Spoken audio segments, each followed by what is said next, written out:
Of the Daily Grind. I'm your host, 30NSG, and on today's show, we're going to be talking about Apple to launch a dedicated video game app around Switch 2 launch. Okay, we're going to talk about EA, Take-Two, and CD Projekt Red worried about using AI due to backlash.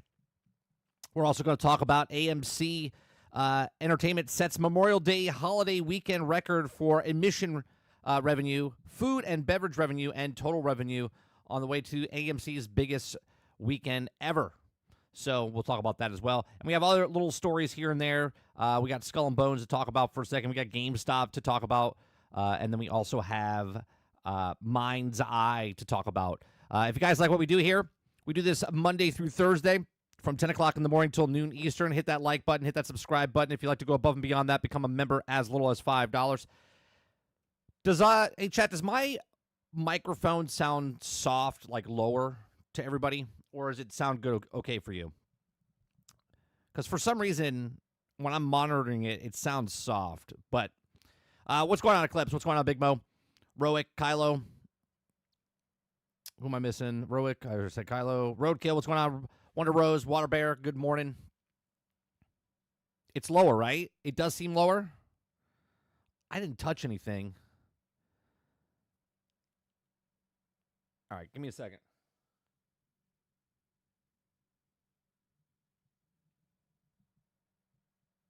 I wonder if...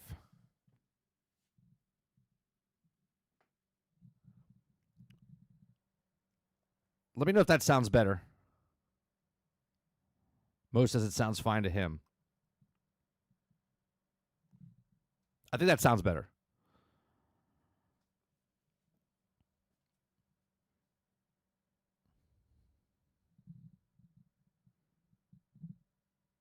It just seems like it's a little off. All right, I think I turned up the gain a little bit. All right, let's talk about the very first thing is Skull and Bones is joining Ubisoft Plus Classics and will be available on PlayStation Plus Extra and Premium members starting June 2nd. That's it. There's no news story. Just letting you guys know that Skull and Bones is so successful. It's so successful that it's now joining Ubisoft Plus Classics and also PlayStation Plus Extras and Premium members starting June 2nd. So there you go. Was that 1 year? Is it 1 year and 2 months? So 14 months after the game came out, you can now play it on all the other servers. Still not on Game Pass yet, though, but it's on Ubisoft Plus. So there you go. Yeah, classic. There you go. Roic says still won't even play it with that. Yeah, it's pretty bad, Roic. Yeah, I know. Look, I was like, yeah, it's fun. I said, but man, is it repetitive? And they've changed it since then. I don't know all the changes they've made. Now there's a Kraken in the game and a bunch of other stuff. But come on. They still haven't hit the 18 months yet. So. They still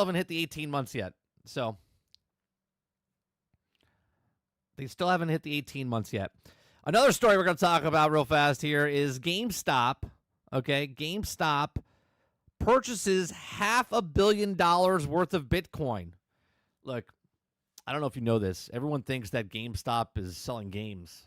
They think people are buying Funko Pops there. Okay, no. GameStop is now one of the largest Bitcoin holders on the planet. Right? GameStop's latest announcement reveals that the company has purchased over $500 million worth of Bitcoin today. According to GameStop latest posts, formerly the company has purchased 4,710 Bitcoins per today's rate.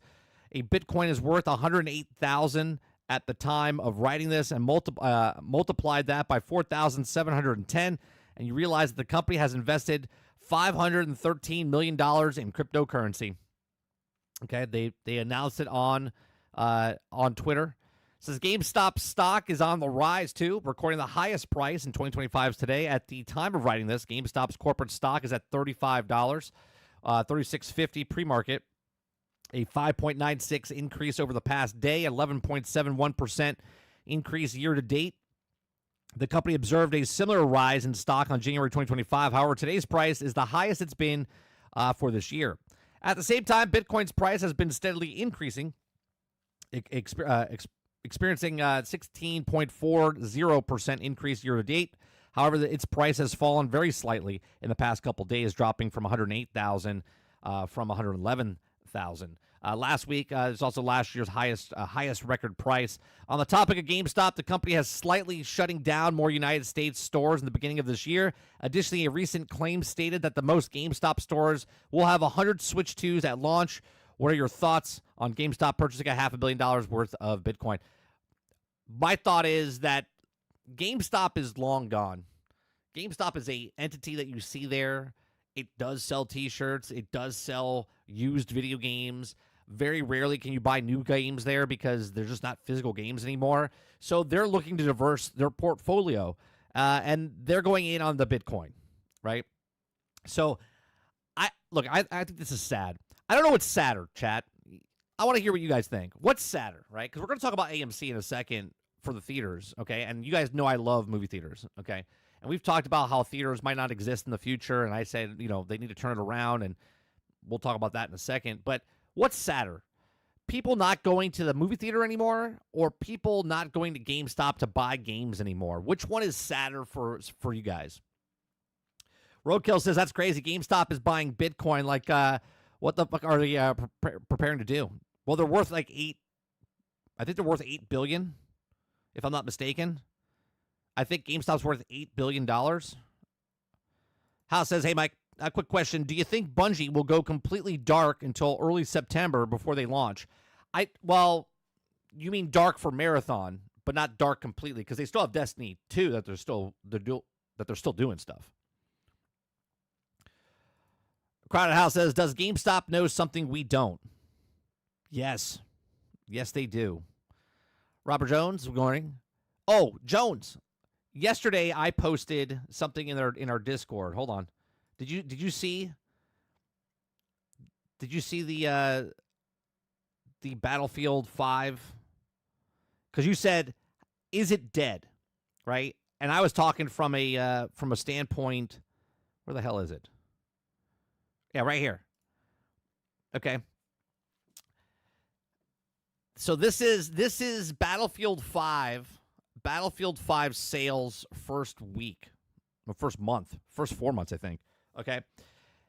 In the first week of physical sales, Battlefield 5, or V, sold an estimated 1.4 million units. This was significantly lower than the sales of the previous title in the series, which was Battlefield 1, which had sold physical units in the same period. Specifically, Battlefield 5 physical sales were reported to be less than half of Battlefield 1's during the same time frame. Remember, this is before the massive turn in digital to physical, okay?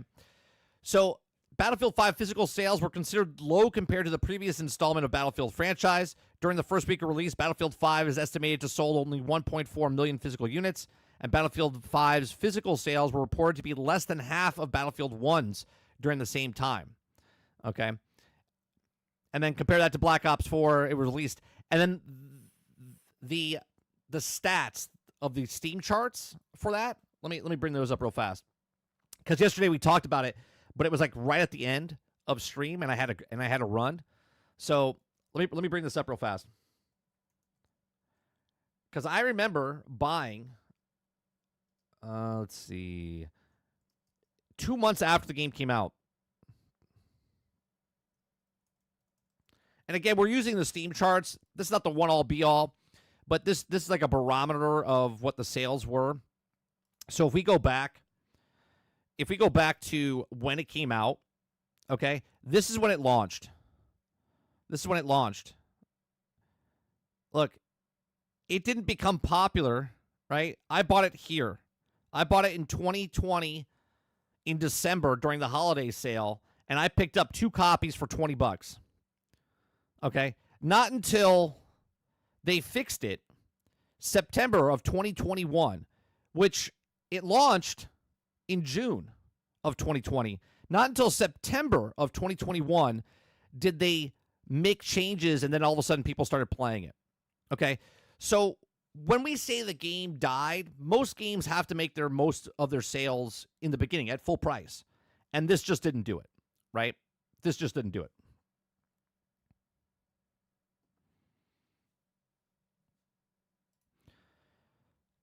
going on, Dolphin? Morning. Waterbear says people actually still go to see big movies. No one goes to GameStop for anything but anime T-shirts and Funko Pops these days, 30. Do they even go there for those things?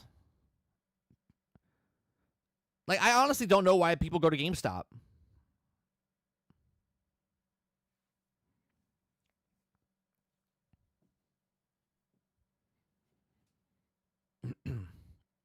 Robert Jones says, returning to yesterday's discussion, Battlefield 1 absolutely had premium. I know because I bought it. I didn't say anything about premium. Who said anything about the premium stuff? I'm talking about Battlefield 5, like, failed at the very beginning.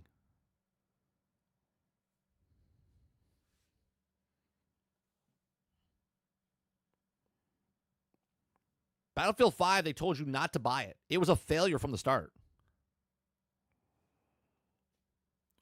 Robert Jones says, I only go to GameStop for gifts. I don't even go there for gifts. I go to other places and buy, like, gift cards at, like, Lowe's, Costco, right? Like, I don't ever go to GameStop. Hal says, trade money. If you're on console, it's your only option, and that's a pain.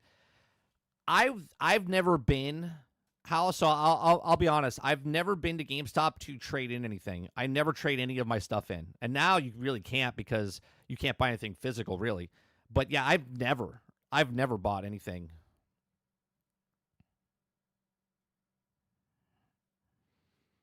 I traded in one console, and only because you could play all the games on that console on the next console, and that was my original Xbox going to 360.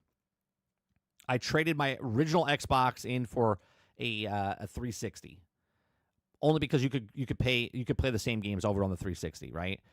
If you couldn't do that, I would still have my original Xbox.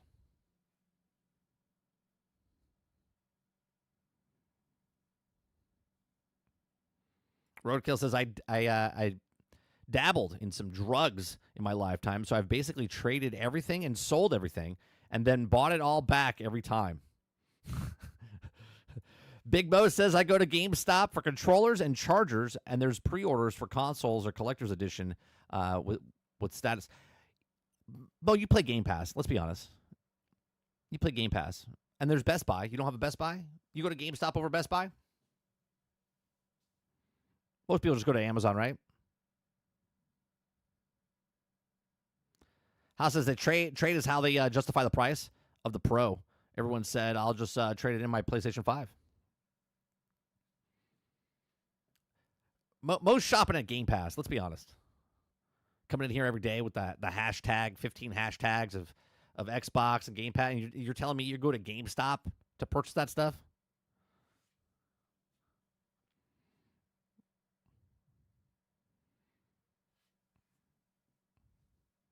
Kyle says, I go to GameStop when I'm already in the same plaza for something else, and I just walk around and browse the shelves and never buy anything.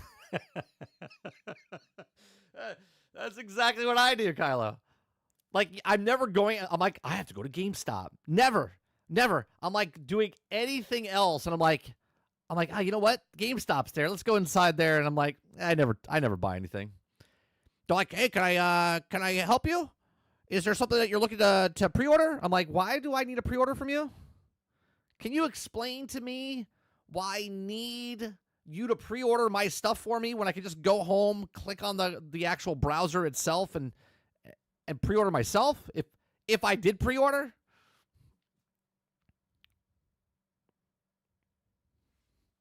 Dolphin says, I do like going to Best Buy and spend money. Yeah, every time I go to Best Buy, there's always something I need. I'm like, oh, I need that. I didn't think I needed it, but that's what I need. Waterbury says, I still have a PlayStation 5 from launch. The Pro wasn't worth the price to trade it in. Plus, I have my gaming PC. Well, just let you know right now, Water, the PlayStation 5 Pro is on sale for $650. It's on sale. That could be one of the reasons they didn't raise the price yet, because they're trying to get some of the stock out there to lower it to get more console sales out there.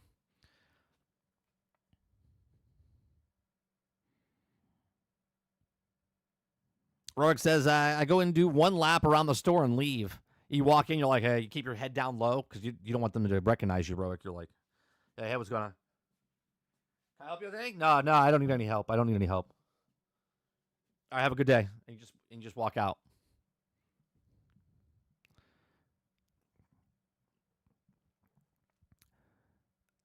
GameStop employees see a person walk in, they're like, oh my God, a human person. What do they look like? GameFire says, power bricks are so handy when you have no power for 5 hours. We lost power yesterday for a little bit. We have a generator, but then my generator didn't turn on. I got to replace the battery.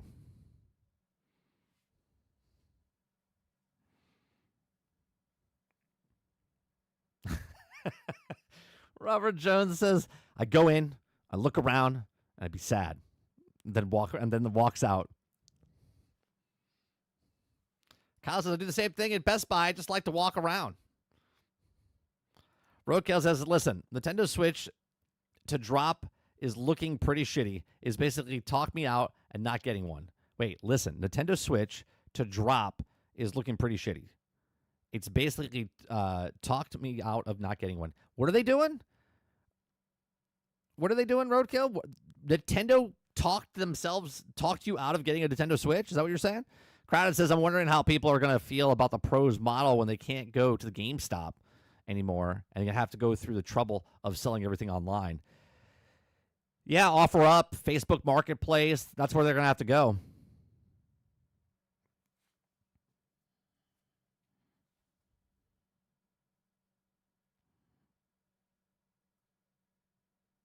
I don't know. My GameStop always has traffic. Like, there's actually people always in the store. My GameStop is dead. Dead. Maybe that's why they're closing. They close a lot of stores over here.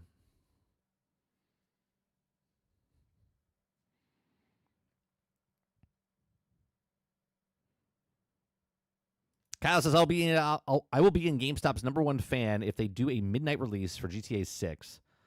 I got so much free stuff for GTA 5's midnight release. I think that's the last midnight release I went to. I remember it very well because my brother-in-law, who doesn't play video games, he plays two games. He plays NCAA football and he plays Grand Theft Auto. And he went to the midnight launching with me to get Grand Theft Auto 5 back in the day, which is crazy. He doesn't play any video games, and he went to the midnight launching of Grand Theft Auto 5.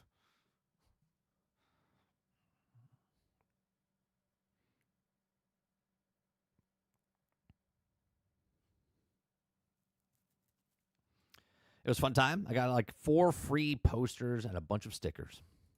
Now you got to pay for those stickers. They don't give free stickers anymore. Right? They sell you pins and whatnot. So GameStop owns $500 million worth of Bitcoin. Interesting. All right, let's go with the first story here. First main story. Which is Apple. If you guys like what I do here, we do this Monday through Thursday from 10 o'clock in the morning until noon Eastern. If you like it, hit that like button, hit that subscribe button. If you'd like to go above and beyond that, become a member as little as $5. So Apple to launch a dedicated video game app around the Switch 2 launch. Okay, the new app will replace Game Center. So I talked about this a long, long time ago, right? So I started streaming in 2014, 2015. Okay, and back then, Sony was having issues where they might have went under, and Apple was in talks of picking them up. Since that time frame, I've talked about how it would be real simple for Apple to become part of the gaming sphere. All they had to do was like buy a system, right? And whoever, back in the day, if they wanted to buy Xbox, if they wanted to buy Sega, if they wanted to buy whatever, they could just come in, buy it out, and then voila, Apple's one of the big guys inside the gaming space. But since that time to now, a lot has changed where now we have cloud gaming, now we have digital gaming, now you don't even need a console at all. And Apple is now one of the forces. And a couple years ago, Phil Spencer, his words that said that we're not worried about Nintendo and PlayStation, we're worried about Google, Apple, and Amazon, right? And that's what's happening here, right? So Apple is to launch a dedicated video game app around the Switch 2's launch. Okay, it says Apple is reportedly planning to launch its own dedicated gaming app within days of the launch of Nintendo Switch 2 in an effort to bolster its position in the gaming space. Okay, the app will also come pre-installed across Apple's suites of products in an effort to unify the tech's giant push to the gaming space. Now, this is huge, right? All right, real quick, do they say how many Apple devices are out there? We'll look it up in a second, right? But there's a crap ton of Apple devices. And right now you have, we talked about this, last year? Was it a year and a half ago? Where you can play native games on the iPhone now, okay? Where you can actually get real games playing on your phone. I use my phone when I travel. I'll be traveling in the next month or so, right? Where I play remotely. Put the backbone on, start playing the game. So it's very convenient. Now Apple has billions of devices out there between iPads and iPhones and whatever else, okay? And now you can just download the gaming thing, so they don't need to sell you a different device. They don't need to sell you what Xbox is trying to do or what PlayStation is trying to do. You already have it. They're just like, here you go. Now, obviously, does that mean everyone's going to play it? No, but they're already there. They're already out there. Okay, so according to Bloomberg, the app will feature a centralized achievement system, leaderboards, and other community tools.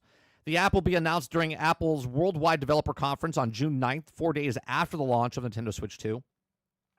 This new app will replace the Game Center, Apple's current gaming social offering. Game Center debuted in 2010.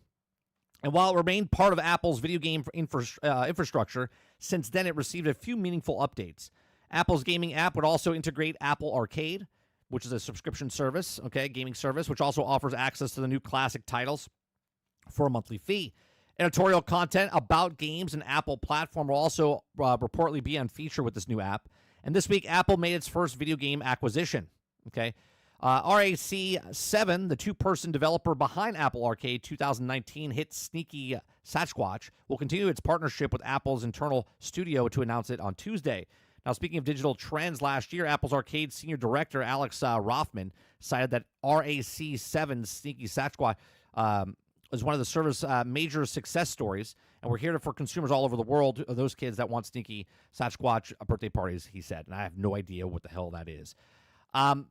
What I do know is that if the industry is shifting towards all digital, all devices, and if Xbox is trying to get their stuff, if it's on the Fire Stick, the Samsung TV, Apple devices, Windows devices, and now Apple is now changing their game center, they're changing the gaming app, they're trying to get into that situation.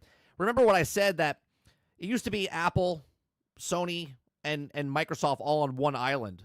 Then Nintendo went off on their own island, with the handheld hybrid type of thing with the Switch.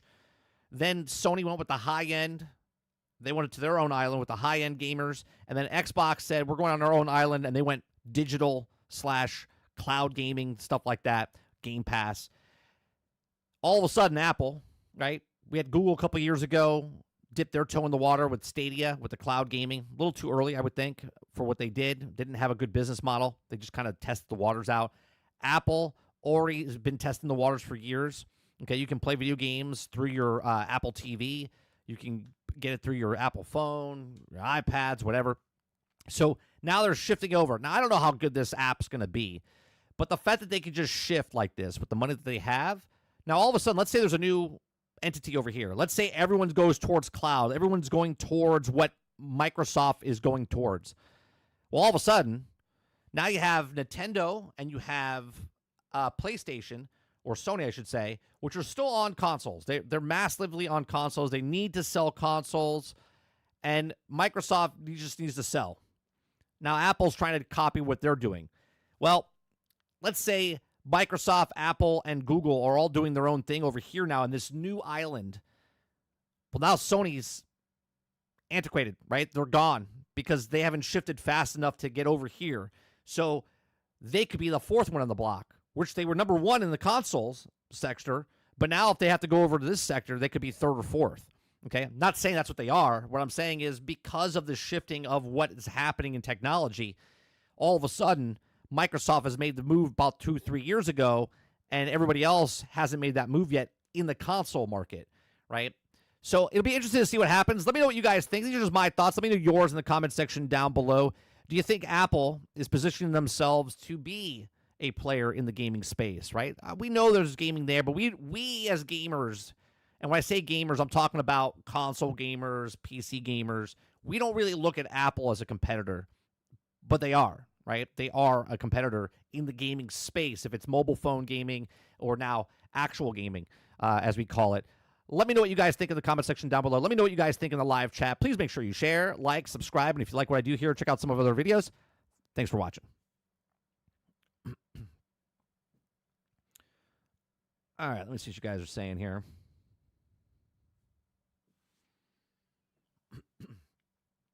Roic says, doesn't Apple already have something like that? It's called Apple Arcade. They have a couple things. They have Apple Arcade, which is a streaming service, but now they're changing it more, right? They're moving more towards gaming, where before it was just like they're dipping their toe in the water. Now they're trying to jump in to the pool. They want to be in the same pool. Moses, I went to GameStop one time, and they were so busy, I had to close the store for half an hour so I could eat lunch. Right? Let me see how many devices Apple has. How many Apple?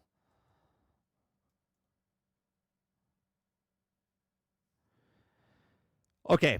Apple reports of having over 2.35 billion active devices worldwide. As of January 30th of 2025, this includes iPhones, iPads, Macs, and other Apple products. This number represents a new record for Apple. So there you go. So by putting this app on their devices, that's more towards gaming. That's 2.35 billion active users that are not all gamers, but all those devices can now have access to this gaming app that they're putting out there. Okay? So just like that, that is what? 100 times? 100 times more than 100 times more. 200 times more than what Xbox has out there, or PlayStation has out there, or Nintendo has out there. Okay? Combined total for devices out there for Nintendo, PlayStation, and Xbox, there's a combined total of, we're talking 300 million. Apple alone has 2.35 billion devices. Right? You could take all of the PlayStation consoles that have been in existence. You could take all the Nintendos in existence. You could take all the Xboxes in existence. We're talking from the original Xbox to the latest Xbox, the original PlayStation to the best, and they would still be 1,000 or 10 to 15 times more from just Apple devices than anything that the video game industry has created. So just imagine. Now, that's why Microsoft is going towards the cloud. That's why Microsoft is trying to get on all of these devices.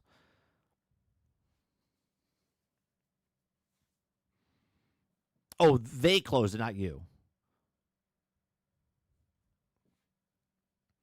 Dolphin says, unless they get a big AAA exclusive, I don't think anyone will care for a while. I think that time frame is gone, Dolphin. I think that time is gone. I don't think anyone needs a big exclusive to play video games. See, from a gaming standpoint, I totally agree with you, right? You're looking at the console and exclusives to why to get the console. You're looking at exclusives, why should I play on Apple? I need that exclusive to play on Apple. Apple doesn't give a shit about that, right? They don't care. They just want as many people possible, because if there is, out of 2.35 billion devices, let's say 100 million people play the one shitty iPhone game, right, that they have through the app. That's more than any other game that you'll ever see on a console, right? And that could be like Monopoly Go, right? They don't care if it's an exclusive. They need to make sure that people know about it then. You don't think that the 2.35 billion devices that they have, you don't think a thing will pop up saying, hey, check out our new app? That people that are already in the ecosystem, you don't think they're already going to get that? Remember, they're already in the ecosystem. It's not like they have to sell them anything. They already sold them the thing, and now they just need to show them that it's there.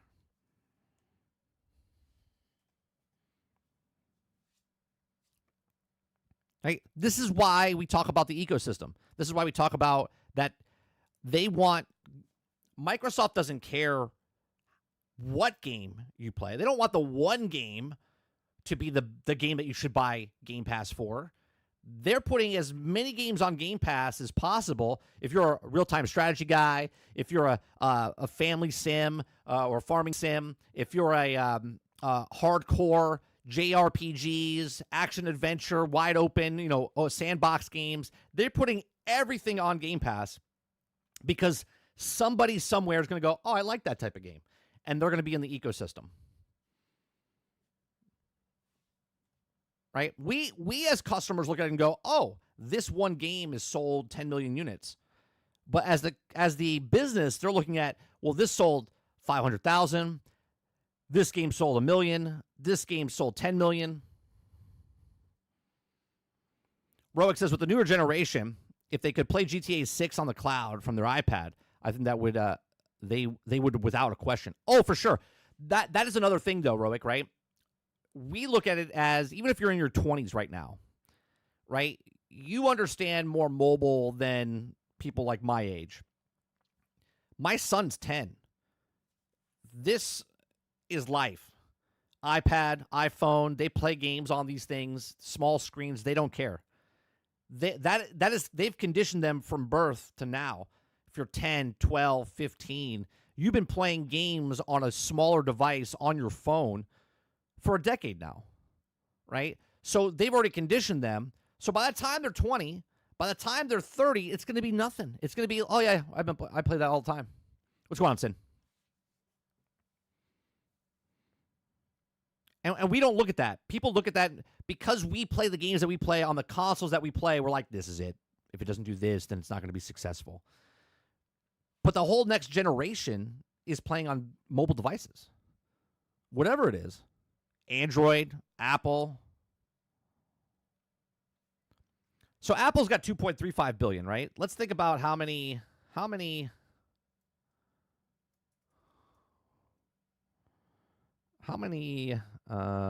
devices.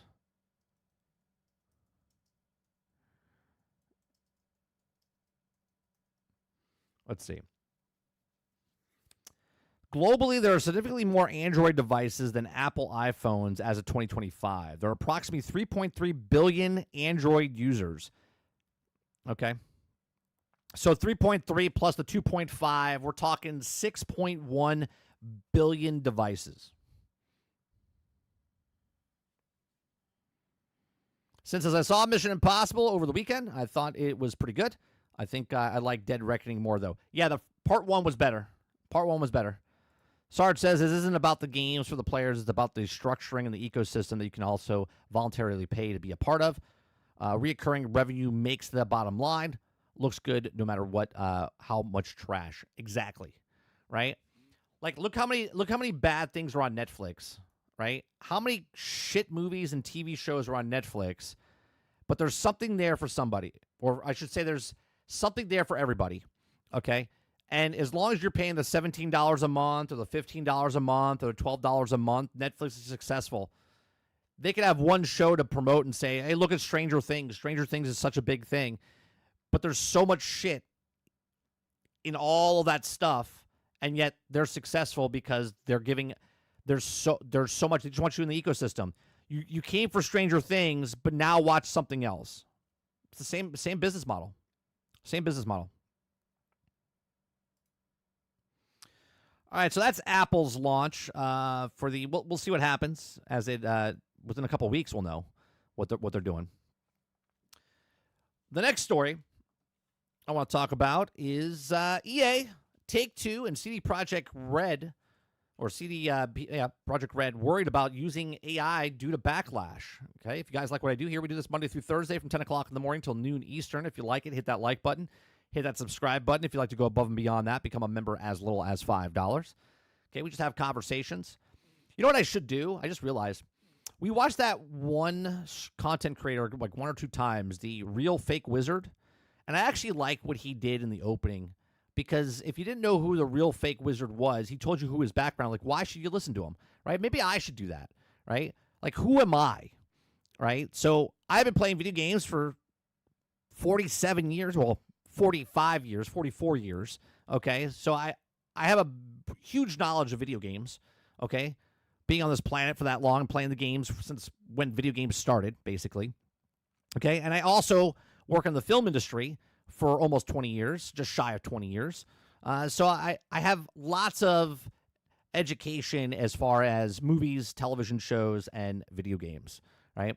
So that's why maybe you want to listen to me, because I kind of know what I'm talking about. I would think with 40 years experience in video games and 20 years experience in film and television, maybe I just know a little bit.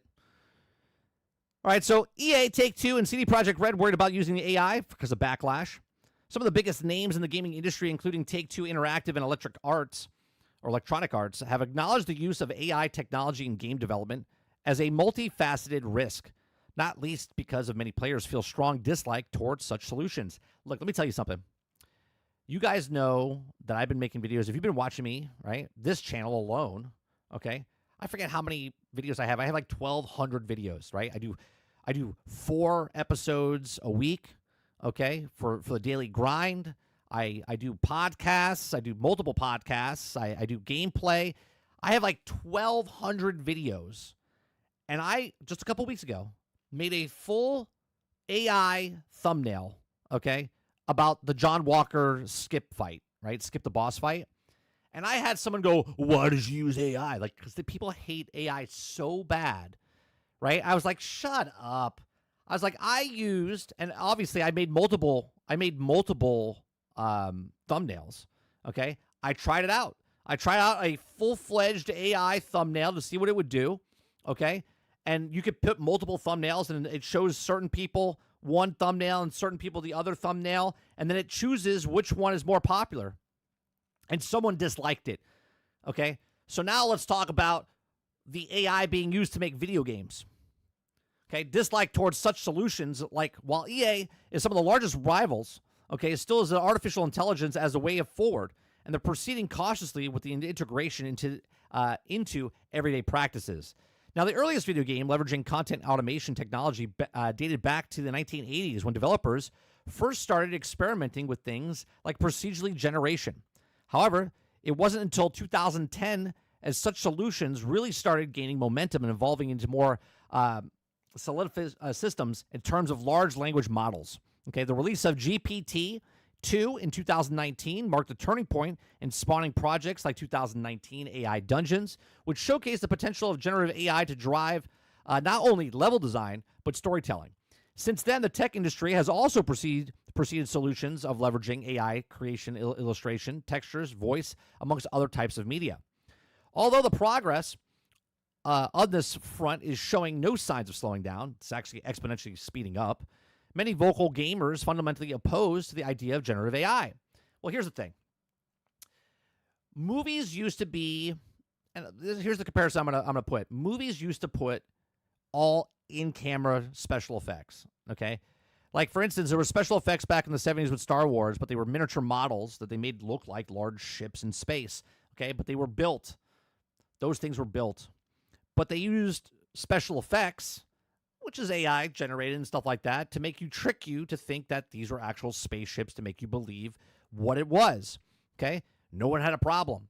Then we got to the 90s where special effects started kicking in, and you saw it on screen, and you didn't care if it was special effects, CGI, or if it was real. You were just being entertained, right? We saw Jurassic Park. You thought the goddamn dinosaur was real.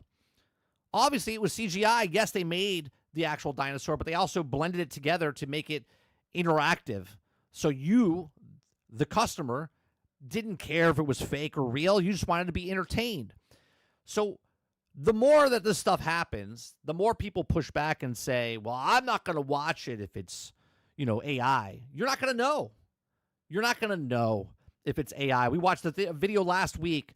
You're not going to know if it's AI. You're not going to know if it's real. You're not going to know if the person's an actual actor or a fake actor, generative AI, right? Now you're playing video games, right? In video games, you're playing these worlds that were being built. But then all of a sudden, procedurally generated came in. We watched the Epic thing about 2 years ago, where they just procedurally generated all of the stuff in the game, the world. Okay, that wasn't created, handcrafted by anybody. Do you, as the customer, care? No. You, as a customer, don't care because you just want to be entertained. You just want to be like, oh, wow, I got lost in this world. Okay? I find it really strange that people, push back on my thumbnail, right? Like, the thumbnail did anything to you that I made a thumbnail that was AI generated, right? You looked at the thumbnail and was like, oh, my God, I can't trust this person. He used AI to make a thumbnail. Right? It has nothing to do with the actual content. It just, should I pick on that? Should I choose it? What is that? Okay. So it says here, a major developer publishers aren't oblivious to the fact that having started acknowledging that using generative AI solution, okay, business risk, as noted by Bloomberg, Jason Schreier, 2025 iteration of Take-Two's annual 10K filing describes AI tech as quickly reshaping gaming development, but at the cost of potential reputation. Or retributional damage. Okay, other drawbacks. They use the new emerging technology, which is also early stages of wider spread commercial use, presents social and ethic issues that also result in illegal harm and liable of the company's filing needs. Okay, so game publishers acknowledge the ethical concerns with generative AI. Okay, Electric Arts also 10K filing includes similar investors' disclosure, warning of the company's adaptation of the AI tool could be posed as partly due to the social and ethical issues linked to such technologies, and a statement alludes to the broader concerns of generative AI may contribute to a widespread job loss. Now, that's completely different. Again, as the consumer, do you care how the sausage is made? Or do you just like eating the sausage? Okay? Maybe some of you guys don't eat sausage, but the fact is that I don't care what the manufacturer has to go through. I don't know if a robot's making the sausage. I don't know if there's people shoving the meat into the tubes by hand by cranking it, okay? I don't know, and I don't care. But I do know that when I order my breakfast and I want a breakfast sausage, okay, that it's delicious, okay? So, again, I ask you, if you go to the movies or if you're listening to music or if you're playing a video game, and if you don't know it's made by AI, unless someone told you this game was made by AI, would you know? Would you know the difference? And would you still be entertained, right? Because once you play a game that's created 100% by AI, the first thing you would do, and it was a good game, right? Let's say it was a really good game. Someone comes out and says, this game was literally created, okay, by AI. The entire thing was made by AI. You'd be like, oh my God, I can't believe I like a game that's made by AI. Like, you would freak out. No, you wouldn't. You'd be like, holy shit, that's amazing. Nobody made this game. This is all made by AI. Two things will happen. One, people will be like, I can't believe it's AI. I'm not buying this. I'm boycotting this industry. And two will be like, holy shit, I want more of that because the developers are lazy. The AI knows more about video games than the people making the video game. And then people will come out and they'll tell you, well, it's got no soul. It's got no. Nobody would know the difference, okay? Nobody would know the difference if they weren't told it was made by AI or if it wasn't by AI. You would just be entertained and you would like it. That's it. That's what would happen. Okay, the settlement alludes broader concerns of generative AI may contribute to widespread job loss, while also relying heavily on the uncredited, uncompensated use of human artists. Okay, despite the risk of concerns, EA has for years maintained the video game industry will be greatly beneficiary of AI. Look, EA makes billions of dollars a year. If they can make billions of dollars a year with doing the exact same thing they're doing right now, but without the human component, you better believe they're going to take that. Now, from a business standpoint, that's shitty, right? That's shitty because the people that are working are making the games. But if you're just complacent and you don't try to do anything better and you're just making Madden year over year over year over year, guess what? You're not groundbreaking. The AI can learn what you're doing and just do it. And once they figure that out, EA will definitely 100% do that. And then until a person comes out and says, well, Madden 2030 wasn't made by a human soul. It was the first Madden football game created all by AI. Everyone will be like, oh, I'm not buying it. I'm not buying it because it's made by AI. Even though as soon as someone plays it, says, this is the best Madden I've ever played before, and no human touched it. All right, so the risk of using AI in game development has previously been discussed by some other big names in the sector, including CD Projekt Red. Okay, during a recent investor presentation, the CEO identified generative AI as quite tricky when it comes to legal IP ownership. This constraint is a reason why studios' next game, The Witcher 4, won't leverage such solutions. Okay, while companies widely acknowledge these concerns significantly, it does not appear to worry enough to slow the adoption of generative AI in the industry-wide level. It says an increasing number of developers are experimenting with embracing AI each year, aiming either to replace developers and artists or boost productivity. According to a recent study on Market.us, the generative AI gaming market is expected to grow from $11.11 billion industry by 2033, a tenfold increase compared to 2023. Okay, so look, right now they're like dabbling in it, right? They're dabbling in it, and they're like, oh well, let's take the map makers and let's not hire map makers, and let's just take Ted, have him program some stuff, and let the generative AI make procedurally generated maps. Okay, and that's the start, right? The start is that everyone's going in and fine-tuning the details. So let me use Division as an example, right? The next Division 3, right? Me and Sarge rant and rave all the time on how detailed Division 1 and 2 was with the level design, the way they do all the details, and how to make it look like a post-apocalyptic, and it just beautifully done. So much detail. What if I told you that was all done by AI, right? And then someone goes back around and they start putting in like the garbage cans and stuff like that. But the map itself is all created by AI. So that means they just saved themselves hundreds of hours of developers, okay? Salaries, hours, hundreds of hours, where they didn't have to create the map. The map is just made. And then all of a sudden, now they have the artists go back and fill in the gaps or the spaces to make the map even more, right? So now the AI is included into the development process. But no one created the map, but they went back and finally detailed the map. Would you know as the consumer, if no one told you anything and you're just like, the procedurally generated map is just the map? I bet you that's happening right now. I bet you that's happening right now in games, and you don't know, and no one's boycotting anybody. No one's boycotting anything. No one's saying that I had less fun playing a game. You don't even know that AI is inside the game that you're playing right now, okay? But let me know what you guys think. These are just my thoughts. Let me know yours in the comment section down below. Would you care if a game was made by AI if you didn't know, okay? Would you make a fuss if all of a sudden your favorite game that came out years afterwards was all made by AI? Let me know in the comment section down below. Let me know in the live chat what you guys think about this. Do you think it's going to get worse? Do you think it's going to get better? Do you care? Again, please make sure you share, like, subscribe, and I'll see you guys in the next one. Thanks for watching.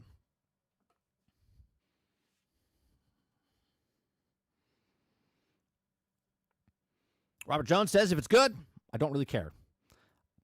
I don't care about big tech training AI without licensing materials. Oh, I do care about big tech companies training AI without licensing materials. Yeah, if they're taking something, let's say I want to make a Transformers game. I train the AI to make a Transformers game, but I don't have the Transformers license. Yeah, that falls under, business. Okay, but if they have the license and they make a Transformers game and it's all AI, okay, I don't care. If it's a good game, I don't care. Now, if the game comes out and it's shit, I'll be like, well, fucking AI sucks at making video games. Mo says, I care how it's made because then I can do it myself. I care how it's made because then I can do it myself. I understand what you're saying, Mo, but I'm saying most people don't care how the sausage is made. Most people actually would get disgusted by how sausage is made. Mo says, I'm thinking about getting a brisket, turning into a hamburger meat.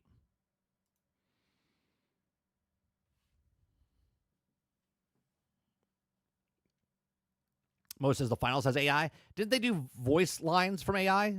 The game was not created by AI, is it?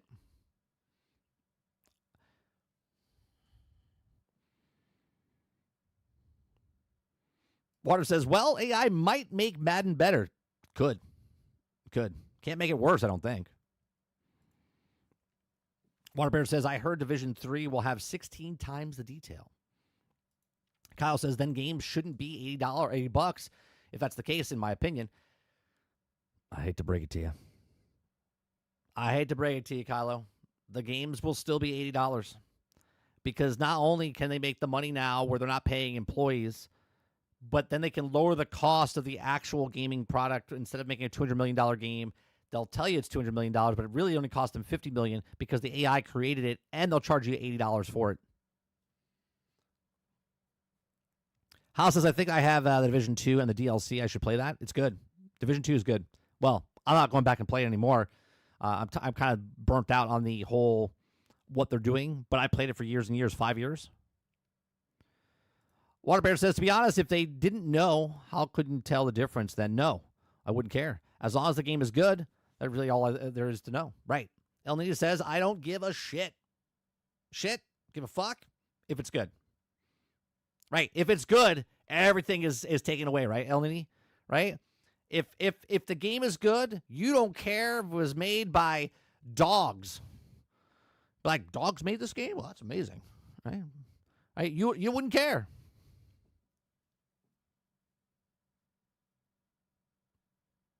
Ron Slusher says AI could fix Concord, right? Probably.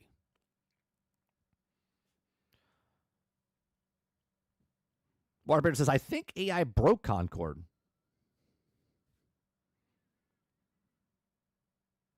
Mo says, I was watching a Division 2 streams, and I forgot how much fun I had in that game. It's a great game. I loved it. I was just tired. I was upset more with the company because they're like, yeah, we're supporting it, and then they stop supporting it, and then like, we're going to take a break. And then they're like, oh, here's some more content. But they didn't really put the content in the game, right? They couldn't even make the person that you were capturing in the room that you captured, right? They just like, oh, it just shows up at the stuff. It's like little details like that. It's like the minimal viable product, which killed me. The last DLC is what, a $15 DLC for Brooklyn, and I'm not interested. 5 years later, I'm just not interested. No, I didn't play the Brooklyn DLC house. Right? Does that make me as Randy Pitcher would say, a real fan or not? Like, I played that game, bought that game, played that game for 5 years. Am I a real fan because I didn't buy the Brooklyn DLC? And that's Randy Pitchford's mentality. You'll find a way if you're a real fan. I played your game for 5 years, and I'm just done playing it.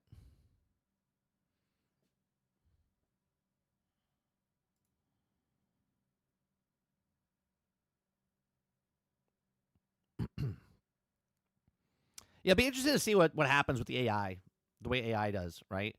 I mean, again, we use AI all the time, right? What's going on, PS5 blows? We use songs of AI. I think it's amazing, right? But I've said this before. I'm not going around saying I'm a musician. But if you're entertained by the music, right? If you like one of the songs I created and it wasn't sung by a real person, right? It wasn't real instruments being played. It was all created by AI. If you like it, does it matter? If I didn't tell you it was AI and I said, hey, I have a band, I recorded this myself, obviously I wouldn't do that. But if you didn't know, then why would you get upset? You know what I mean? And that's the thing that I'm more worried about. That people are going to pass things off as their own, even though they didn't do it. That's what I'm more worried about with technology like this. Stell says, did you see the trailer for tomorrow's Fortnite update? No. Is it out? Let me bring it up.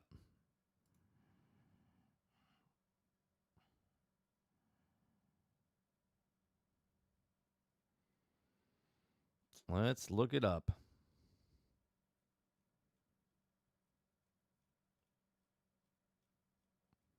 I don't see it on Twitter.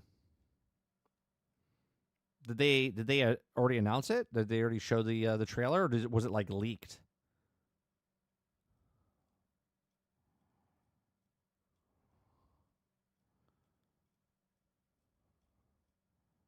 I don't see it. Uh-oh. IGN. IGN. Elden Ring Night Rain. 7 out of 10.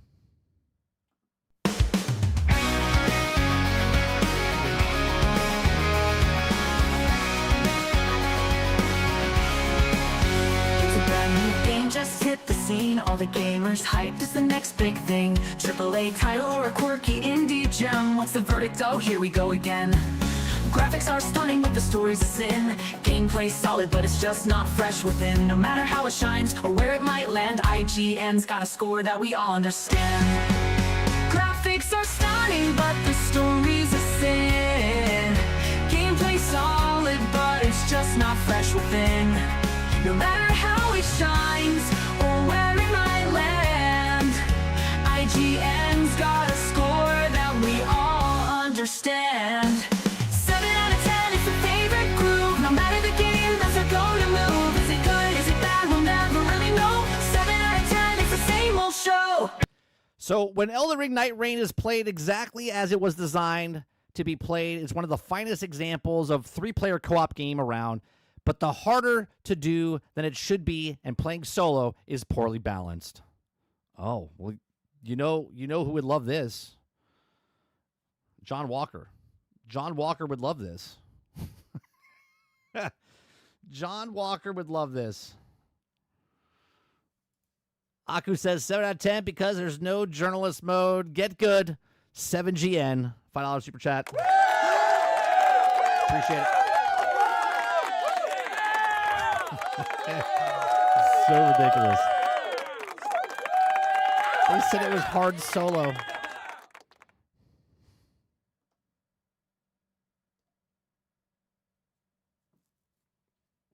I don't have the John Walker song here. Skip the boss. John Walker said.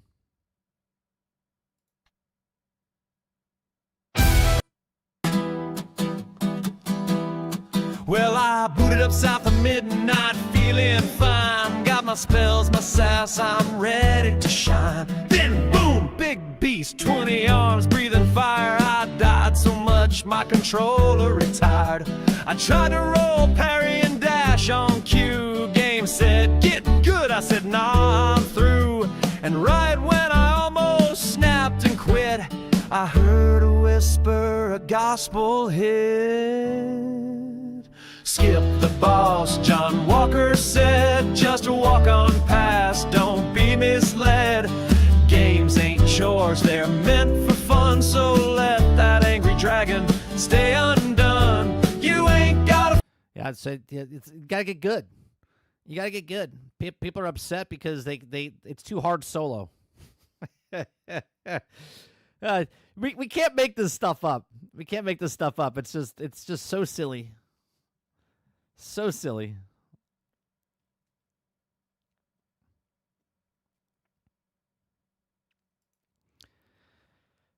IGN just literally repeated what FromSoft said. Do we think IGN's journalists are all AI at this point? No, because if they were, the AI wouldn't complain.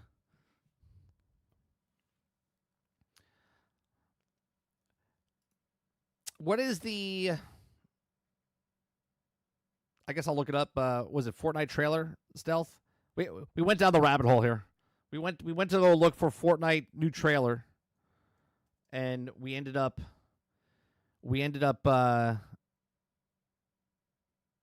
Okay, that's new trailer. That's 3 weeks ago. I don't see the new one. Did they just show it? Like, was it live or something? It's in general chat? All right.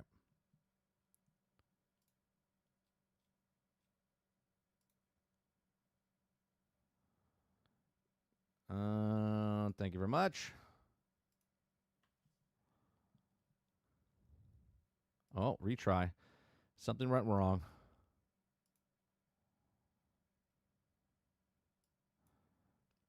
I don't know why there's no sound, but there you go. What is happening? Star Destroyer. Oh, that's it. It's just a Star Destroyer. So was there like a ship battle going on now? You got TIE Fighters and X-Wings happening?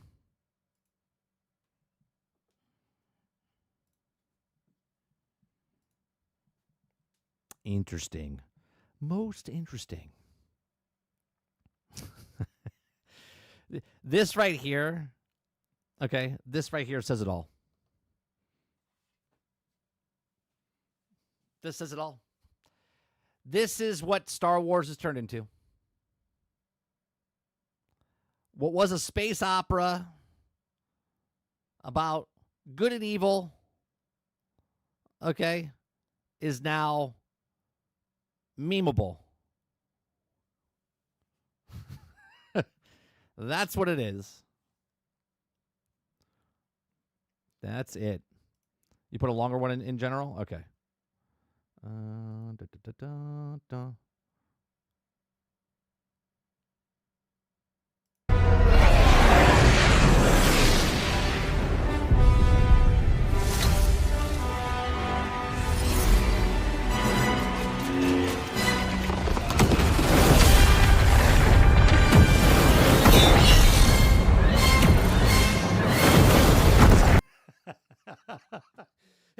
You get to operate and control a Death Star, the Star Destroyer, and blow up shit down below. Come on now.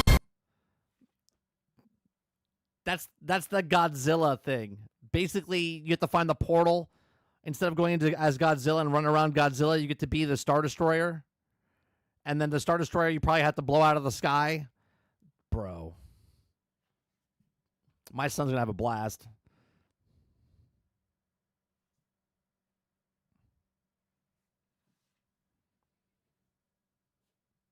Aker says it's been memeable since they started, but Uncle Owen, I was going to the Tashi station, some power converters.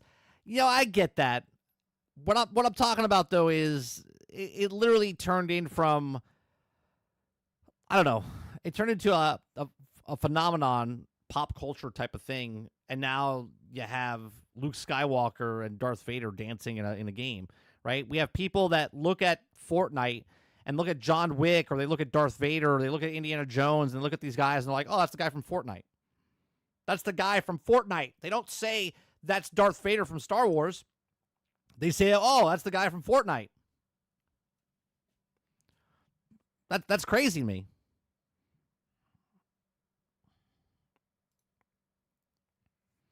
Warbird says, not enough Ray. We here at IGN give this update a 7 out of 10. Not enough sand. Not enough sand.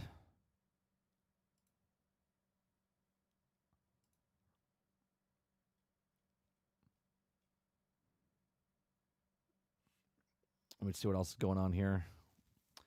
All right, let's go to AMC. We have AMC talk here. And Tashi station for power converters. So, you guys know I love movies. I love movies. I love going to the movies. I've always loved the movies. I worked in the movie industry. Okay, I am a stockholder in AMC. Okay, I love movies. I want movies to succeed. I want theater chains to thrive. Are they expensive? Yes. Do they have to change the ways they do stuff? Yes. But here you go. AMC Entertainment sets Memorial Day holiday weekend record for admission revenue, food and beverage revenue, and total revenue on the way to AMC's biggest revenue weekend so far in 2025. Now, AMC theaters, okay, international road to box office strength, especially Lilo and Stitch and Mission Impossible, The Final Reckoning to Memorial Day holiday weekend, Thursday through Monday, record success. AMC total revenue Thursday through Monday, the company's third biggest revenue mark over a 5-day period in more than a decade. From Thursday through Monday, more than 7 million moviegoers attended AMC's locations in the U.S., okay, internationally, and making it the most attended 5-day period of AMC global circuit in 2025.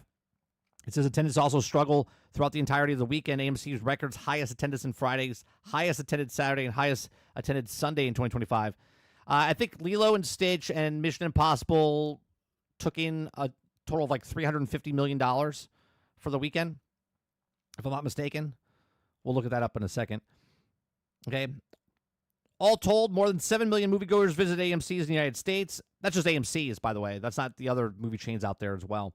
AMC's 5-day performance overall revenue, admission revenue, plus food, plus beverage, ranks the company's third best 5-day period in more than a decade. More than a decade, right? So let's look at the box office mojo here.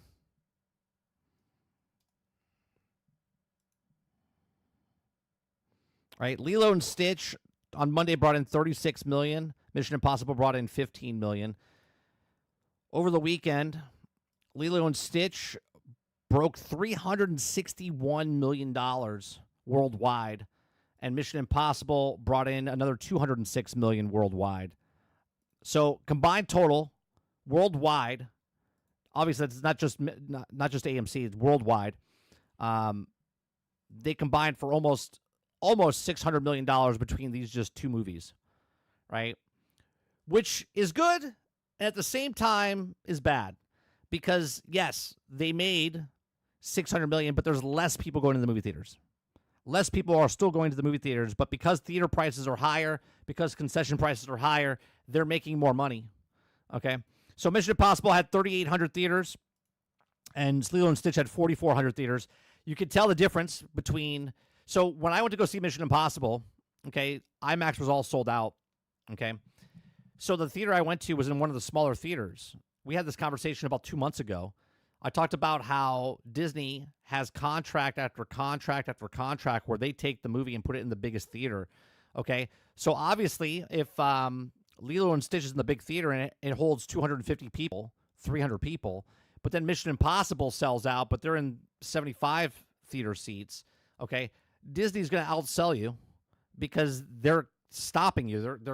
They're blocking you from getting in the big theaters because they have that contract with theater companies saying that this is why Snow White bombed so dramatically, because the money they popped into that and what theaters they were in, and the movie didn't do very well.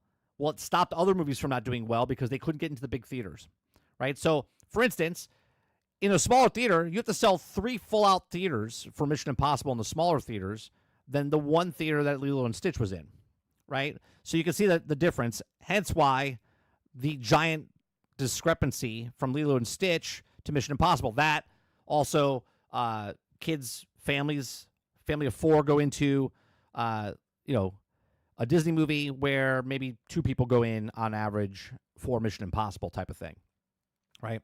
So I haven't seen Lilo and Stitch, but they want to tell you that Snow White did great. Snow White made less total than they made domestically in one weekend, by the way. Just to put that in perspective. Let me show you that for a second, right? So when they come out and they tell you that Snow White was very successful, or they tell you Thunderbolts is very successful, or they tell you all this other stuff, their total was 205 million worldwide, 87 million domestically, right? Lilo and Stitch made 182 domestically, 361 worldwide. So when they tell you movies like Shang-Chi did well,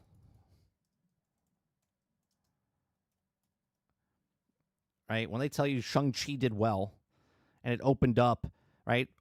Opened up at 75 million, but yet Lilo and Stitch opened up with 146 million. Right, you can see that it's all a bunch of malarkey when they tell you, "Oh, the movie's doing great. It's fantastic. It's amazing." Mission Impossible, unfortunately, is not going to make money. Okay, it cost them $400 million to make this film, between delays, COVID, strikes, everything else. This movie cost them $400 million. That's before marketing. Okay, so this movie needs to make $1 billion. Yeah, it made $206 million worldwide. It's got to break $1 billion to maybe make $100 million. So it's going to be very hard for them to make it. The last Mission Impossible, if I'm not mistaken, didn't even break $1 billion.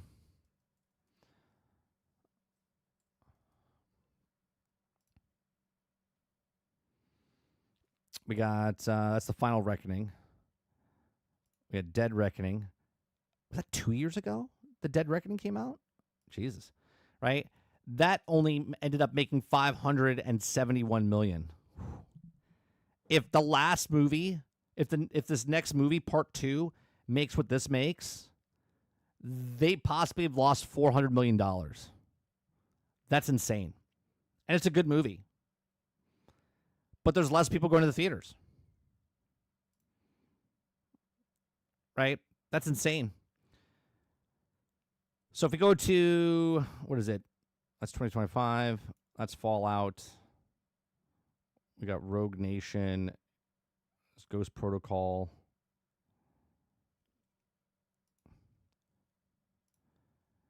Yeah, look.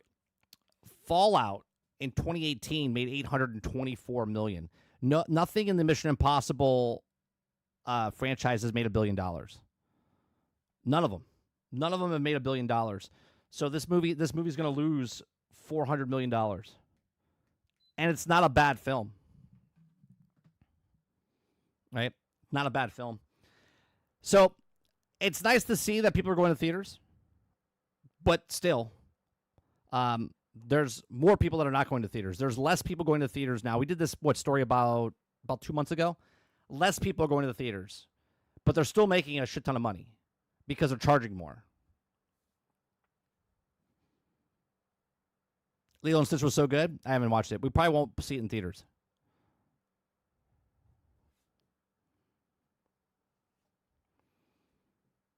Someone else is like, nah, that's the guy from Destiny. Oh, right, because Darth Vader's in Destiny. What's going on? Feels good.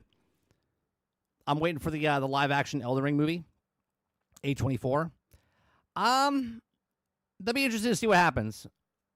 A lot of the problem is a lot of video game movies don't adapt very well. Hopefully they do well. Hopefully it does good. Hopefully it does good.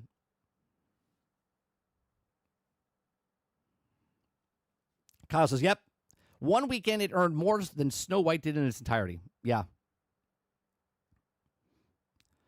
This is why I talk about the smell test, Kylo. When someone tells you something's good, right?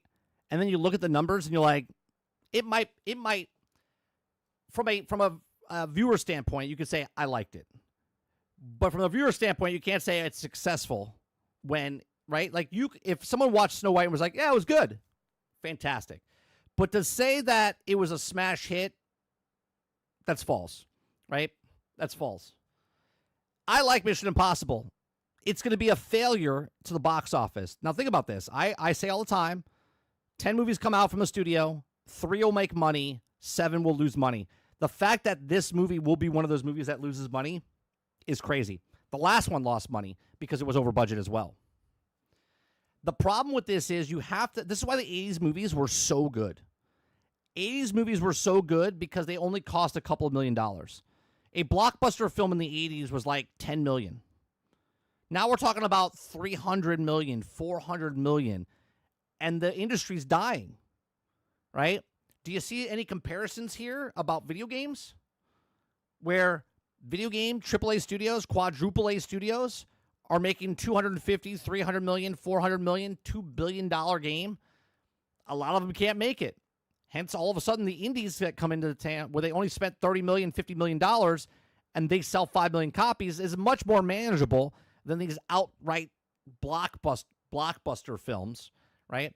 We used to talk about it all the time back in the day when, like, Jay and Silent Bob made Clerks, and they put $5,000 on their credit cards or $50,000 on credit cards, and it made a couple $1 million. That's a huge success.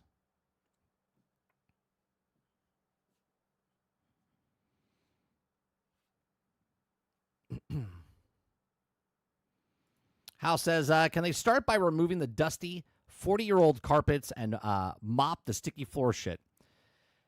I mean, there are movie theaters. I know AMC's redone most of their theaters. They put the nice seats in. They got rid of the carpet completely because of that. And they've taken forms. A lot of people can't do it because, look, if no one's going to that theater, how is that theater supposed to upgrade? If they're already in debt, how do you go more in debt to bring people that are not going to come? Right? People say if you like, support what you like, but they want to go to a movie theater that they don't go to, and they expect them to upgrade the movie theater without them going to the movie theater. If everyone's watching movies at home, how is the movie theater supposed to make money, and then how are they supposed to upgrade? Waterbird says, I'm going to take the kids to see next week. Oh, Lilo and Stitch. Titan says, there's also a two-parter of the franchise of mini films in almost 3 hours. Well, yeah, it's the finale, though, right? It's the finale. Can you say the same thing for the Avengers Endgame? You have to watch 15 movies, and that's almost 3 hours.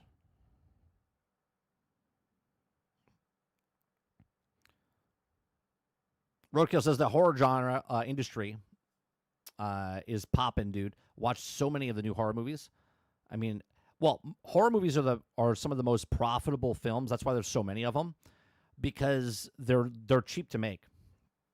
Cheap to make. I worked on so many low budget horror films because they can turn around and make a profit.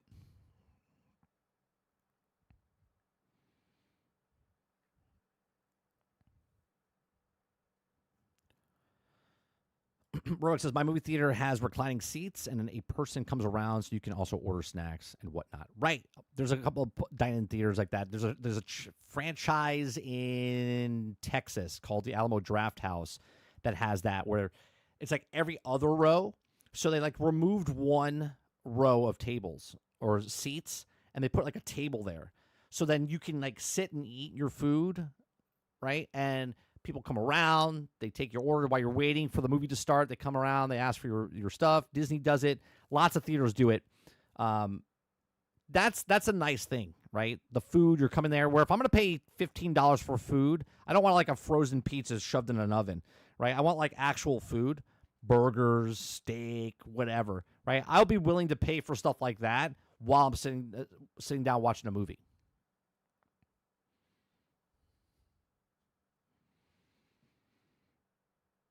Crowd says, yeah, only if I go to the theaters that also are clean and also have good seats. Otherwise, it's just an uncomfortable experience that's not worth the money.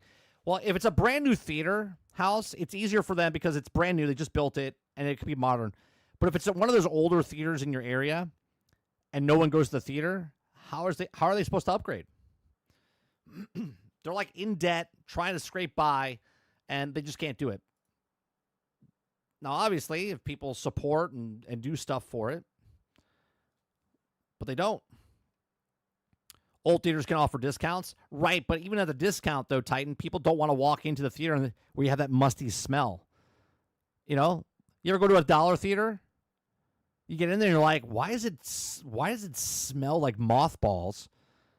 Right? You ever go to a dollar theater? You're like, what's that smell? Right? You're like, I don't want to go. Right? But you pay what you get. You pay what you get. We used to have a theater when it first opened by us. It was called, was it called Movie Co? I think it was called, no, it was called, yeah, I think it was called Movie Co, if I'm not mistaken. No, what the hell was it called? They're not around anymore. They got bought out by Cinemark. But they used to have a theater where you pay $22, okay, for the upstairs section. You got free valet parking, free popcorn, and then you got this like giant extra large seat, right? Like double wide seat, right? Reclined. It was upstairs, 21 and up. People bought that and they would sell it like that. Why? Why? Because people thought the value was there. They're like, well, I get valet parking, I get free popcorn, and I get an extra wide seat, and I'm away from the kids. I'm away from the peons down there. So people paid it. Okay? But now there's regular theaters. They're paying $20, and you just get the regular chair. You get the regular seat.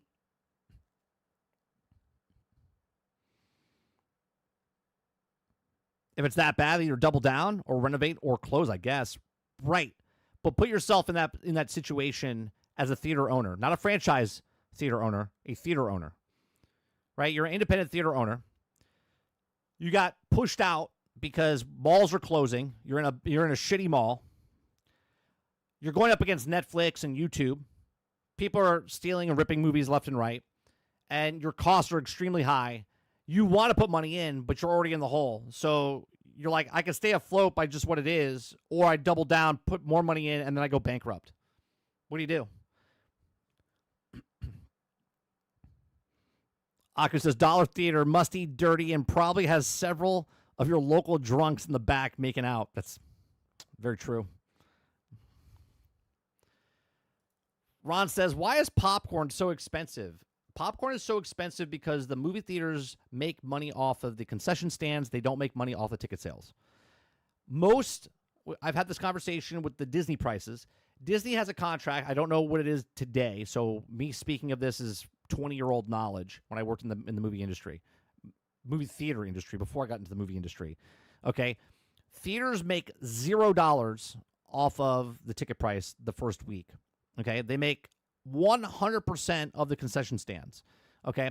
So not only does the movie theater have to rent the movie, rent the movie from the studio. So they're renting the theater, renting the film, the digital thing to put in the theater. Okay. A lot of theaters, what they do, let's say they have 2 showings, but they only could afford one reel. Okay. They would run it. Let's say the movie started at 2:00 and the next movie started at 2:15. Okay. They would run that projector and then have the film go through to the next room. Okay. And then that would go into the next reel. So it's running from one movie, passing through, then go to the next one, and then run the other one because they didn't want to pay the extra fee to rent a second reel. Okay. Then the movie industry's got smart and they went to the digital projectors. And the digital projectors, you couldn't do that. So now you had to rent 2 movies. Okay. So that's cost to the movie house. Okay. With Star Wars, with Disney back in the day, Lucas used to do 100% of the ticket sales would go to him. And that contract would last for I think the first 2-3 weeks. And then after the 3rd week, then it would go, let's say 25% of the ticket sales would go towards the movie theater. So it would benefit the movie theater the longer the movie stayed in theaters. Because after 8 weeks, if that movie was still in theaters and people were still going to see it, they would get a huge percentage. It would be like 80% of the ticket sales, because most of the money that the studio's making is from the front end. Okay. I don't know what they do now because movies don't stay in theaters that long. 17 days. That's it. 17 days. So back in the day, movies would stay in the theater for like a year. Right? 6 months, 8 months. They don't do that now. So now, because they don't do that, and they're only in theaters for like 17 days, 30 days, where's the movie theater supposed to make their money from? They got to charge you extra for the popcorn. They got to make the popcorn buckets. They got to do whatever. That's how they make their money.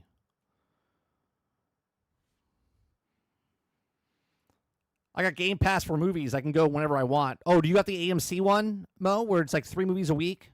Any format you want for like $20 a month?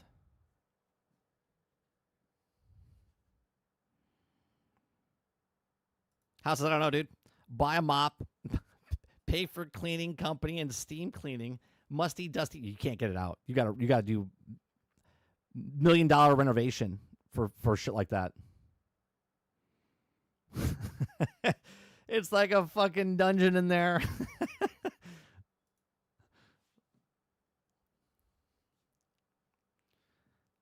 Well, you can't put tile in there, Titan, because the reverberation of the sound, it would be ridiculous. Regal's Unlimited? Shut up. Hold on a second. Unlimited? I gotta look this up.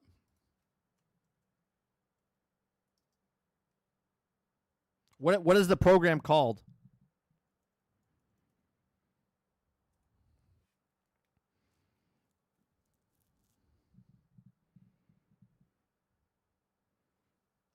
Is it called like Regal Crown Club? Is that what it is?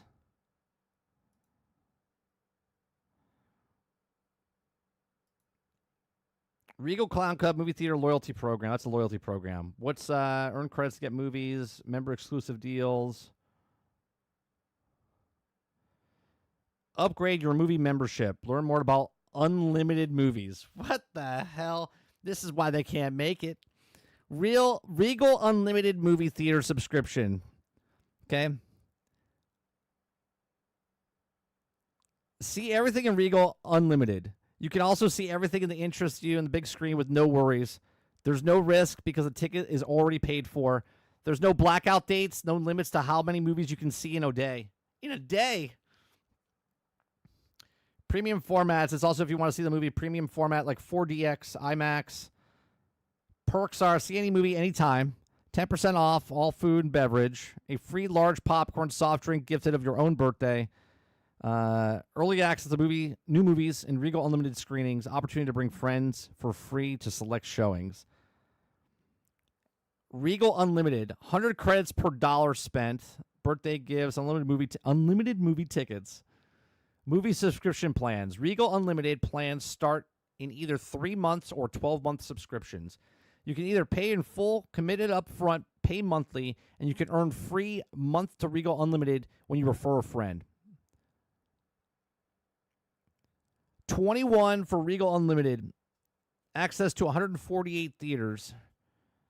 $24 gets you access to 363 theaters and 434 theaters for 26. 26, that's not bad, man. I mean, you can see a shit ton of movies, especially for the summer.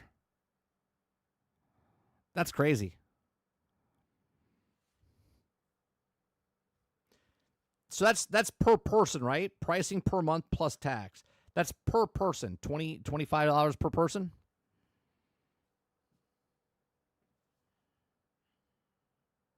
That's crazy. Bollywood movies and sometimes South. I can go see Asian imports. Most a sub expert, yeah.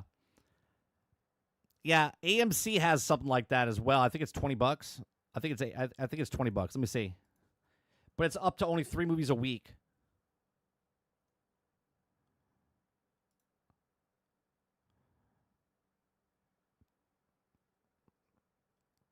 Let me see what theirs is called.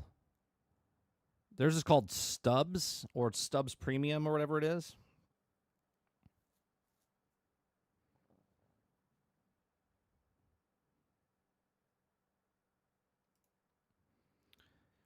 This one is 4 movies a week, every week. See Extra Weekly Movie Plus. There's more A-listers. Compare tiers.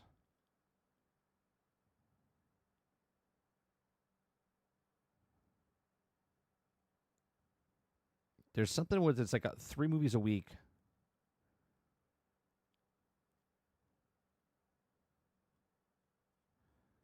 That one's the A-lister. That's what it is, the A-list.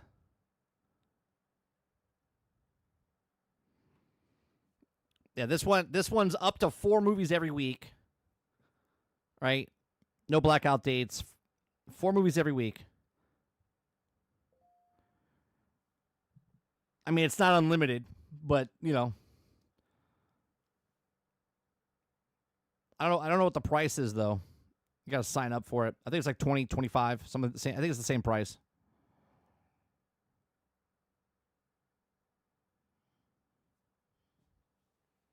I guess that's what you do as an independent moviegoer.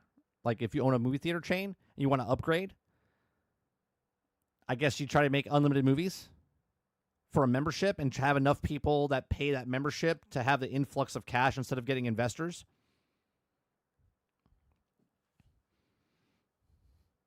Roadkill says, after this video, the stream Regal going to change its policy next week. Millions of people will be watching movies. Aku says, I go see 1 movie a month and it pays for itself.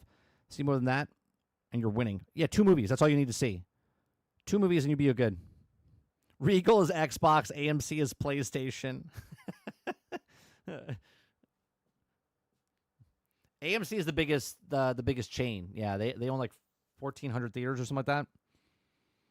Regal doesn't have that many theaters. Like a third of the size. It's a good comparison. That is a good comparison, Mo. Regal is Xbox.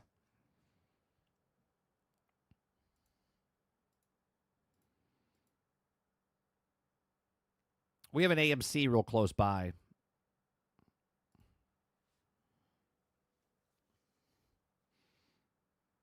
Yeah, it's like 3-1. Yeah, I'm pretty sure. Let me see. How many Regal theaters are there?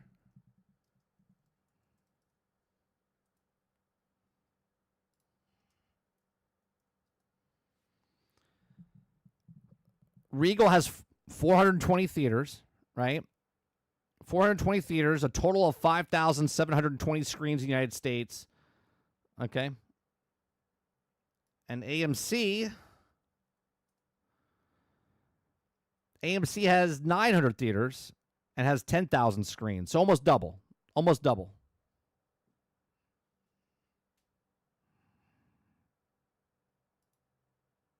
It's almost 2 to 1. It's almost 2 to 1.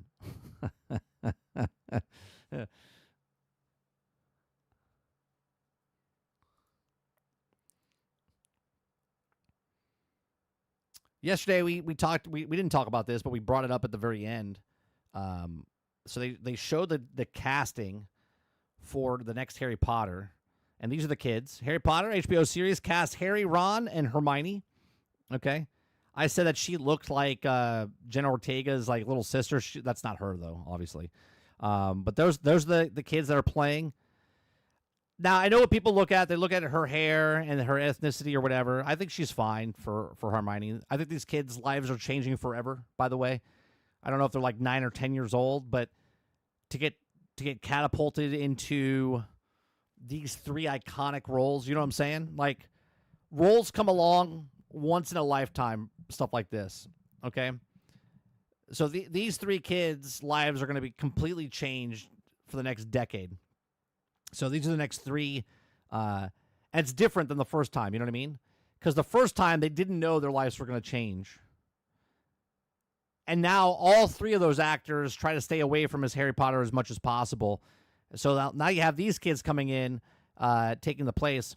So out of 30,000 open call, 30,000 actors auditioned for the lead roles of HBO's launched an open casting call last fall. Filming expected to begin this summer. So it's going to be, 7 years, 10 years over on HBO? After extraordinary search led by the casting director, it says, delighted to announce that we found our Harry Potter, Hermione, and Ron. I think what's going to happen here is that the biggest thing overall with this Harry Potter series is Snape. I think a lot of people are going to be that's going to overshadow what everything else about this series is until the series comes out, right? And we talked about that months ago about what they're going to do. Yeah, I think the casting's fine.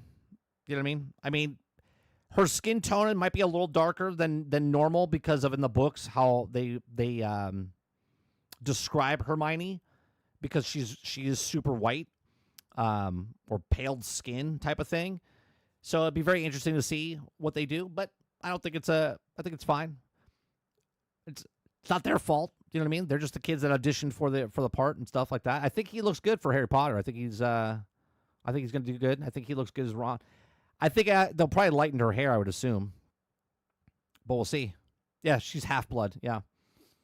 Yeah, we'll see. Their lives are changed forever. That's for sure. You have a job for the next 10 years of your life. So if you're 10, you're going to be working until you're 20. That's the dream. That's the dream inside Hollywood, man. If you could get on a sitcom, if you can get on a returning series and you're constantly have work, that's the dream. So these kids are set for the next 10 years. Unless they screw up big time, right? Unless they screw up big time and they fire one of them and they recast. But obviously, if they're really good, they're set. They're set. So congratulations to them. Open casting call? That's fantastic.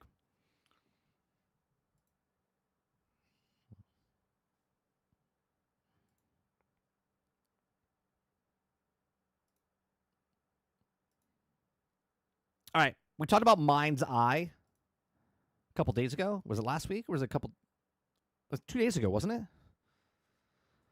Was that yesterday? I don't even know. It might have been yesterday. Dolphin says the genders are correct. That's all that matters. So you think. So, Mind's Eye, where I have 2 articles here. Okay. First, I'm going to read this one.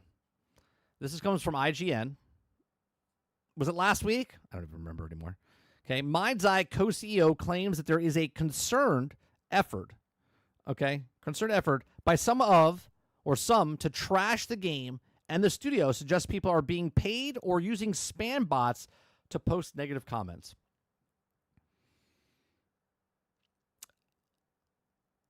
I don't know what this person's talking about, because just last week we talked about how nobody's talking about this game. Like, nobody's talking about this game. So I'm going to ask you, chat, before I even read this article, have you saw any kind of negativity around this besides the last, week when we watched Maddie Play's video about being concerned and telling us about the stuff? Before that, we didn't hear anything about this. The only time we heard about Mind's Eye is when Travis was talking about it, saying that he was excited about getting the game, and it looks good. But most of us didn't even hear about it because no one's talking about it. Like, nobody is talking about this game. So, if you guys like what I do here, we do this Monday through Thursday from 10 o'clock in the morning till noon Eastern. If you like it, hit that like button, hit that subscribe button. If you'd like to go above and beyond that, become a member as little as $5. Okay? So, Mind's Eye co-CEO claims that there is concern effort, okay, that some of them are trashing the game, and the studio suggests people are being paid to use spam bots to post negative comments. Interesting. So, the CEO, which I basically just read, post negative comments. Mark Gerhard, who became the CEO of Edinburgh's Scotland-based built-in Rocket Boy, alongside former Rockstar North developer chief Leslie Benzing, last year issued a claim of official Mind's Eye Discord, sparking a number of shocked responses from fans. Mind's Eye is due out on June 10th, 2025 for PlayStation 5, Xbox Series X, S, and PC via Steam and Epic Games Store. The elements of Grand Theft Auto, Watch Dogs, Cyberpunk, and also user-generated content portions of its game has been labeled as AAA Minecraft. Okay. During a Q&A session, the Discord reviewed by IGN, Gerhard said that who goes by the username of MMG on the platform was asked, quote, "Do you think that all the people who reacted negatively were financed by someone?" Why would you ask that question? Why would you ask that question? As a journalist, right? IGN, reviewed by IGN, asked the question, do you think all the people who reacted negatively were financed by someone? First of all, let's break that down. Why would someone finance to talk bad about this game? Right? Like, why would someone pay to shit on this game? Just from a business standpoint, right? Like, who's their competition? It's coming out June 10th. Is there anything around that time frame that's coming out that's in competition with this game? Do you know what I mean? It's just a little odd to me that you think that the negativity is being paid for. What comes to my mind is that maybe they paid for the negativity, because talking negative about it can get like a band together, be like, hey, they're talking bad about this game. Let's rally around this and let's make it positive. So people be like, well, they're talking bad about the game. I'm going to pick up the game just to show them, right? Like, that's the only thing I could think of. But for someone else on the outside to be paid to talk negative about the game just seems a little weird. He says 100%, Gerhard responded, before adding, doesn't take much to guess who. But who? Who? He knows who. This accusation sparked a number of shocked responses, including one who said a co-CEO for a studio, implying another studio is paying per previews to talk negatively about your game, is an absolute wild comment to make in a public environment in any situation. Gerhard responded to the comment by saying, not wild when it's true. Okay, so some users had clearly expressed concern about Mind's Eye and built a Rocket Boy in the Discord in the past. Wondered whether or not they also targeted Jared's comments. One such user, Cyberboy, sparked a separate response. He says, quote, folks, I never said Cyberboy was being paid by anyone. Gerhard insisted, I just said that there are concerted efforts by some people that don't want to see Leslie and build a Rocket Boy to be successful and are making concerned effort to trash the game in the studio. It's pretty easy to see the bots and repeat replies and the content that we also put out. Gerhard also was asked to clarify his comments by another user. He says, quote, so just to clarify, you believe that individuals, being content creators or otherwise, have been paid off to criticize Mind's Eye. Gerhardt also appeared to walk back the initial accusations, responding, "No, I never said that. I do know that there are bot farms posting negative comments and dislikes." Hold on a second. Let's break this down. He said, he was asked up here, do you think that you're being negative financed by someone? He responded 100%. Jared responded before adding, doesn't take much to guess who. Okay? Then down here, he said, I never said that. No, I never said that. I do not know that there are bot farms posting negative comments and dislikes. So which one is it?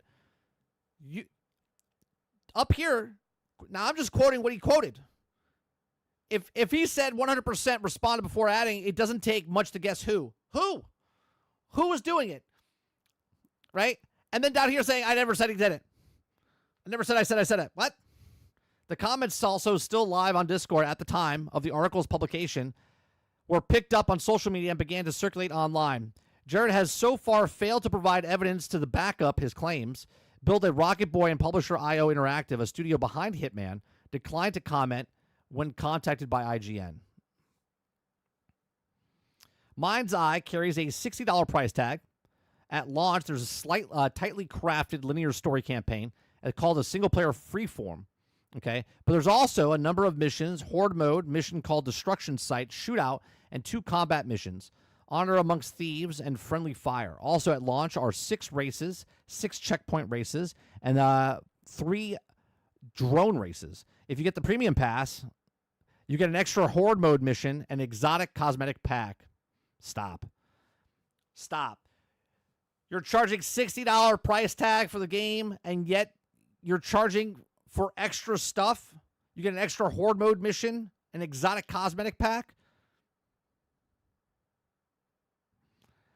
Following launch, Build a Rocket Boy said it will be deliver a consistent stream of fresh premium content monthly, ensuring Mind's Eye is a living, ever-expanding player experience. This includes new missions, challenges, and game assets. This is a continuous stream of studio development content combined with the very best community-owned beautiful creations. Means that Mind's Eye will continue to surprise and delight the players for decades to come. Oh, for God's sakes. Okay, so I know nothing about this game. And now all I know is that I'll never probably touch this game. Because they're trying to be Grand Theft Auto online before they're trying to run before they walk. Grand Theft Auto can do this because of all the Grand Theft Auto games that came before it. Yes, ex-developers or ex-producer from Grand Theft Auto now has this and is trying to make this like that. Charging $60, microtransactions left and right. I don't see this happen. I don't see this being a good thing for them in the future. Okay?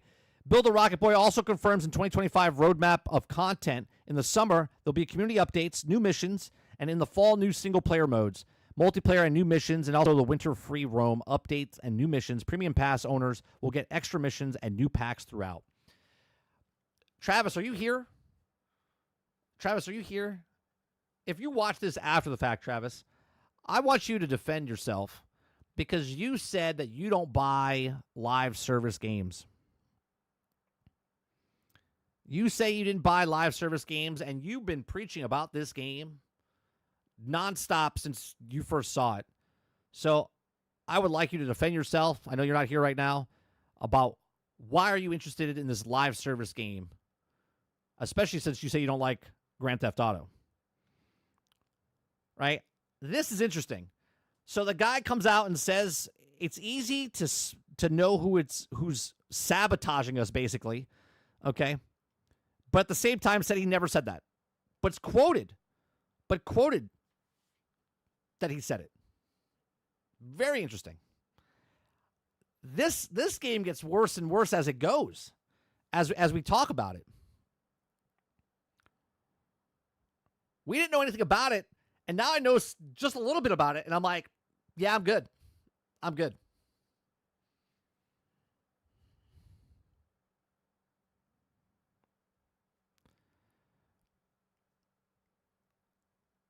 Let's see here. Should have came to Game Pass. It probably will. Aku says game looks like shit. They think people are paying to call it shit. Cue the J.J. Jameson laugh. Yeah, it's weird to me how. I mean, again, let me read exactly what he said here. Okay. Asked by IGN, do you think that all the people who reacted negatively are financed by somebody? Question. Okay. Quote, 100%, Gerard responded. Right? 100%. That's what he said. Quote, 100%. And then added, doesn't take much to guess who. Okay, who? Who? And then down here says, no, I never said that. I do know that there are bot farms posting negative comments and dislikes. But why? Why would someone want to shit talk this game? Why would someone get bot farms to shit talk this game? I'm really interested. Doesn't take much to guess who, but yet didn't say anything. I'm always about receipts. I'm always about receipts. You say something, stand by what you said.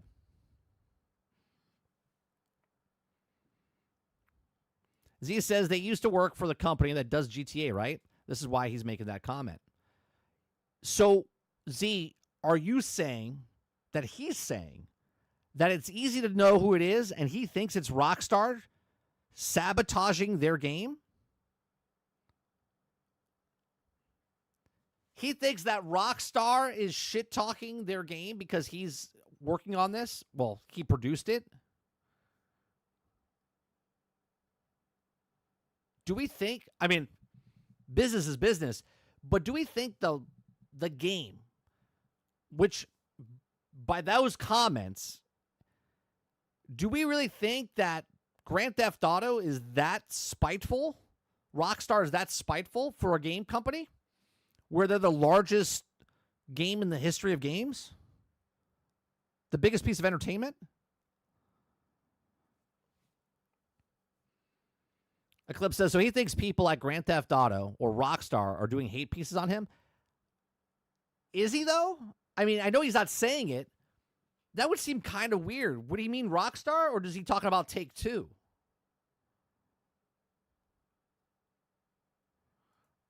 Roadkill says, sounds like a very different game than what we've heard of. Yeah, it's just weird. Eclipse says, so you want us to pay $60 for an incomplete game, then I can get Expeditions 33 for $50, and it's complete. Right. Mo said he bought Helldivers 2, so that statement's false already. Well, there's always goalpost moves. Well, it's the only game that I got that was live service, right?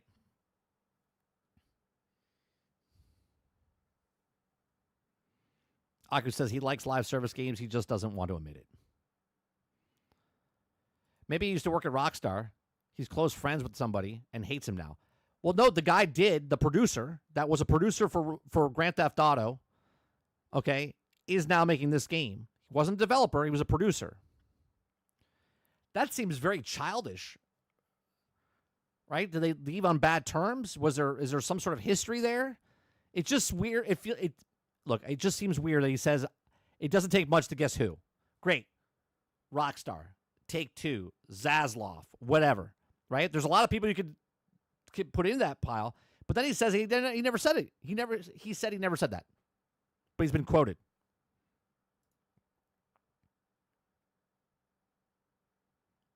Aku says, that sounds like a Nintendo movie. They were brothers and they left, right? Or am I mistaken? No, that's a different person.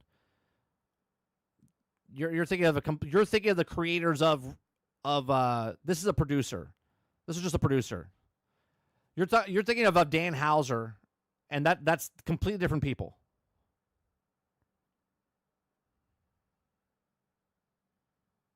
Yeah, the goalpost is completely destroyed still.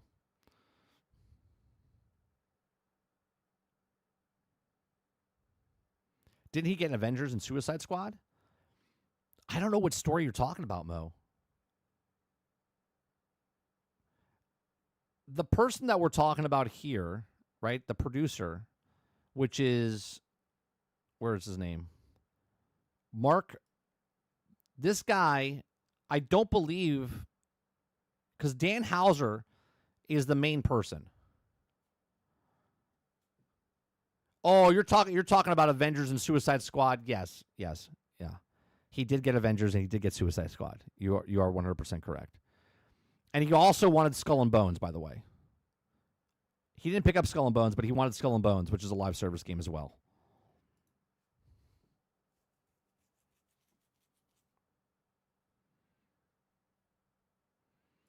Yeah, the only negativity I heard is that you don't think you can trust the CEO with anything he says.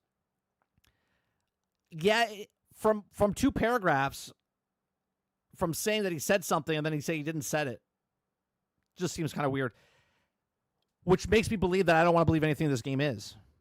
Because if I can't trust the guy from saying two quotes later, right? One quote says 100%, doesn't take much to guess who, and then say I never said that, I do know that there's bot farms posting negative comments and dislikes. Cool. Very interesting. Very interesting.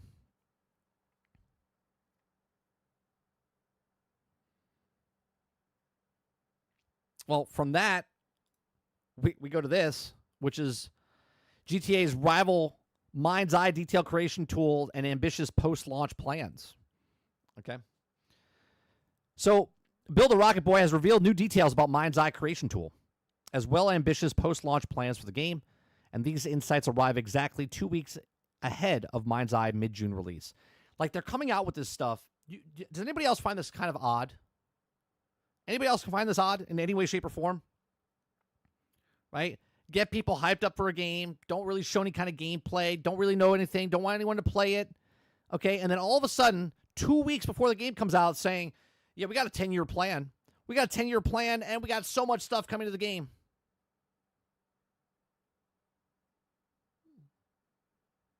Like, what?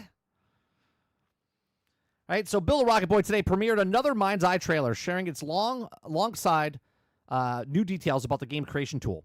A feature of Everywhere, the tools will allow players to add a wide variety of content to the game, combining existing assets into the new scenarios with Mind's Eye's cyberpunk world.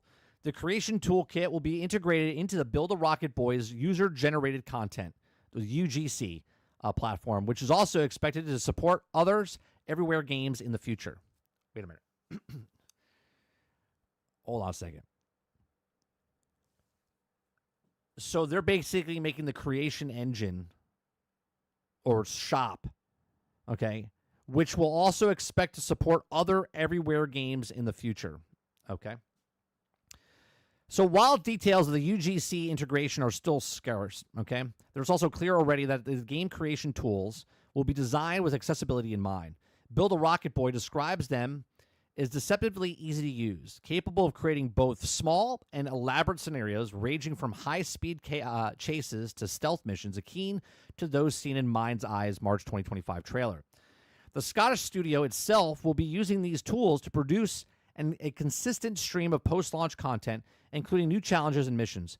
The developer will also periodically add additional assets that players will be able to incorporate into their own creation, further incentivizing them to help with evolving the game. This is very interesting. This is very interesting. So, okay. This is how I operate, right? I like reading the stories, okay? And then coming up with thought processes as we do it, okay? So, this is like a Trojan horse. Follow me here. The game is a Trojan horse itself. Okay, so back when Minecraft first started, okay, Minecraft was just Minecraft, right? Notch was building it, what it was, but then they started building stuff in the game and expanding the game, and then they opened it up to modders, right? And then modders started using all this other stuff, right? You saw this in other games as well. Fortnite doing this as well, right? So this game is trying to do something that Grand Theft Auto is not, where Grand Theft Auto, well, I guess Grand Theft Auto, you can build your own things and stuff there now. They're trying to do what they're doing at Grand Theft Auto without any kind of reputation behind it. That's why the developer is using his name from the producer of Rockstar's Grand Theft Auto, because he worked there and now he's bringing his experience over here. So Mind's Eye is $60, right? They're lowering the price for $60. They're not doing the $70 because they know that's, they're unproven, brand new IP. So now this is the Trojan. So the people that look interested in this game, they're going to pick this game up for whatever reason.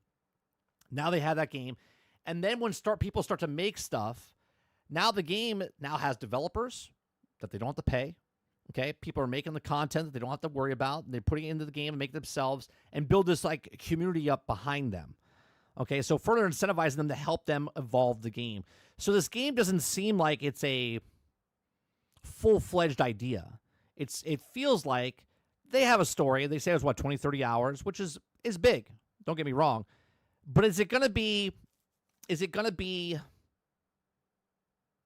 substance there? Or is it just kind of like missions? Because they even said in the other article that there's going to be extra races and a horde mode and all these other things, right? So it looks like minimal viable product that they're trying to get out the door as a Trojan horse to get other people to make content for them. It says Mind's Eye has a future filled with diverse episodes, interactive experiences that will keep the Build a Rocket Boy universe rapidly expanding for decades to come. This is, I think they're putting the cart before the horse. This is 2 weeks before the game. We've never heard any of this stuff beforehand, right? And this is why I think it's minimal viable product, because we just saw this like 2 months ago. No one said anything about this. No one said anything about any of the stuff inside the game. And then all of a sudden, 2 weeks before, they're putting all this stuff out there, meaning this game is not done, right? That's what I get. So while the user-generated content is framed as one of the game's key selling points, which we're only hearing about 2 weeks before the game comes out, Mind's Eye also promises a memorable story mode centered to former soldier Jacob Diaz, who has a mission to uncover the truth about the mysterious past. Okay, Rocket Boy GTA Rival is scheduled for release on June 10th. Mind's Eye will also be available on PlayStation 5, Xbox Series X and S, PC. Pre-orders have been opened up since March, priced at $60. All pre-orders will automatically be upgraded to the deluxe edition, right? So there you go. There's another selling point, right? All pre-orders at the $60 will automatically be upgraded to the deluxe edition. Trojan horse, get it up there, right? Make it look like it's cheaper. Give more people stuff to get in. Feel involved, okay? Which include 2 cosmetic packs along with the access to some extra playable content. Okay, like the Horde Mode mission, Deluxe Edition, is expected to be sold separately following the game's release. Though Build a Rocket Boy has not yet announced its price, the studio has also not clarified whether the portion of the Mind's Eye post-launch content updates will be paid. Well, they could announce it any day now, right? This seems very odd, the way they're just dropping the whole thing, right? Pre-orders opened up in March. They didn't say anything about what's happening with this game right now until 2 weeks before. We have the CEO saying that he said something, like, and then said he didn't say the thing. I don't know about this game, guys. I'm not touching it, right? I'm not touching it. It just seems very odd that all of a sudden, 2 weeks before your game, your unknown game, by the way, unknown proven IP comes out 2 weeks before, and all of a sudden, what does it say here? That it's evolving the game. Where it says right here, it says the key selling point. While user-generated content is framed as one of the game's key selling points, right? 2 weeks before the game comes out, and this is this is the content that's key for the game. Making your own content for a game. That's a bold move, Cotton. Let's see if it works out for him. So, I don't know, chat. This seems very odd. If something goes wrong here, this will look back on this and say, this is how you not market a game. This will go down as how to not market a game. It might be very well. It might blow up. Good way or bad way. Right? People might look at this and go, oh, it's really great, having fun. I love making stuff for it. Maybe it'll build up some game developers in the future. But it seems very odd the way they're handing it out. Even Matty Plays, when he talked about it, was like they're very, very sketchy or dodgy on what this game is. Right? He talked about the portal that opened up and you went into like this creation thing, which is now what they're talking about, which is just kind of strange.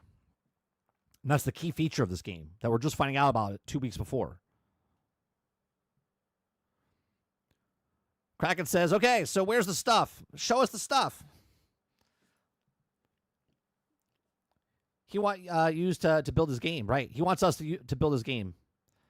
You're doing a stream for Dune Awakening and Endgame if anyone wants to watch. What time is it? Can you link that in the description or in the Discord, Eclipse? I'll watch it. We'll watch it live right now.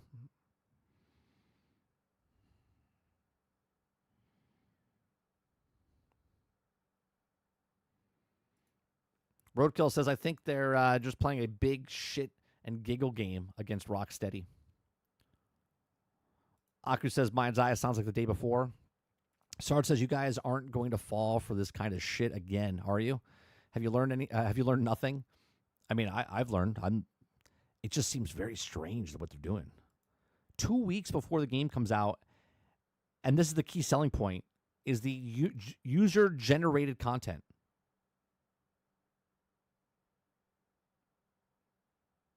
It's very strange.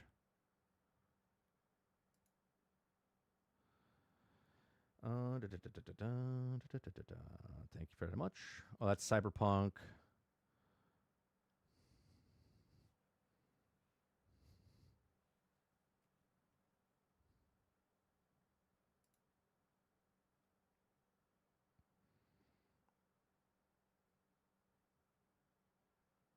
What is that, Altern? MetaQuest, a brotherhood in the shadows, a city on the brink, Teenage Mutant Turtles, Empire City, coming 2026.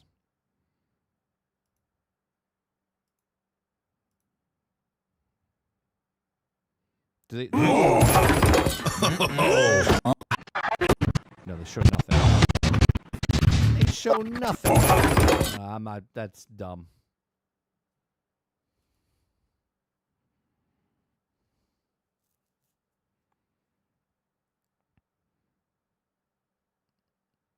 Aku says, I ain't touching it with a 40.5-foot pole.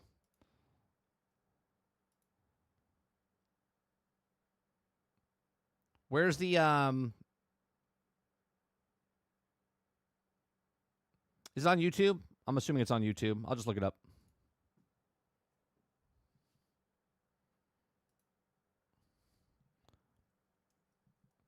Is it on their own channel, the Dune, live, Funcom. Here you go. Collecting questions from you, from chat, live during the stream. But before we dive into all of that, this is let's about watch Endgame. a brand new video.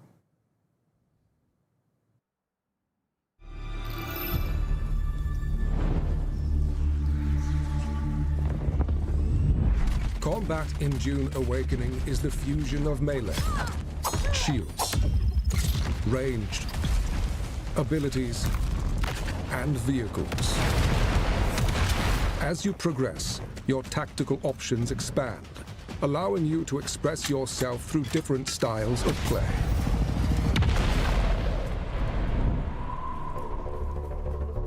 In the beginning, combat is a short, brutal affair.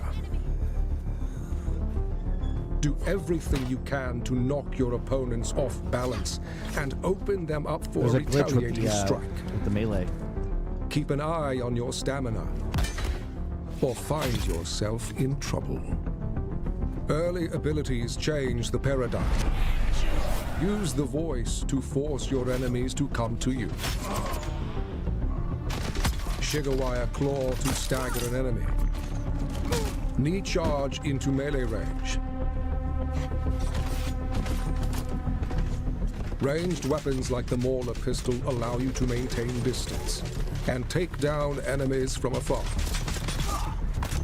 until a shielded enemy enters the fray. Boltzmann shields change the nature of combat. Their kinetic barrier can only be pierced by slow-moving objects. Fast on defense, slow on attack. Swords, daggers, kinjals, and rapiers are effective for dealing with shielded enemies, but without a shield of your own, you will quickly be overwhelmed by enemy fire. But the shields also have a weakness beyond the slow blade. Ranged attacks cannot be fired from inside an active shield, creating a window of opportunity for the others to exploit. Specialized range weapons can counteract shields. The drill shot rifle fires drilling darts that will attach to a shield and slowly pass through. It sounds like Patrick Stewart a little bit, right? The disruptor fires statically charged darts at I variable don't think it's him, speeds to overwhelm the power supply of the shield. Abilities can turn the tide of any battle. Swordmasters use their deflection ability to close the distance and bring their crippling strikes to bear on their enemies. Troopers use their techniques to take to the air and bring death from above. Bene Gesserit stop enemies Might in be their AI tracks AI with the Picard. power of the voice. Or use their Bindu dash to quickly AI close Patrick. the gap. Mentats control the battlefield with their sentinel. Or use the Hunter-Seeker for a silent takedown.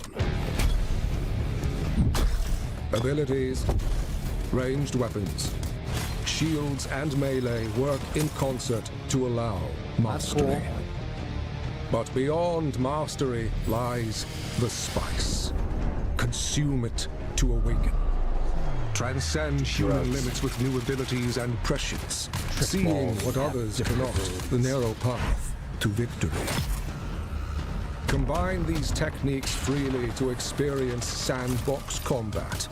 Create unique strategies and bring them to bear against your foes. Always remember, Arrakis takes the weak.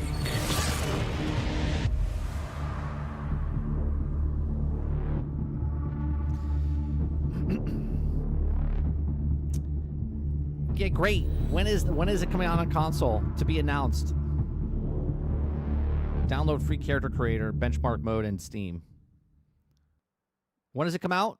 Comes out June? And we are back and diving straight into our first segment, showing you mid-game in the Haga Basin towards endgame as well. But first, let's of course introduce our guests for today. Here on this side, we did let him out of the doghouse. We have Joel Bailos, aka Chris Knife, our creative director. Joel, do you want to introduce yourself quickly? Hi everybody. My name is, I have to admit it, Joel Bailos this time.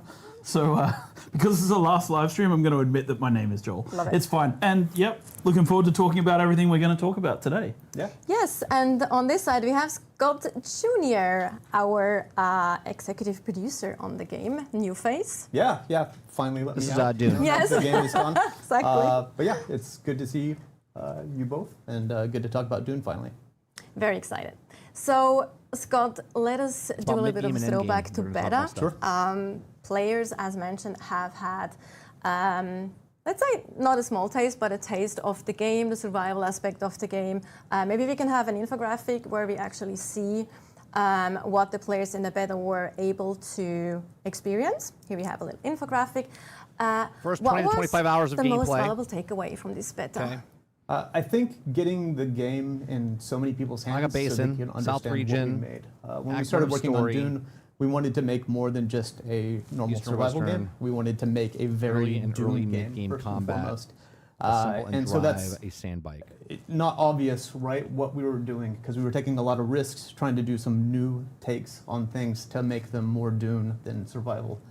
So we have a lot of people finally being able to play the game and understand, what we're trying to do. So that was great. And then seeing the feedback and the reactions and all the social media posts, all the YouTube videos, it's been fantastic seeing all the feedback. My personal takeaways is that we had a couple technical issues that we were able to sort out and get fixed pretty quickly. Some issues with some crashes and freezes that we've already fixed. So I'm really excited to get the game out next week so everybody can see what we've changed. Yep. Anything 100%. you wanted to add? Okay, so No, I mean, for me, it's just a lot of fun to watch mid to people late finally game, playing. Like, someone asked me on Representing Discord like 100 a year hours. ago.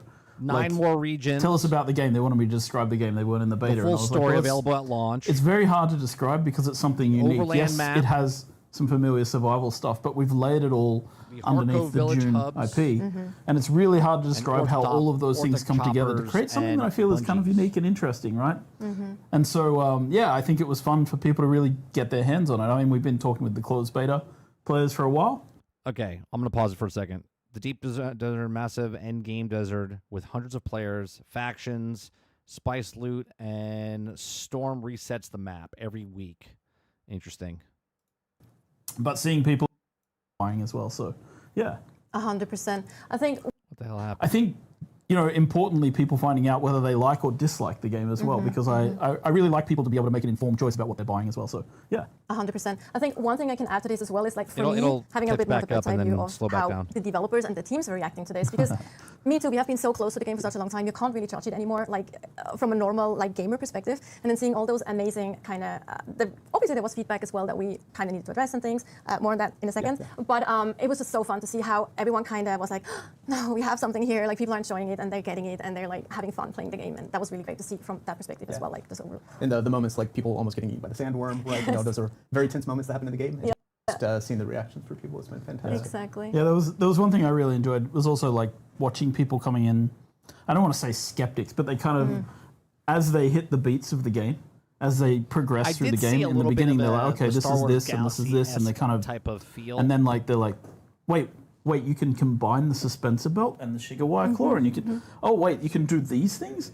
Oh, cool! I got like, and suddenly the game like it's opening up more and more, and they're really starting to understand the philosophy of how we approach the development with the sandbox, right? So, I don't know. As I saw people experiment, I was just like, oh god, they're seeing it and doing it. It's They great. get it. They have get those it. light bulb moments that we were hoping for, right? Yeah, and they just were growing more positive as they played more, right? And that to me is huge. It's really important. Yeah. And it's, as I mentioned, that are the things that are really great to see from. How much is this game? kind of an $50? outside perspective as well. And it was good. Just it's the first slide was showing this, right? It's just the first 20 hours, so it's just a taste of the game, right? It's just the very beginning of Act 1. We have so much more to show, and Which the best is parts are here to the come. rest, quite a bit, like a little bit of the stream as well. But going back to the beta weekend, there were of course some things that weren't that great, that didn't go as planned. One of those moments was, of course, the PvP moment in the broadcast, and when it comes to melee combat specifically. But we have actually worked on this and addressed it. Scott, maybe you can give a bit of context Yeah, so to that. we were aware of this issue. We've been in closed beta for a year and a half almost now, right? The new combat came in August of last year. Yep. And we've been making tweaks based on feedback and playtests that we've been doing. So going into the beta, we knew that there was that issue around stamina and what would happen if it ran out, and we'd already been working on it for over a month to try to fix it. You can get stun locked, can't you? We patched Did they out fix a that? change to it. Do you want to go over the details of that? I mean, the high level changes it's something like this now, right? So heavy and slow blade have been separated as attacks. So a heavy staggers people now, and then a slow blade finishes them off, or goes into the slow blade attack. So you actually, now holding the button, you'll actually do a heavy attack. All attacks have now got proper stamina costs attached to them. And then in addition, if you're in a place where you're getting into the stun lock situation, you get an ability which is called Second Wind. It just pops on. It starts to restore your stamina bar quickly so you can dodge out of any sort of stun lock in that situation. So yeah, we've been doing balance around stamina costing on everything. We've been doing balance around the way attacks work. I think it's all working pretty well. Scott and I did a fair bit of PvP with the Second Wind ourselves. option. We're pretty bad at On it. the top of a Did you ship. go right? ahead then? Did you do well? Yeah, Won He- and Joel won day 2. Maybe? I think you won day 1, but that was because on the second day I slotted the Benny Gesserit technique, the Mentat technique, which allowed me to avoid his voice. So power. the meta then would be the And second then wind. I Everyone would wasn't have to have able to second get wind on anymore. because So then you're getting stun it was locked, fun, and like because you're it's- getting stun and it's locked, fun you're going to have to the see second how wind to break the approach. stun lock. Yeah, how the dynamics work, right? So it was a lot of fun. And yeah, I mean, I think we're still, we put it on the closed beta, we're getting feedback from people and testing. But one thing is important to stress, right? It's a live game, and we're going to continue to patch and update. So we'll be paying a lot of attention to what happens as the game goes live and as people are playing. And, we're here to make the game better. That's our job, so. Yeah, absolutely. That's beautifully said. Thank you. But enough just a dry talk. Let's jump into some gameplay. So we actually have an example of group gameplay. I'm like that word is just not as I thought you were going to, when you said dry examples, I thought you were going to break out the wine. But let's. Maybe I should. Maybe I would go better with alcohol. But yes, so we have some group gameplay, mid game actually. Yeah, mid-ish game. We can Yeah. probably just comment on it as Sure. well, what we're seeing and how it's different from what people have seen in the beta specifically. Sure, you want. Sure, yeah, I can go. So if you played to the Vermilius Gap, you know, the journey is still very isolated to yourself, right? And your sand bike, and you have a small base. As you're moving into the next areas, like the Is the Hocket, or person this is the Rift, right? that's in that gun driving, or is there you someone unlock down the below buggy, driving? I think And there's the two great people. thing about the buggy Okay, is there it allows you to start mining from your vehicle, and the resource requirement as you go further and further into the game is more intense. But the buggy and other systems like that allow you to increase your harvest rate also. Yep. And this is a fantastic part, right? Just Yeah. moving around, going to the different resources, either switching yourself to the turret, or if you have a friend, having the friend man the mining laser, right? And then being able to harvest resources. Yeah, the buggy's a multi-seat vehicle, right? So when you get to the mid-game, it's good to start crafting that, right? And then you can get out there and you can harvest. It has a huge inventory space as well, compared to like the sand bike or what the players can carry. Our philosophy of design with the game, like I've seen people asking for more inventory space on their character, but our philosophy of design for the game was that you build vehicles and they become your inventory space. You I can agree with see how that. big this is and how much volume it can hold.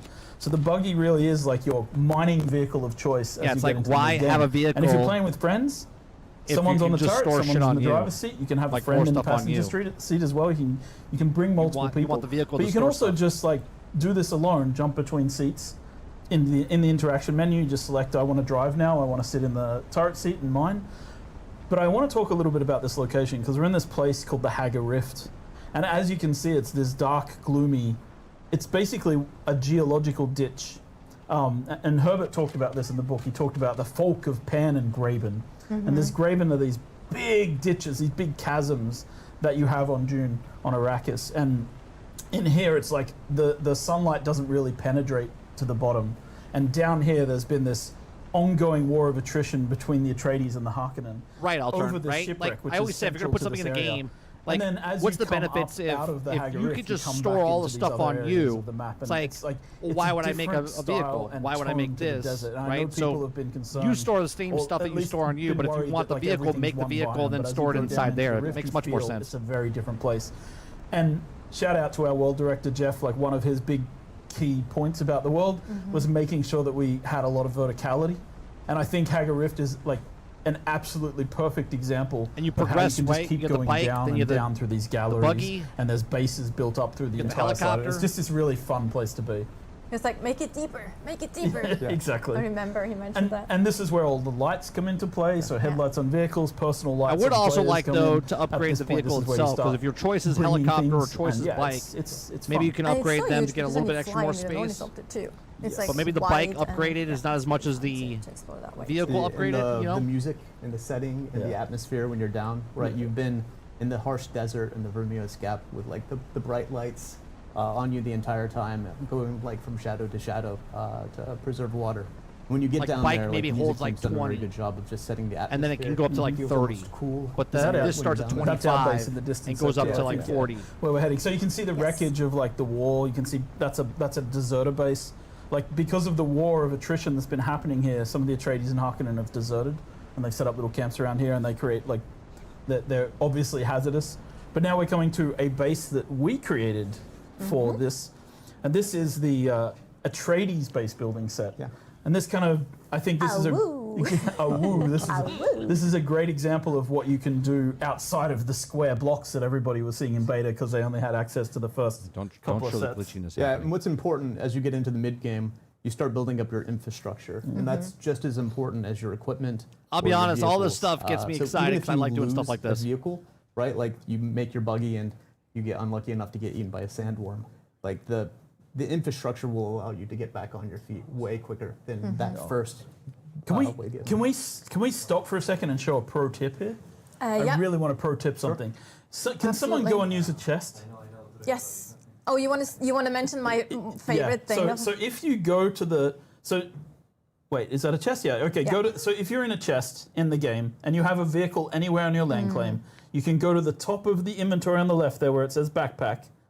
Where it says backpack on the left-hand side, whoever's driving up there. up Yep. there, And yeah. click the Nice. drop down, and you can select the vehicle storage. So the buggy this has is a 20 massive quality of life for getting that's things in nice and out of quality your of life. vehicles. Yes. Because we know it's a little bit hidden. It's not the easiest thing to find. But once you know about this, it ups your quality of life in the game immensely, because you can just drive in with a buggy full of stuff, go into your base, click any chest, click on the storage drop down, and start taking things out of the back of that vehicle. It's something that the beta tester suggested, isn't it? Like directly? Yes. Yeah. This was something Yep. people were asking for during the closed beta, and we exactly. implemented it. Yeah. Another thing that I mentioned before, which is such a small quality of life thing, but we have I'm on that too, is you don't have -5 to points empty to you, your Titan. chest before you can move them. Oh, exactly. This yeah. is like, that's Yes. just a complete -5 mind-blowing points. quality of life change to me. That's like so nice. Yeah. So the game works in these phases of, like, in the beginning, you need a sand bike to get off walking around, right?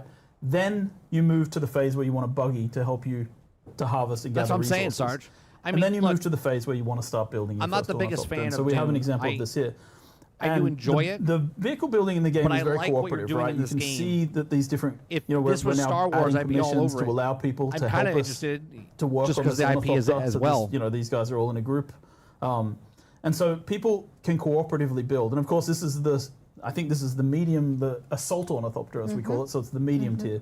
But the largest ornithopter, the transport ornithopter, also requires, you know, a lot of parts and a lot of people. I wouldn't So play this though as it's an kind MMO. of part of the way we designed I would this play was to this as make a sure that we solo have this game that I can play with collaborative co-op building with friends system and in the game, whatnot. both for buildings and for vehicles. This is my favorite part of the game. Just the building the vehicles actually physically in the world, right? Putting the pieces there, working with your friends to make all the parts of them, and then like mixing and matching the different modules to make the vehicle, you know, fit the role that you want to like Yeah.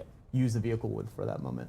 This is cool Yeah, that you can vehicles build come your with own different module sets, right? copter So you and can stuff. put inventories on some. You can, you know, like we talked about the buggy. You can actually have a rocket turret on top of the buggy, which I think you Exactly. saw in the combat trailer Yeah, earlier. yeah. You saw the buggy firing rockets. So you can have different types of things on the different vehicles, and we'll continue to expand that post-launch as well, making the vehicles more and more useful with utility.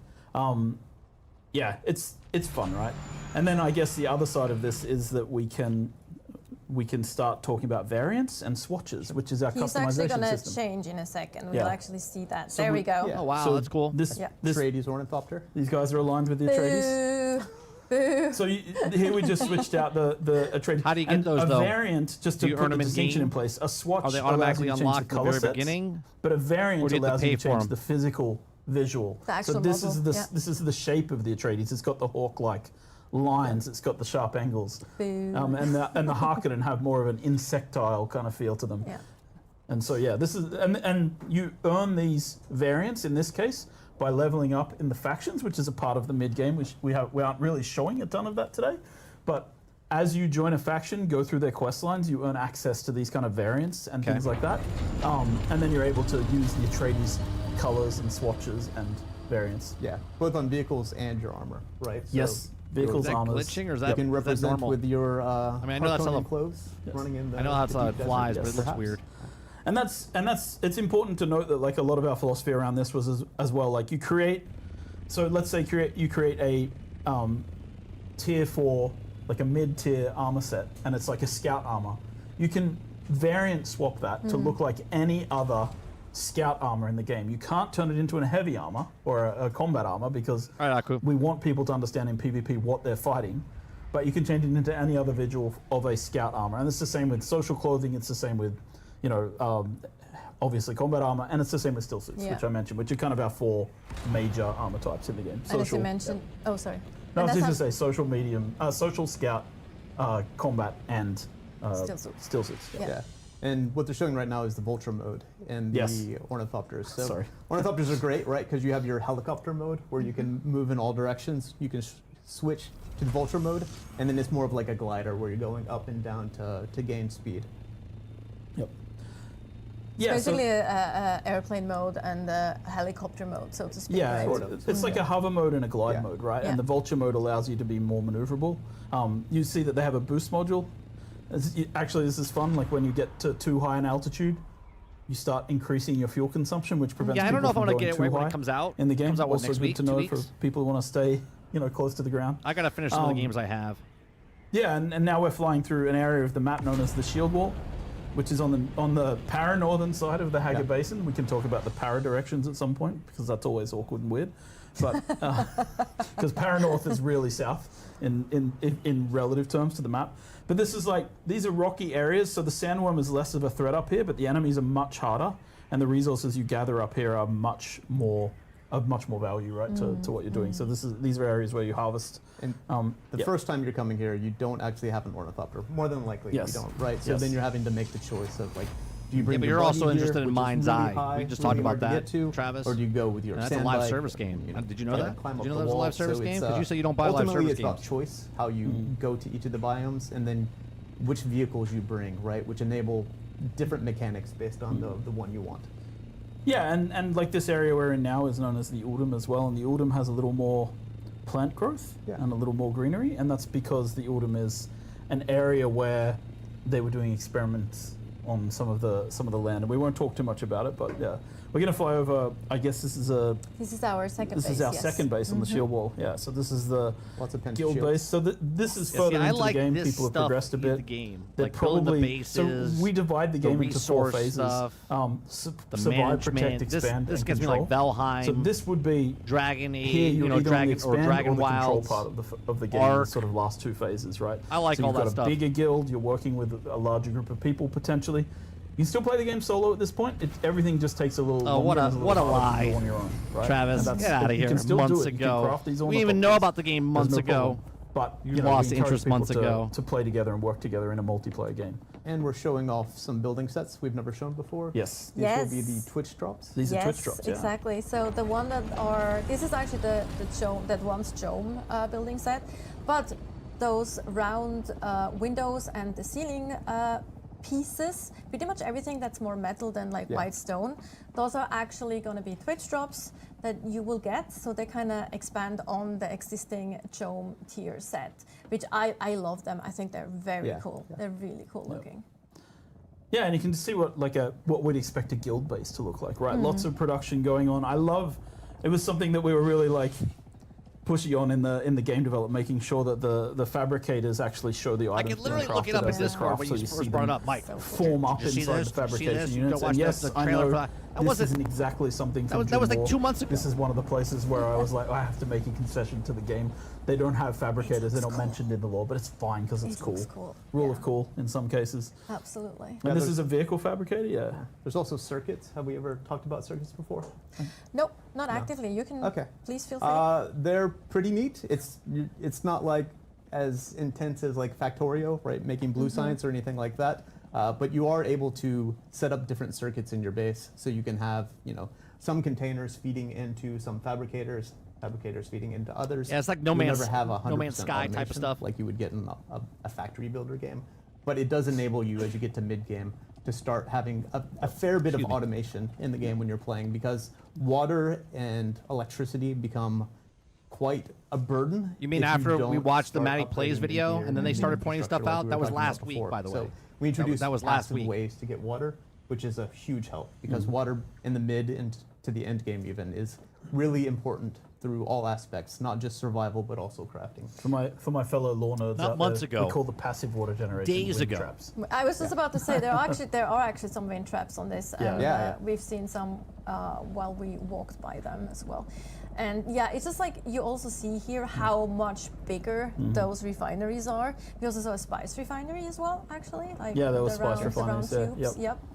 Yeah, and that we just saw a room with some decorations in it as well. Yeah, we just to you can pimp up your area in a sense, put out holograms. It was quite funny because here's a fun anecdote from development.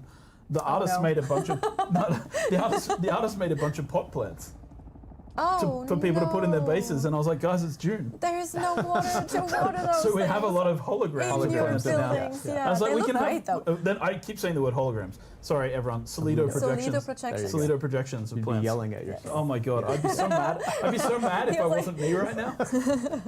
If you like decorations, you need to explore quite a bit, Yes. right? We don't unlock them all. Yes. Go to trade posts, go to places where there are people.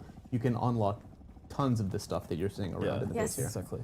You have to work a little bit for it. You'd have to work a though. little bit Yes. for it. Yeah. Like explore, find people that Yeah, sell you and stuff. and obviously these doors, Or- the pentashield doors and things as well. Like once you reach a certain stage in June, you can put shielded doors out, so you don't have to have doors that open and close. Exactly. And that's really useful for when you you have flying vehicles, you want to land in hangars, you don't have to wait for a door to open. Some of the cool stuff I've seen in First beta time you is brought they'll up make Mind's a Eye huge 3 months base, ago. but it's kind of covering a road. 3 months ago is when you So brought they'll it up. open up Yep. the middle of it and then set the permissions on the Pinto shields so that you can actually drive Public, through it. So yes. you can't go into their base, but you can still go through the middle of Yes. their Yeah. base, which is nice. It's nice. Yeah, I agree. Good guy players. Good guy players, yeah. Yeah. So I think we're actually gonna go up to the roof now and build a transport ornithopter. nice. Great. Which No. not No. yet. Okay, not yet. No, we're not. Excuse me. No, we're not. We're wrong. gonna run Excuse around the me. base a little Not bit wrong. more. We're Yeah, still yeah. we're still Oh. doing other things. That's in. Yeah. Okay. But few ornithopters. What hovering we'd around. like to do is, because we're actually going to go to a social hub later on, and we'd like to throw that to, unfortunately, we can do only Twitch, so I'm sorry, YouTube, we love you over there too. It's just our bot is being a bit difficult. So we'd like to do a poll, throw that to Twitch chat only for today. Which of the social hubs you'd like to see? We have 2 available in the game right now. One is Arcane, the other one is Harco, and you can choose which of those. Why would I you'd be like ready to for the see game if I'm done playing the today. game? I don't care about So we give you Division like 2 a anymore. few minutes to vote on that while our rock stars and wizards behind the scenes are preparing that poll for you if it's not running already. And yeah, we can talk a little bit. One of the cool things that they were just showing there is the vehicle backup tool. Yes. I don't know if we've talked about that on stream too much, but once you build a sand bike or a light ornithopter, you can actually build a tool to hide it, or like, what's the lore reason, Joel?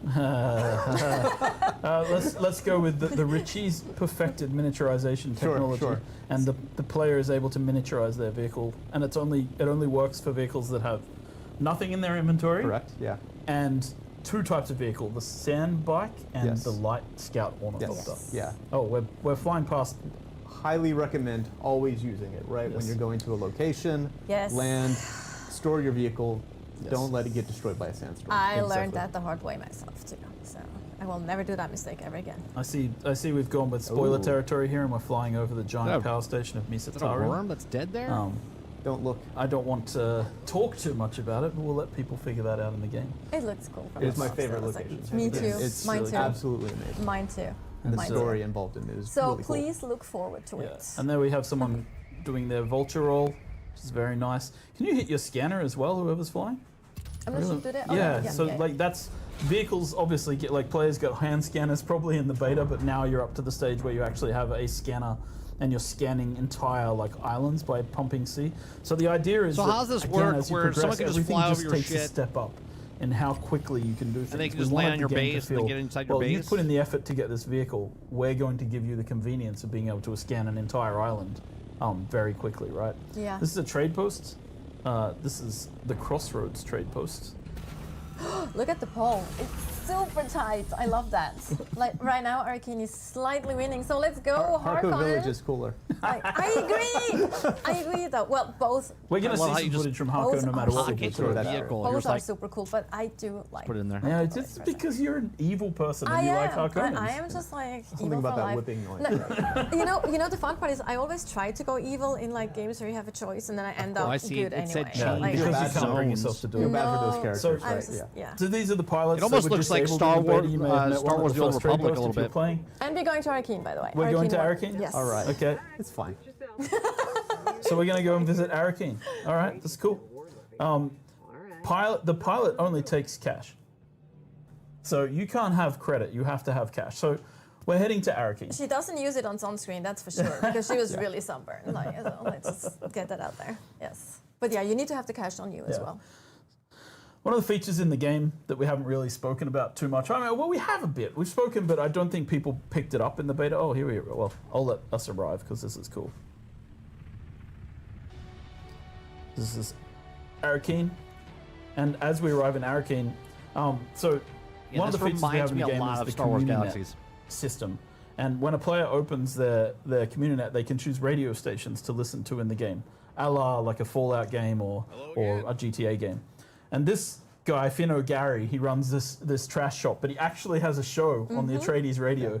And if you listen What's to the the show, it's his skill daughter talking about their trees and the adventures way on you how do they the got skill all the trees in this salvage game that shows like? up. So it's That's what I kind of wanna fun to know. just like narratively listen.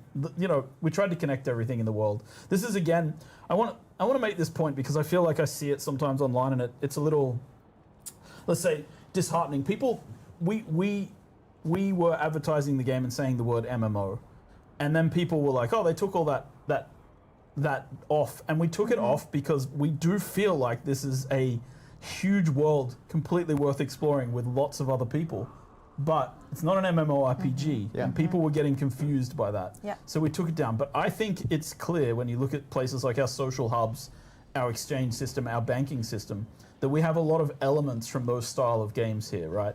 So yeah, we're looking at the exchange right now. Interesting. So it's Players not can an post MMO things on the anymore. exchange, and this is this is the banker. bank. Would you like to dip One of the great things here is you can actually store items and credits, right? So say you're going to take a long vacation, you're worried about your base getting destroyed for some reason, you can actually fly So to it's Arcane more and like- dump a bunch of stuff in here. I was actually thinking, it's like one of the great things here It's is more like a his Destiny mustache. Sure. Yeah, That's day to also day, but you fantastic. can Putting do mine on the mustache. multiplayer I mean, stuff. We've all seen the Fantastic mustache. You also pay taxes here. Yes. Like, because Yeah. you need to, like, for the bigger Gotta keep your sub shields fees, you up. actually need to make sure you have your taxes paid to the and this is where you pay. This is the Emperor? imperial consulate, as we call it. Yeah. This is where you go to pay your taxes to the Imperium. So the first sub-fief console that you place on Arrakis, the basic one that you place in the starting area, you don't have any taxes to pay on that. But once you get a bit further into the game, and you start building bigger bases, you pay taxes. You again. Once you start expanding that land claim, which you do through these land claim extenders, you start paying more tax. So the idea is that the larger guilds who have more members, who are more capable of achieving things in the game, they have a higher tax rate because Yeah. they're building out larger spaces. And that, that's our way of making it fair for people who only play solo as well. Like, so they don't have as much tax to pay. The other important thing about the cities is that's where you really progress through the faction storylines, right? So here's where you're going to come and officially join the Atreides or join the Harkonnens and, Yep. start vying for the land's red Can I system make stuff getting and sell it? Like involved in the politics of the entire world. And this is where the advanced trainers are as well. Yeah. For people who want to progress past the basic level of training in their particular chosen classes. Except for Derek. Is Oh, there Derek, the is there a Chronicler, he's player-based economy in this game? He's just traveling around. He's everywhere. He's a wandering He's- mentor. he's- You can he's, find him uh, anywhere. Yeah, he's here. He's there. He's He's there. everywhere. everywhere. Derek Shinar. Okay, no, enough. Sorry. No, but you have contracts here, of course, as well, and contracts, specific yeah. vendors, so they have a lot of things to sell as well. Yes, and the main story brings you to these locations as well. Yes. So now we actually get a glimpse at.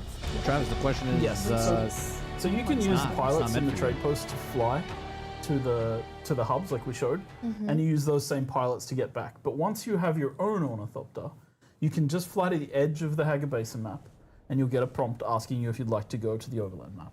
And this is the overland map. And this is, again, one of the things that I think kind of breaks us away from your standard survival game. This is where we have the ability to infinitely expand this game, where we have multiple maps that players can go to. I think this is where you go to reach the deep desert. This is where you go to reach several of the story maps. Right now, we've landed on a fuel deposit. And we're just picking up a bit of fuel, refueling our ornithopter on there. We're able to expand here What for is a long this? time, and this is kind of part of what, again, we wanted to do to make this a coherent universe, right, and make June feel like something that we're going to be working on and adding to for a long time. So post-launch, there will be new locations that show up here. Yes. We'll have events that have locations here for short durations, right? For Yep. to shake things up, and eventually, when we release huge content drops, they'll be accessible through the overland. map. The overland map. Exactly. One other thing that you can find in the overlap map, which also goes into the story, that we really would like to talk a little bit more about, because we haven't as you mentioned, it takes a while to also get the story going, so people during the beta weekend haven't actually seen much of that. So via the overlay map you can also access some of these story dungeons, and we actually do have some footage of one of those dungeons that await you, and Joel and Scott can probably give a little bit of context what we're seeing. Part of Act 2. So here we're not going to spoil too much of the story, but this is kind of the theme of Act 2, right? You've moved from a survivor doing the trials, now you're getting involved in the politics. Look, the kitten is back. Yeah, so there's a lot more interaction with NPCs, dialogue, there's a lot more cinematics, and a lot of locations outside the Hage Basin that you'll be going to. One of my favorite characters too. Yeah, I love her. Everyone does. In the Cone of Silence. We didn't mention the Cone of Silence, but you're inside the Cone of Silence here, and the game actually dampens all the sound outside. I said the game's not for you. When you enter, which is pretty cool. If you're not interested in the game, what's going to make you come play it? Nothing. You're not interested in the game. Murky for law people who understand. What is that, by the way? I actually don't know what The that Assassin's is. Handbook describes certain poisons. Murky is poison in the drink. That's actually something I didn't know. Like, I was wondering about that earlier. Like, I didn't know what that term is. So you see we have a dialogue system in the game where you can make choices based on several of the things that you've done in the game as well. Your background at the start has some payoff here. This water show is wealthy. Again, Well, no, the IP's not the only draw. It's If you- not if like, you- you know, if you we're like not making an open world Obsidian survival RPG games, with all of the choices that if something you like like that has. But we're sandbox doing games, if you a like level of this inventory that's above and management, beyond if you what most like, survival games do, I think. these are all And things will that be you can play the interacting game with without being a some Dune fan. characters that But people look are at her familiar last with. name. Yeah, Dune yeah. fans probably recognize already that last name. Yep. All right, so we're skipping ahead here. We've jumped to the part of the mission where you're heading towards the Water Shipper's Mansion, which is in the Imperial Basin just outside of Arakeen. The player is being sent there to assassinate and poison this water shipper on behalf of Alara Tuek. And so we come to this new level. That's what on I'm the saying, overland map. right? You've said multiple times you have no interest in the IP. Yeah, so you have your no interest job in is to Dune. If it was Star Wars, you would have it would be a Yeah, different she's talking story. and explaining the mission. then you're asking, but I can't hear it, so I'm just. Why would make you come back to this? One of the things nothing, we wanted to nothing do would is make make you come back sure to this all because the you're not interested in abilities it. still work in these, so it is Yes. still very sandboxy. Yeah. There will always be multiple approaches. You Yeah. know, if you have a Shigawire Claw, you can use that to grappling hook over some areas. If not, you know, then you're gonna have to be a little bit I more look at stealthy this- and avoid the searchlights. Is if Yeah, I'm, exactly. if I'm a It's person that it's didn't one read of the those books things where our philosophy is didn't like watch we the give people movies, but I the saw tools, this and it's be a like, sandbox, oh, play the way maybe you this want will to play. maybe this will Like- get me interested in it. Here, it's we have to find a guy called Yargan, who's her contact.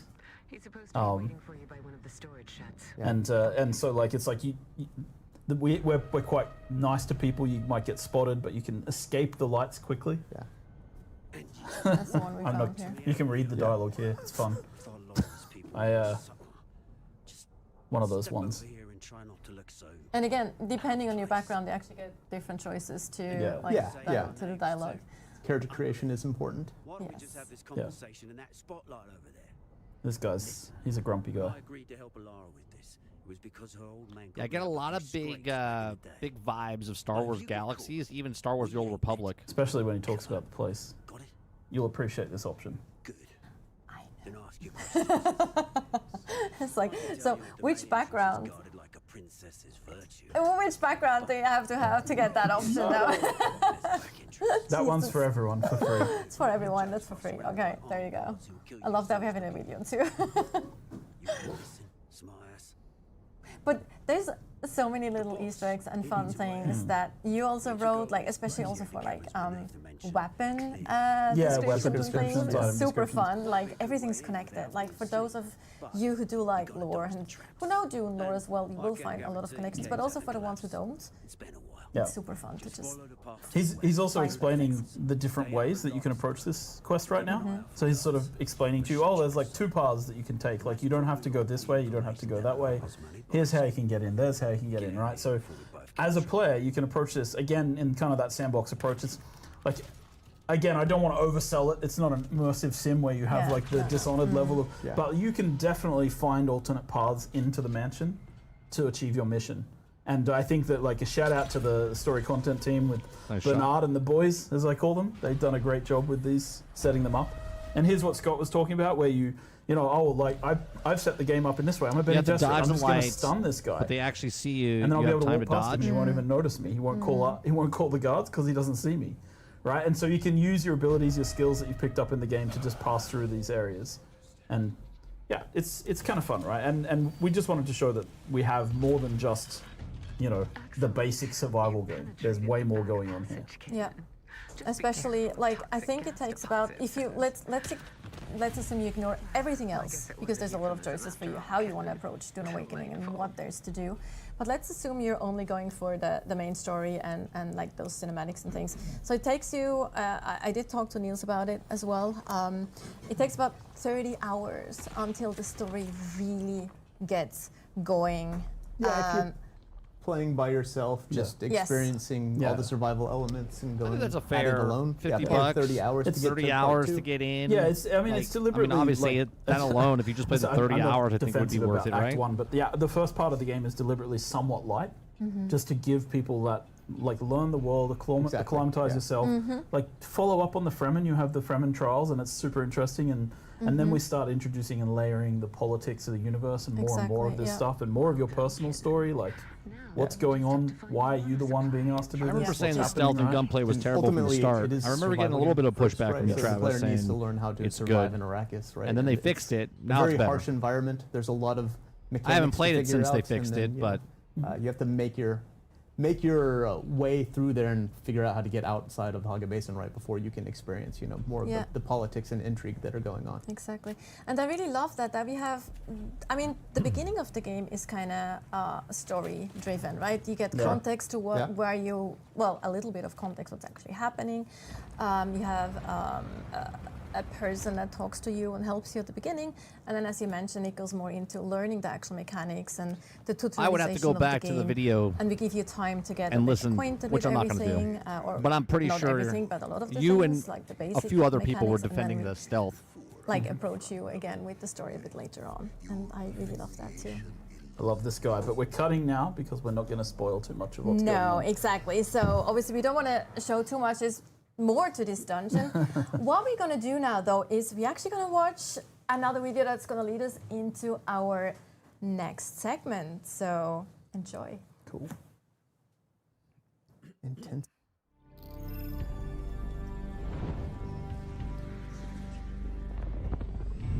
Power. Given the right lever, you can move a planet. In Dune Awakening, your path to power leads you through the great houses. But only accomplished guilds may earn their place among the Atreides or Harkonnen. Swear your allegiance and contribute to their rise in desert power. The pledge is only the beginning. You have come far, and now it's time to take control of the Landsraad. The Landsraad is the council of great houses that make decisions that impact all the players on all the servers in your world. Your goal, and that of your guild, is to secure their votes so that your faction, the Harkonnen or Atreides, can take control. To secure their votes and sway them to your side, you must complete specific house requirements on the Landsraad board. Alone or together with your guild, your efforts can move the needle. Be the first to fulfill a house requirement to not only secure their vote, but also reap their many rewards. This is interesting. Whether you enjoy PvE or PvP, there are many paths to victory. If you prefer the relative safety of the shield wall, there are many activities that will not put you into direct conflict with other players, while still contributing to your faction's rise to this is what I'm talking about. House Torvald wants you to eliminate sandflies. Rush in, or pick off the deserters one by one with your sniper rifle. House Rashis wants a delivery of ground cars. Join up with friends and build strongholds for large-scale production and deliver them safely to the House representative by ground or air. Large-scale production is costly and will require a lot of resources. To be able to craft certain high-tier items, you will also need the most sought-after resource of all: spice. You can buy spice from spice merchants or on the Player Run exchange. And it can even be found in smaller pockets behind the shield wall.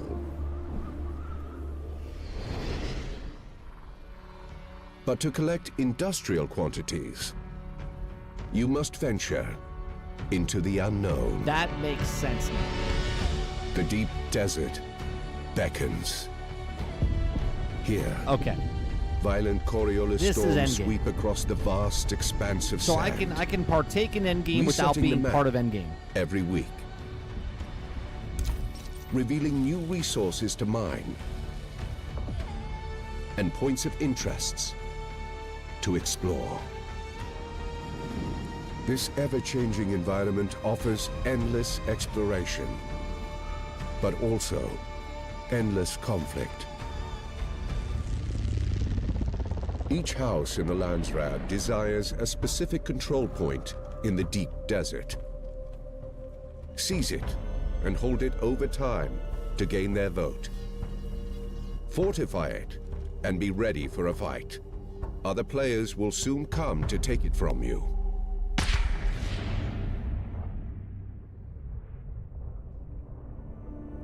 The deep desert is also home to frequent spice blows, offering large quantities of the precious melange. You need a lot of spice. Interesting. Once you've located a spice blow, move your harvesters in place to collect. Just be ready to defend it with your life. This is cool. See, as a solo player, though, you would never get your hands on this. But if you join a faction, you can help out in the scheme of it.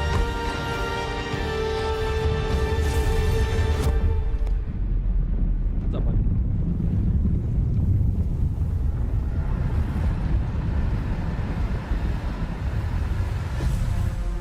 After a week of politics, manufacturing, and conflict, one side emerges victoriously.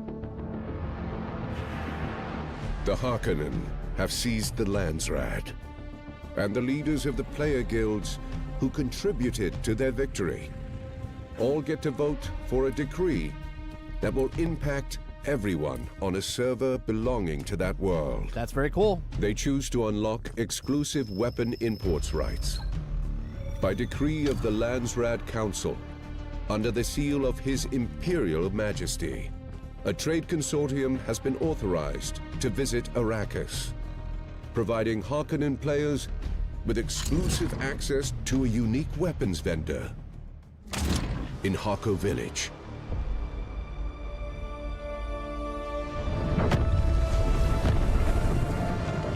As the Harkonnen Landsraad term begins, the race for control in the next term. What the hell happened? What happened? Oh no. What'd they do?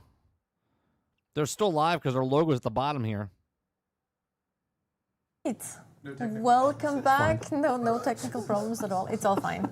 No one would have noticed if you didn't say anything, Scott. Sorry. That's my job. Pretty sure I couldn't hear it, but I'm pretty sure it cut off mid-video. It probably did. Yes, I couldn't hear it either. But the video is going to be available after the stream anyway, so you can watch it in all its glory. Landsraad.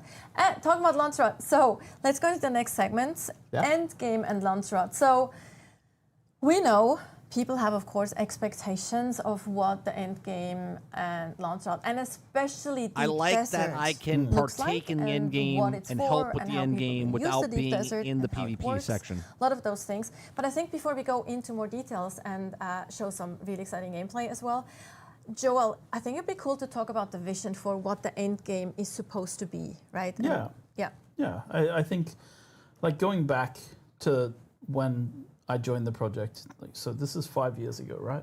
And we were talking about what is a good survival game, like because June, we were making a June survival game, and we were talking about what is the vision for an end game in June, and the kind of the goal and the idea, at least in the beginning, was like we started with, hey, like you start by surviving in the desert, and it's that raw nature versus mankind kind of thing. It's the sun, it's the sandworms, it's the storms, but then you move into this new mode of survival, which is political survival, which is the end game of the game. Needs to be about these big forces, right? The Imperium is made up of the great houses, the Landsrad, the Emperor, the Spacing Guild, Chome. All of these things have an influence, and you as a player are just a small cog in the machine. But we want you to be able to feel like you're participating in this big umbrella system. And so we started there. I'll give you and some then we flaws talked in a about, second. like, there's an element of, like, I think very technical game design here where we talk about player activity cycles through the week. I was looking at, like, games like Rust. Rust has their server resets, which is great for, like, people to start building up, and people really enjoy that cycle. But a lot of people also love having their stuff and not losing it. And so we talked about, like, okay, what about a place, and in June it's perfect, right? You have these Coriolis storms, and there's scenes in the book where the sand is just tearing apart cliff faces and ripping down the things in the desert and revealing things from beneath the sand. And so we said, okay, what if we had a map, the deep desert, and in the deep desert, the landscape changes every week. How does that affect gameplay? And then we started there and we talked about, okay, what about if there's a cycle of events that we want players to go through? And again, this is a design. This is a high-level design. We might actually have an infographic or a visual asset for that. A week cycle of. Oh, do we? Yeah. Cool. Fun. You guys are on top of things. I know nothing. Oh No, not that no. one. Sorry, that's this one. not that one. But okay. Either way, I can Maybe just it's keep, not right. Maybe I we can just- didn't make I it can in just time. keep talking. Yeah, Just go keep for talking. it. It's Go fine. for Sorry, it. everyone. I know it's just Go for boring it. old Joel. But like we wanted to approach this right. So we were like, okay, what if there's a map that resets and the map changes every week so that it's an infinitely explorable space? And we worked AI backwards from there. And we said, procedure-generated? how do we build a lot of our game systems towards this? So we started with the idea of, yes, the map resets. When would we want to reset the map? Let's say we reset it on the lowest player activity day of the week, right? Which tends to be a Tuesday night or a Wednesday in these kind of online games. And then we're like, okay, and then there's this activity we call scouting and cartography. And then we built a game mechanic around cartography and scouting, which I think we're going to show in a little bit. And that is, and maybe you saw it, we definitely tutorialized it in the beta, you reveal parts of the map. And then we made it so that you can save those maps and sell them to other players. So we create a loop there for players who are scouts, and that happens, let's say, in a player activity week. I remember them talking about during this the low ebb. months ago, The deep last desert year. gets revealed. Everybody needs information. How do we make information a commodity? We create a cartography and a scouting system. Then once that information is gathered, people share it with their friends and their guilds. Then they start setting up what we call a logistics plan. How am I going to control the spaces in the deep desert that I want to control? What is my guild looking for? Are we looking for spice? Are we looking So for Wednesday unique or Thursday is the schematics? best time to sell Are we the going map. after shipwrecks? Are we going after the ecology labs that have been revealed? Like, what are we doing this week? So then they go set up. And then the weekend, which is when the highest player activity count is, that's when people are online. And that's where people really participate in the activities in the deep desert, whether that is running ecology labs with their friends or shipwrecks or fighting over, like, control points in the deep This desert. sounds very a bit And then- ambitious. After the weekend, I should say, on top of this as an umbrella is the Landsrad. And the Landsrad are asking you to do activities that take place both in the deep desert, but also outside of the deep desert. There's a lot of PvE stuff in there. And then at the end of that activity cycle, everybody votes. It sets a server-wide change, like a worldwide, I think we should say in our terminology. It changes every rule set in the world can be changed by the Landsrad. And then the Coriolis Storm happens again on a Tuesday, and we start over again Rinse and with a repeat. new weekly cycle. And this is kind of the While still keeping your vision stuff. and dream for how the end game should play out and how we would like it to work. And yeah, I mean, we'll talk about how that we've set everything up for this to be the case, but of course, no plan survives first contact with players. So another point I would like to make is just we're a live game. We'll continue to tweak and update these things. So, but let's maybe look at and talk about it. Yeah. Yes, let's look at some gameplay. Actually, some activities that you might be wanting to do. So we have like actually a team here. I'm going to that lower this just a second. will now So a go major problem I see happening so happens we've in all gone through games the where you have other map. factions. Yeah, we're And in the Okay. Shield Wall. We're in the New Shield World that Wall, which is happens. the southern part This is going to happen. of the Deep Desert. If there's It's the more than PvP 3 area. factions, Yeah. This okay, is I don't know how many PvE factions there space. are, It was but important for us so that if there's 3 people factions, that are one's going to scared be of massive, PvP two's going to be the or second, and then the reluctant third one's going to be engage with, non-existent. They had a place And in the if Deep one Desert keeps that they winning, could go to without, then there has to instantly be getting a killed as way soon as you're to coming stop through, that from like, and happening. warping in, You right? see what I'm saying? gate So if camping the or whatever top from tier other games. clan This or is faction also keeps where winning you week set up after week, your- then the your other base of factions are going to operations. stop The playing or very stop first participating, area, because and the it's Deep going to Desert is ruin gigantic. what they're trying to There's do. no So water I here. want to know Yes, how they're and you need to have the combating that. logistics Maybe they set say up. something. I don't know. Yeah. You know, like you can go there by yourself. Like I fly there on beta. I try to stay away from people because, as we said, we're not great at PvP necessarily. People call it ratting. Yeah, Right? ratting. People, you can go in and rat. Oh, I'm totally right. Raid. Absolutely. But just to point out one thing here, because these guys are using. So again, coming back to like how do we get towards this vision? We started with how do you build this is going to get wiped every week. How do we encourage people to build bases? Well, first of all, we created this blueprinting system. You bring the diagram of your base, you place it out, and you build it quickly, right? This is very fast. It doesn't take very long when you're with a few friends. You get a base put down. Yeah, but it's you build is it up quickly. This is part of the server-wide logistics or cycle of the the Deep Desert. entire You can either bring the game resources wide. from Haga Basin and all the vehicles that you're bringing with you, or you can harvest in there's quite a bit of resources in the shield wall. You Yep. know, so you can set this up. So this is what's happening here. We're building a forwarding base. Exactly. I was going to say that this is obviously a forwarding base because it is kind of very boxy again compared to like the actual home bases that we saw earlier.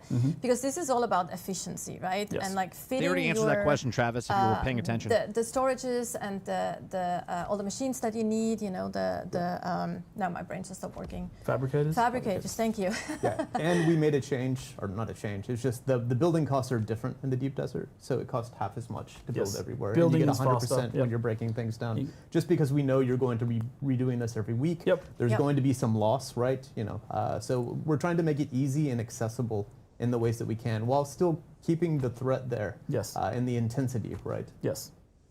Yeah, I think that's it, right? Like the Deep Desert is a little bit about that tension as well, that feeling of like, so we're Exactly. building here, it's the PvE area. I expect people to build their primary like weekly base in the PvE area, and then maybe set out some logistics bases so that they can. I things like can already refining see them spice. making a And that's prefab where it set where becomes you save a an building. interesting kind of like we'll see how You people play prefab out it and then just put these it down so you don't have to do scenarios this in the every actual single time. Deep Desert in the game, but this is kind of the expected behavior. This is what we hope people will do.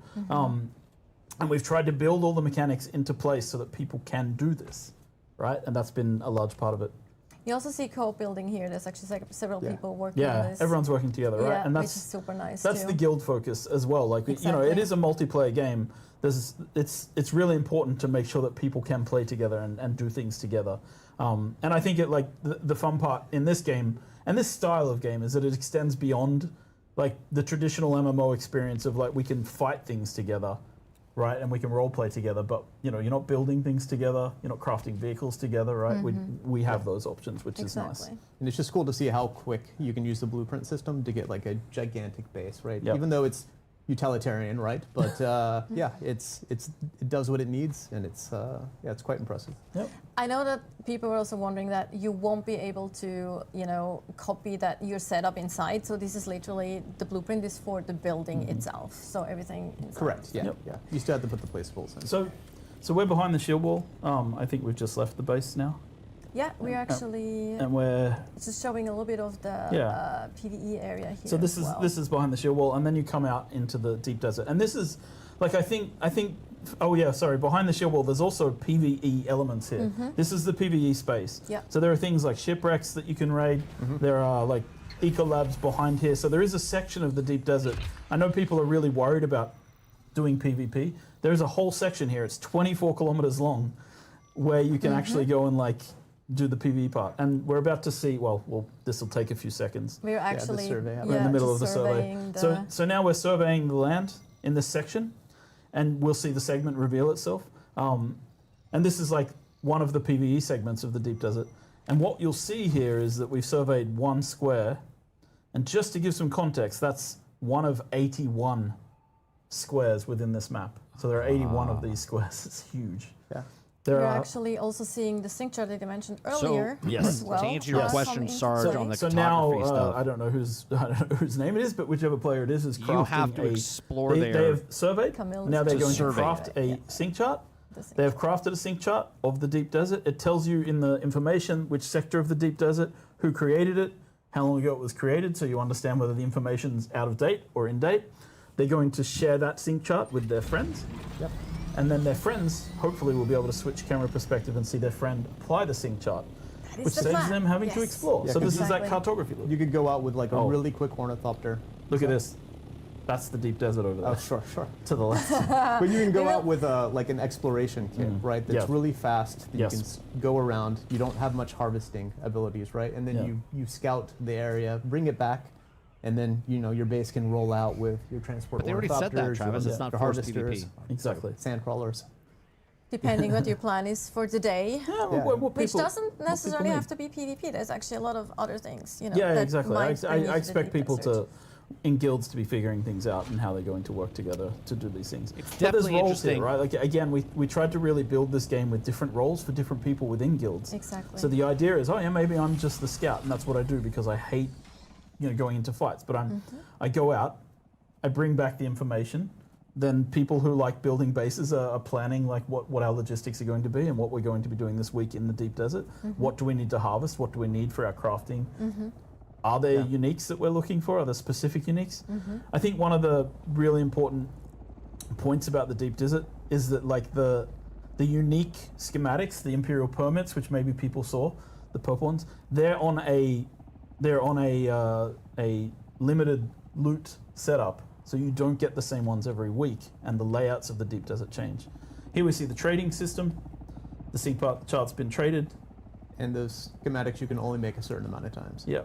And now we're going to consume the sync chart, and then we're going to open our map and see that the sector has been cleared, the same sector that was sync charted.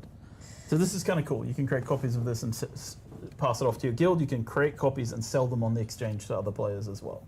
Yes, and while now they're Now actually the building a transport transport ornithopter, ornithopter, we can actually quickly talk about the Curious Storm in combination with the map, because we actually have a visual asset here Yeah. that shows how they can look like on Yeah, the so map. we can talk about the rotation. So this is Yes. like, so let's see that we're going to see 3 weeks of Coriolis Storm changes to the map. So this is week 1. Okay. And then we move to, and you can see that there's like one eco lab, a shipwreck, and a cave there, right? And a small base, and some spice blows that have been marked. And then to the next week, the layout has changed. Completely Where changed. things are Tile. is different. There's a control point now in the bottom left. There's an eco lab in a different place, and a shipwreck that's been uncovered. And there will be different loot and different Different schematics loot that you in all get. of them. And then we go one more week again. And now you can see that this is a bit larger. There's another control point. It's Very a cool. different house control point now. Different spaces on the map. A couple of eco labs this time. 4 or 5 caves and the shipwreck. So you can sort of see how this changes and how this loot encourages exploration for people each week. And that's one tile. That's one section. One of 81st. One of 81. Yeah. But I will say There you this: it's a very big desert with a lot of space. That's so that there's map that not we saw like is not all one the tiles are that section of populated each week. 81 of So those people aren't sections like, on there's the not map. 15 eco labs in every square, right? No. Like it's Yes. it's more big sparse. barren place. And this is also like important Holy because Christ. if we want people to fight over things, we actually need to draw them to the same places to fight Yes. over specific things in PvP. Yes. So for Alright. the ones who actually do want the PvP, they have a place to go where they know there's probably other players there Okay. as well. Okay, so now we have a transport ornithopter. This is the largest flying vehicle that you can craft in the game. And this may be my favorite game mechanic because the transport I agree. ornithopter can pick things up. And I love it because it can pick up almost anything that is a vehicle. Yes.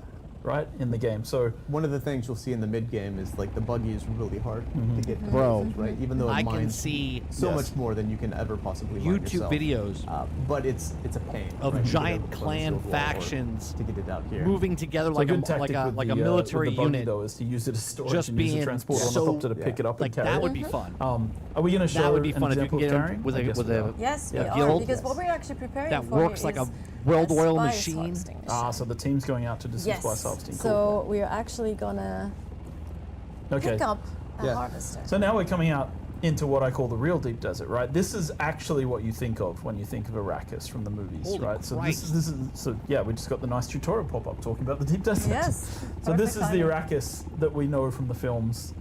So Hagar Basin is like and it's taking a lot of the information that we have from the books and about like the different biomes and things and making it into a truly sort of interesting PvE experience.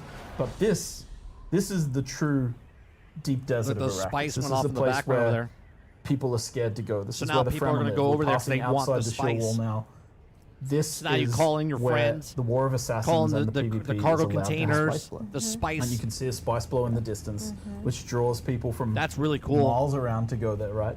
And I do want to say this section here, if you turn the camera right and left, you can see that we have the shield wall. It goes, this is 24 kilometers long, Wow. and you can't see people all the way along. So people who are like nervous about going into the Right, deep desert it's because Sea they're of Thieves worried right now. about, you know, the PvPers. You can't I see think them there's until you like get closer. an element from my end, a designed moment that we've talked about on this project quite often is like you come to the edge of this vast ocean and you dip your toe in the water and you're a little bit scared of sharks, but you see something in the distance and you think, I can make it. I can get there and I can get back. And the first time it's scary. And you feel that tension. And the second time. And Right, the so third this group time, is but going to you this feel that location. tension, but you actually start doing it, right? And I get that people worry about toxic behaviors and ganking and so forth, but we tried to build a space where you can get away from people as well. Correct, yeah. So I think that's really important to talk about is Yes. in Dune, you were given the tools to get away, right? Like if overwhelming amounts of This people come after you. this is definitely piquing my. See maybe what happens when you show can't quite gameplay. get away, but that's See generally what not happens when you going show to happen. gameplay. So a lot of it is more about PvP is about controlling a point and like having to give up that point if you don't Yes. feel like Fighting, Yeah. fighting over things Fighting instead of kicking over- down yes, sandcastles. exactly. So so on the Landsrad here, this is So it kind of constantly interesting, right? So you can changes. So see if the you need Landsrad's this in the point, state of And the other faction wants of this like, point. They're going to take if we claim They're this going to as go the for control Atreides, of this we're going point. to You win know what they're we going call to go a for Sisselrad, control for this and a point. Sisselrad means you're like, that we we're need to going protect to get this the voting point power because for the they week. need to make it So across. a Sisselrad is when we can complete a row. So normally, if you were Harkonnen and Atreides in this situation, you'd both be fighting over this particular control Right. point because you really don't want the other one to win for the week. But normally, like it's kind of you're always blocking each Yeah, other that's and a good causing system. like the other team to have to, you know, go back and focus on filling out a row or trying to fill out as many squares as possible. So we're trying to take the House Haggle? House Haggle owns this control point in the deep desert. We're in the deep desert as Atreides taking over this control point on their behalf. And you can see it's just this control point. It's a place that you have to defend in the deep desert. It'll draw other people, and it will earn you points over time. It's a classic control point in the deep desert. One other thing, just if you stop for a second here, one other thing I just wanted to point out, one of the feedbacks we had in beta was about team markers. And you can see our new team marker system in the game here. It's deliberately only for the 4-person groups. I will not allow this to be in the game for guilds because I want, like, especially I know people talk about Zergs. I think when Zerg guilds and there's 40 people attacking each other on the screen, if everybody can see who's in their guild, it's very easy to target the people that you're trying to so there's- Zerg. But if it's just the group, They're not then in your it's group. much You more can kill them. difficult for Zergs to actually not do friendly fire. Yeah. And there is full friendly fire on guilds. So there is I full mean, they friendly can fire. do it if they work for it, right? They can make That's sure game everyone changing. has the same swatches and the Yeah, same sure. armor. So That's- there is But ways to somebody do could it, but figure out they what have to you're work. dressed like and infiltrate. Quick- right? quickly switch to yeah, your- exactly. Yeah. So that's We didn't want to take no away artificial. like it's been one of my let's say I will say this is one of those things where I have had to fight with a lot of developers on this project about this. There's a crashed ship down there, by the way. It's kind of cool that you could also go loot that. But like it's like giving too much information Very for cool. free to players actually limits our ability for people to have politics and intrigue. Yeah. Because if I can see your name over your head, I know who you are, right? But if I can't, if I don't know who that is, and you dress in my clothing and you walk into my base and you follow me around, it's like I might just think that you're my friend from the guild, when in fact you're just like, you know, trying to infiltrate. And we want to Interesting. allow that possibility because that is Dune. At its core, that is how things work. There are plans within plans, there are groups within groups. That's what he just I said, remember Sarge. that from early on. That's what he where just said. your Kind of He said if you low-worth dress like me, information has to be You Oh, could yeah, be in, for sure. That look was like a you're in our very early faction. Can I just point out that we just Very crossed cool. a server border? Yeah. Like Sure. our game has server meshing tech in the deep desert, and it's been a very painful technical thing to get working. Yes. But we just crossed a server border. You probably might not have even noticed any sort of hitching or anything That's because cool. it's very seamless. And again, shout out to our technical team who've been Yeah. working their Yeah. butts off Well, to get this. I in wanna good know when it's shape. coming to But we just console, crossed but a I'm sold. server border from one server to another, and it's basically not visible. Because which is I can just great. be a What we call scout. like authority transfer. I can just be a Authority scout and do between my own servers, yeah. thing, get So now we're feedback, picking get up a- information, and then a share random that with sandcrawler. somebody else. and bringing I it can be out part to of a the spice house faction. in I can field. sell it to somebody else that's not part of my I love faction. that. I love that mechanic. I think it's I fantastic. can play the fun middleman. in the game, just picking things up. The transport ornithopter is quite slow, Yeah, it's very slow. so it is dangerous to go out just in the transport ornithopter. And you can of course sit in the harvester Yes, while being sure. Yeah, you can, transported, yeah, which you is can. really fun too. You can also, Yes. I think the transport can- also has like 5 seats as well. So Yes, there's, yeah. you can bring a whole little group with you. Is there a Have them first stand person on mode? Kidnap other Yeah. enemy harvesters as well, which is also super fun to do. But we should talk about spice because Yes. that's really ties Yeah. the entire end game together, right? So Yeah. all the tier, the tier 6 or the last like set of resources. And this is right? not Everything this is a requires one-time spice payment, to right? craft This is it. not So a subscription your in-game model. gear, your in-game tools, Yep. in-game vehicles. Everything, How do they make everything money? in game requires spice for crafting, essentially. And also, we mentioned the Landsrad. The Landsrad has always the center square of the Landsrad Whoa. requires spice This- to win. this is cool. It's important. The Sandcrawler is like, it's not the full harvesters that you've seen in the films. Those are owned by the big houses. But as you can see here, Yeah. this is like a little like raid event. We just placed a thumper on the sand. We have a guy on a bike. He's Exactly. riding around dropping thumpers. You should also hear it actually on Yeah. stream now. You hear That's the cool. The thumpers are really important because sandworms roam the Right, deep you need desert. to- they you need will to be coming, and you need to be placing distract out them thumpers while to you're distract them harvesting away the from spice. that sandcrawler while it's harvesting spice. And you want to keep it on the spice as long as possible, just like in the book. Yeah. You want to stay on the spice, earn as much profit as you possibly can. You can even see the trail that the sandcrawler is leaving in the spice as it sucks up spice into its little vacuum pack. Bro, so this the, is the good. sandworm stops being, it not stops, but This it's is less good. of a threat as you're going throughout Hogga Basin into Yes. the mid game. They But thought then about it. at the end game, right? There's sandworms all over the place, and it becomes a threat again, especially when you're trying to get spice from the sands. So yeah, so you saw the sandworm Then just you gotta took pick up that your thumper. shit. Hopefully our intrepid thumper places have put out more of them. they're Yeah. totally well organized. They have like several people placing out thumpers. Yeah. They have like the scouts here in the air that we see as well, which is really cool to see. Looking for worms. Plus our transport to be ready for any kind Yeah, of danger that and- might occur. And so as soon as the sandcrawler, like the person driving the sandcrawler knows that they're the target of the sandworm, they need to radio in and be like, get me off the sand, so that the transport ornithopter will pick them up. But That's at cool. the moment, I think we're using the thumpers effectively as a team, and this is a part of it, right? Like this is why you the gotta deep make the desert thumpers. is You very gotta get an Dune. I don't organized think you team to have put this the thumpers experience in out any there other game. while you have other people And doing the the idea was spice to runs. create this. So if you here with your guild, there's something to do and it's fun and it's interesting. You have to have scouts. But then other players guards. might show up as well, and that's where it becomes Decoys. another step, right? So you're saying it's not just reskin Conan Exiles? Is that what you're saying, Joel? We could talk about what the word reskin means. We could talk about that some of the best Oh. games in the world are reskins of other games. So you see here, though, that there is a lot of sandworms that Yeah, are yeah. popping up Yeah. here constantly, Yes. which is both fun to see but also terrifying. There is Yes. a limit to how much they Yes. will eat thumpers, right? Yes. They Yeah. do eventually get annoyed. Eventually, There's they like, have enough. I'm not that dumb, Yeah, right? yeah. This Like, is just the sandworms. They'll eat When you have thumpers other for a while. factions trying to get the same I stuff as see you. what you're doing here. They have a diverse palate. Yes. You can let them have it. You could try to But kill yeah, them. this is like You also see nicely the scouts around to Yeah. see like also potentially looking out for sandstorms Yeah, coming in. Of sandstorms, course, yes. Yeah. they're kind of Worm sign. devastating in this particular worm signs. Enemies coming in as well. Enemies coming in. potentially. Yeah, Yes, yeah. yes. So yeah, it's I yeah, kinda this is like kind of the- the experience of being the like spice harvesting runner at the spice bottom. in the deep desert from a large spice blow. And there are smaller spice blows like that you can come to Yeah. with a smaller guild. We also have them in Hogga Basin, of course. Yes. Just way There's smaller than just a this one. couple ones in Haga. Yeah. Yeah, it's very limited. because we wanted spice to be a rare resource. I that like you the need to go fact out that here you into don't the deep desert have to to get. And talking participate about in like this. concentration You of could people, still like, get the spice flow spice you can other see from ways. really far away. Yeah. This like is a mega 40+ load. kilometers Yes. away. So you do need to bring some friends to be looking out for other people coming in. Yep. There's another thumper down there. So I know we've seen some comments from people that are like, well, I'm you really glad they have showed to this. go into the deep desert to get like the highest type of gear and such. What That do is we? not true. We have the exchange. We just showed that before, right? So you can be somebody that is making something that a person on the exchange would want, right? That goes into the deep desert to get spice or to get, you know, like some schematics. They can go to Arakeen or Hargo Village, post that, you know, and then you can trade it on the exchange.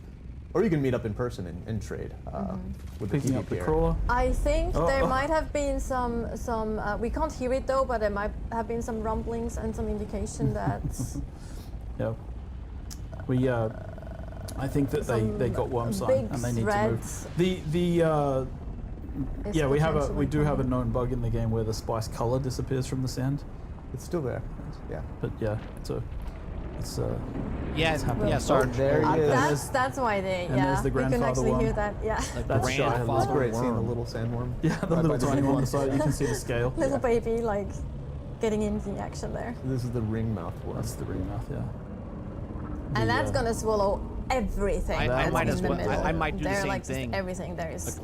lost It and takes- it's I like- mostly play by But myself. these guys managed to succeed and they can take their haul out of the deep desert today with them. But this would be Very well interesting. This would prepared. be cool. Yeah. They were well prepared. Very well prepared. So as our crew here is now going back Think about to actually You're the maybe we can spice explore runner. a little If you bit don't because have we the- do if you actually don't have have the, Imperial testing stations here as well. the passenger and I think one, we're actually somewhat or the cargo close one to pick one, him up. if I remember correctly. So we can Your thing maybe is show down that there. up as well. Regardless Again, if you're being to attacked or just not, all of a sudden the big bring it grandfather in that comes up there and is a eats lot everything. of content. You lose in, all the the spice that deep you desert just that did. is not just like flat out PvP, right? So we really Yeah, yeah. want to Correct. And this is our high-end PvE encounters happen in the deep desert. So the Yeah, we're the watching eco this, labs this or live stream ecological testing stations of Dune are actually Awakening. 2 and for 4 Apologies. players. Yeah. So it's the main PvE challenge would be out here where you're going to get those. And he unique just schematics said that we were you don't talking need to about do earlier. end game stuff to But you get the need to gear scout, because you need to can get the find gear on the them, and then exchange you and need whatnot. to, perhaps fight over them. And there's And other work as ways a to team. do I it. think these are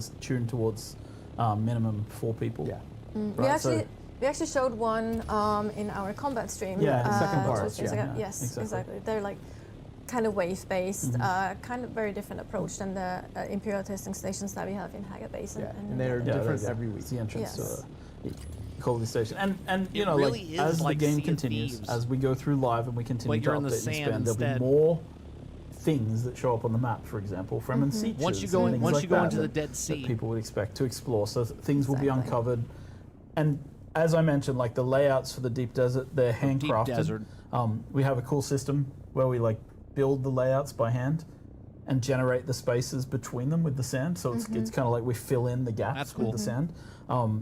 But like we are building new layouts for this all the time, right? And then over time we'll incorporate more and more elements. Very So there'll be ambitious. always something to And do. it's coming That's out in the- 2 weeks. The pillar of the game, infinite exploration, right? Yes. And that's one of the goals, is to create a space that's always explorable. And something else I'd like to say that I think is like important is we will add, like we have the DLCs and things coming for the game. We'll be adding things in the DLCs, but the deep desert will always remain something that we consider to be at the zenith of the power curve in the game. So we'll keep adding to the deep desert. So let's say that So they're we gonna be selling have DLCs. tier 5 items in the game and we go to tier 7, then the deep desert will start to have tier 7 equipment. You and build it items in and this things section it as right well. here. We will always try to The keep it forward on base par goes with here. anything else we add in terms of power, because the deep desert really is that. The deep that desert's the continually This explorable section space. right here where a basin that keeps is. all of the things Yeah, and we'll together. is- continue where you to put your add base like and stuff, stuff. and there will be like in DLCs there'll be places where people can get access to gear that is currently in the deep desert, right? When we do that, we'll also increase the deep desert and make Yeah. sure that there's more things. So that's kind of the long-term goal, is to continue updating the game and continue adding this stuff. Exactly. Yep. Yeah. To also ensure players about that. So while we actually have our team, or actually the spice harvesters, go back to on the way to the quartermaster to deploy or like to kind of Harvest the spice. Show up, comic. give him the spice, basically. Yeah, give him the spice for the launch rod thing. Refine. We do have an additional asset. We have actually a video from a stress test that we did with the beta last week on Friday, where we see a lot of things happening. Shout out to the beta players. Yes, thank you, beta players. Fantastic work on that side as well. So here, that's actually a glimpse at the stress test that we did. That's also deep desert. Lots of people together Look at all in of the them. deep desert, a lot of ornithopters, and it's just really All cool in to line have like to that. get their ornithopters. to like Yeah, we were see spawning. that as well. They were spawning thopters like crazy.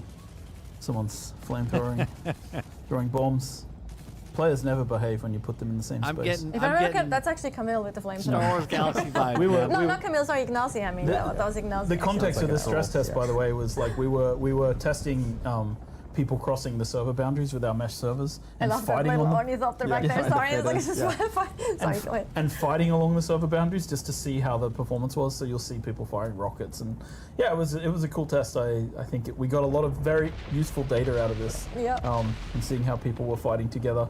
Also, shout out to our automation team because they every build, right? We have the deep desert, and they have basically they deploy our automation. Is it system unlimited on rockets, or do and you it- have it to build goes and it tests your all of ammo? These things, right? So it's got hundreds of ornithopters going back and forth between all the All the server zone boundaries. Yep. There's a lot of testing that goes into a project like this. It's Yes, insane. yes, And the more sandboxy you get, the more things can break, and that's kind of what Obviously, makes it the more interesting. freedom we also give to players, Yeah, the exactly. more Yeah, things yeah, can sure. break. Exactly. And like, I think I said that to you earlier as well. That like, story-driven games that are linear and you follow one story are one thing. We do have that aspect in the game as well, but I think what we at Funcom really love to do is we love to create worlds where players can write their own stories and can tell their own stories, right? I think that's such a different approach to Right, Sarge. Yeah. I Game wonder. development. One of the ways we describe Arrakis is a crisis generator. Yeah. If you Right. blow up your It ship, is is it spawning you stories, got and to that's why get the like, these supplies again to tense build another locations, one? Like the deep desert are Does the really ammo important run because out, or do you have it unlimited? Does spawn these memorable moments that you remember that you go Exactly. experience with your friends or your Because you play guild. completely different if you run out of make stuff. friends, you make enemies, and Mm-hmm. that's really important to like fully experience the politics and intrigue of Dune. 100%. The power of multiplayer, right? Yes, like I remember, like we had a lot of really cool. Before we go back to actually delivering the spice, we had a actually a lot of really cool moments from streamers and players and YouTube content creators about the beta weekend or from the beta weekend. And I remember one moment.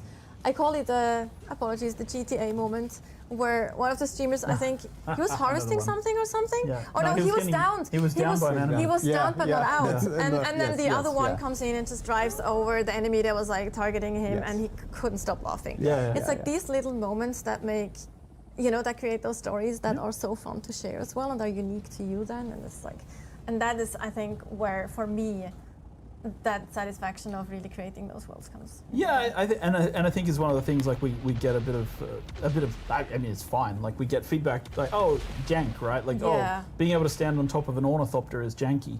It is, but when they asked me if we should remove that, I said no. No. Surfing on an ornithopter is actually This is very cool. Why isn't that cool? Like why isn't that something Yeah. we want? So like sometimes we make those choices as well. Like it's like this might look a little weird sometimes. But you know what? It's way a more fun when you can do it. feature, Yeah, yes, it's way more fun I when like you that can you do could it. The just meta live in the on game. beta might have been, Just go with the surfing on flow ornithopters, as far shooting as people whoever with runs assault the rifles. bit of that world, already whoever's fixed now. running the We fixed some of faction, the and assault who's rifle making the issues. choices, and you just live in All that right, world, so or you let's could be go a part back of that into, to try to delivering, sway it. The spice now?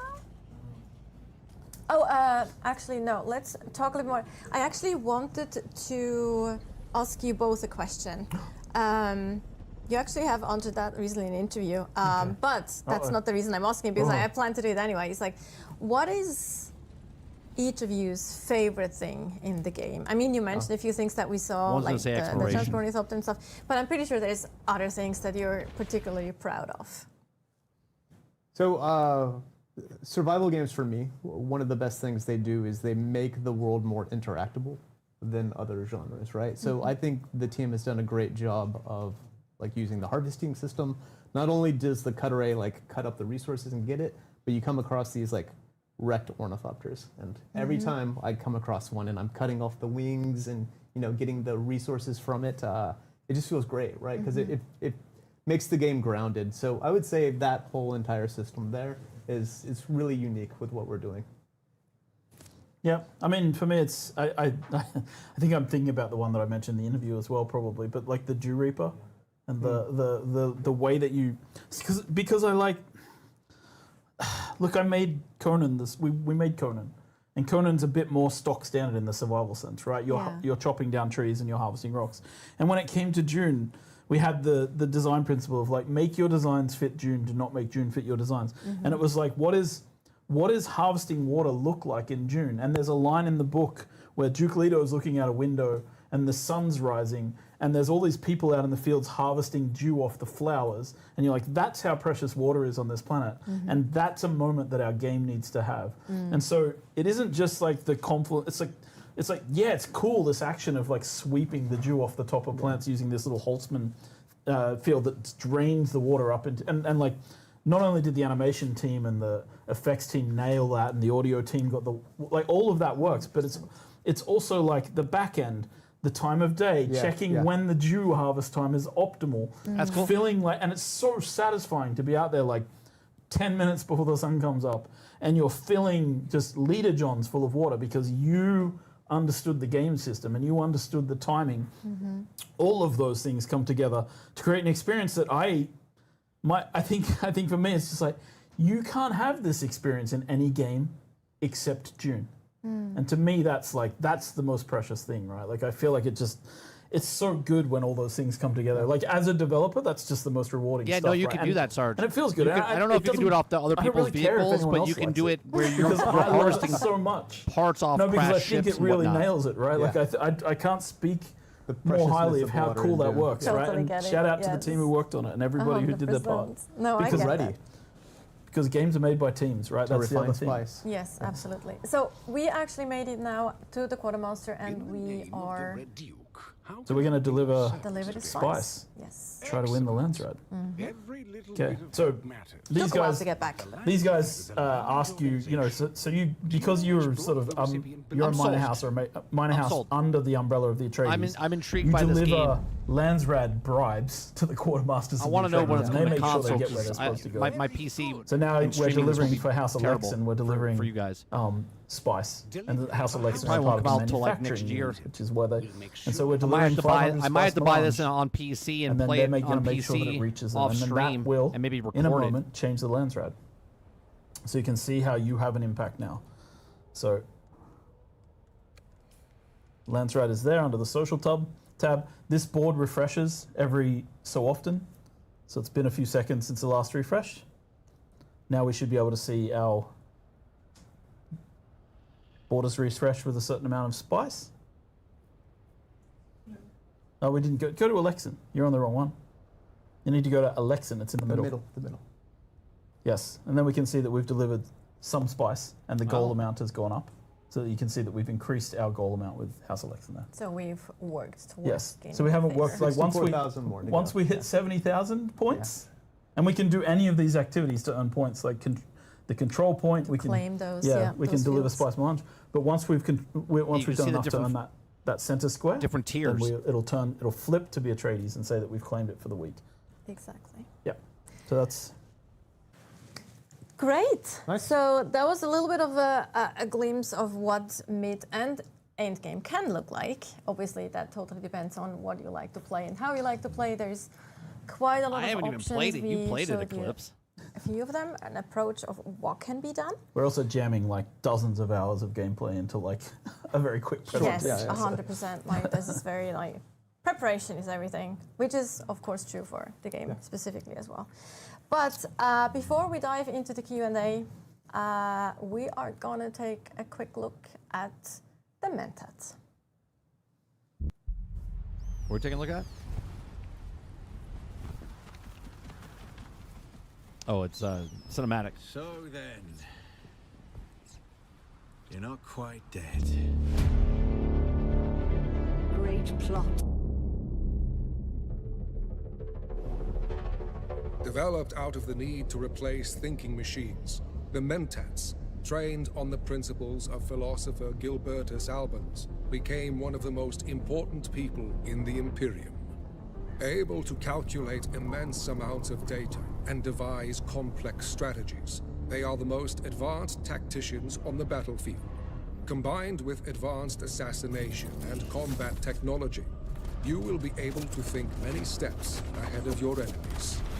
With a significantly higher cognition, as a mentat, you can calculate trajectories and weapon handling to find weak points in an opponent's defense, or even guide the calculations of an external sentinel turret to assist you with extra firepower. Focusing on strategic control over raw strength, a mentat is an expert in assassination technology, using poison capsules to trap enemies in a cloud of death, or when out of sight, send in a hunter-seeker before the enemy has even noticed your presence. For a tactical advantage, the mentats have devised further development of Imperial technology, such as the shield wall for extra protection. And to fool simple-minded enemies, a projection of yourself will confuse and scatter their focus. Throughout the dunes of Arrakis, any school can be trained and improved by masters, increasing your mental capacity and further advancing your tactical technology Star Wars Galaxies, will baby. let you hold the strategic advantage in any situation. But to reach the highest tactical operation, adopting other schools of thought will increase your mental complexity, opening up further possibilities. Focus your mind and calculate each step forward to find the optimal probability for your survival on Arrakis.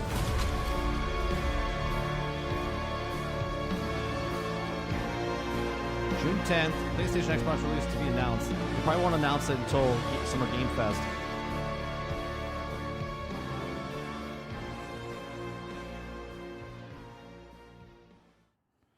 Cool. All right, and we are back they're doing for Q&A, our right? I want to hear some questions and Q&A. answers here. So our wizards behind the It's over an hour screens long, man. and Hour and behind a the half. cameras are gonna throw up questions that have been collected. They're ready now. I was just being We told, know more about this fantastic. game Before in a anybody asks 2-hour any live questions, though, I stream just want to than Mind's Eye make 2 a weeks reveal before. of my own. Nice. Special toe shoes today for everybody's. They look really cool though. They are cool. But No. it also looks a bit like Hobbit feet, to be fair. Like at least close up, Chad. So it's good you have a little bit of a. It's good you have Not close for all ups. the money in the world. From what I understand, they're very healthy though. They're very better for you than actual normal shoes. So Yep. That's what they say. that's what they say. I started wearing them 10 years ago and I'm still Still fat, not so I sold. don't know. Maybe Super they're, healthy. maybe they're not working out. Well, your feet are very healthy. My Let's feet say are that. I'm going to be massively covering on healthy. Friday. Sorry. I'm going to miss I Saturday. apologize. And then No, you don't have to. The toe reveal was You don't important. have to. Sunday, I'll be We back late wouldn't want you afternoon. any other way, Joel. All right. Rui's probably going to kill me now. All right. We want him every other way. Every other way. No. It's all good. Like it's also you guys make a really nice. You complement each other really well. I've got It's got this- pants. He doesn't have pants. Exactly. He has toe shoes. You actually wear socks as well. So it's just like it's a whole balance thing. It's Yes. Yeah. All Nice. right. All right. While we still wait on the questions, there's collecting some of them. Nobody has give any them a little bit questions. of maybe no one has We've questions. answered Perfect. every We answered all possible questions. question I people answered a lot of have questions. is fully I answered. wish. Like that's kind of Not the true. both the Factions, blessings and the blessing and the upgrades, challenge of selling Dune stuff. Awakening. I think it's just it has so many aspects of different games. That we really tried to put together and you have the- people trying to understand. Were you so. there when I was like presenting to the press about the game and I was calling Funcom morons for taking Yes, of course I was Yes, there. I yeah. was fun. expecting headlines. I- we didn't take get a a lot single of risks. headlines. Yes. We didn't get a single headlines like that. Yeah. Funcoms are morons. Well, Chief Creative we- Director says. Well, we It's are like we keep trying to, like it's one of the things that I love about working here. Is like they let me do crazy stuff. Yeah. They let me try and do weird shit. Like mean- it's like you could work somewhere where you're doing the same game every year. Speaking of reskins, like and you're making the exact same thing and you're within this box and it's like and like I do like that we're allowed to push beyond those things, I right? And agree. try harder to do something different. And yeah, it comes with a little bit of jank, but man, I don't know. I feel like it's like the... I agree, though. I think one thing you can't say about us is that we like it easy. No, exactly. like- We're morons. We make it hard for ourselves every time. It's what we were talking about at the beginning, right? We make unique games, right? We take risks, and sometimes it means that we make divisive decisions. But the I exchange think that's what was global great or about per the beta, server? right? I think it's global. People got to see what the true experience was. Oh, and here it is. Exactly. So we're ready, actually, for the question. So is that Lopil 125? Is the exchange global or per server? It is per world. Per so world. the world is what we call a container of all the Haga Basin that you will play and interact with, right? So there are hundreds of worlds, so it is not global. Yeah. Okay, It is so it's one per deep server. desert per world, Yeah. 2 social hubs per world, and then many Haga basins per world, and that is what we call a world. And yeah, as Scott says, at launch there are hundreds of worlds to choose from, right? And within each world, there's many Haga basins to choose from. Right. Yep. All right. So a server within the server? And Speak asks, are the overland map dungeons instanced per player? Can you do them as a group, or are they open like the social hubs? The answer is that they are not instanced for a group. They are per player, and they are not open like the social hubs. They are instanced, though. Yes, they are to a instanced. limit. To a limit. So several people in the same world can be doing the same, like. So I can waterfall. I go in Yeah. with my group? Yeah. I guess the question. Which are is kind of our only instant content in that way, Yes. in that Yes. sense. Yep, correct. Charlie Foxtrot TTV asks, how do the different circuits work? They basically isolate resources so that they can only be used if they're on that circuit. And then you can set a circuit for it's a little bit hard in the UI, but you can set like a machine's input and output circuit Yes. that way. And so that's kind of Yeah. the extent with it. Like draw from this storage, deliver to this storage when you're finished, right? Like and that's Basically, how yeah. Or this group of Yeah, connected and, items? yeah, exactly. And you can set a certain number of storages per circuit, and so yes, that's basically it. Kriegsdrachen asks, how will they ensure balance between Harkonnen and Atreides?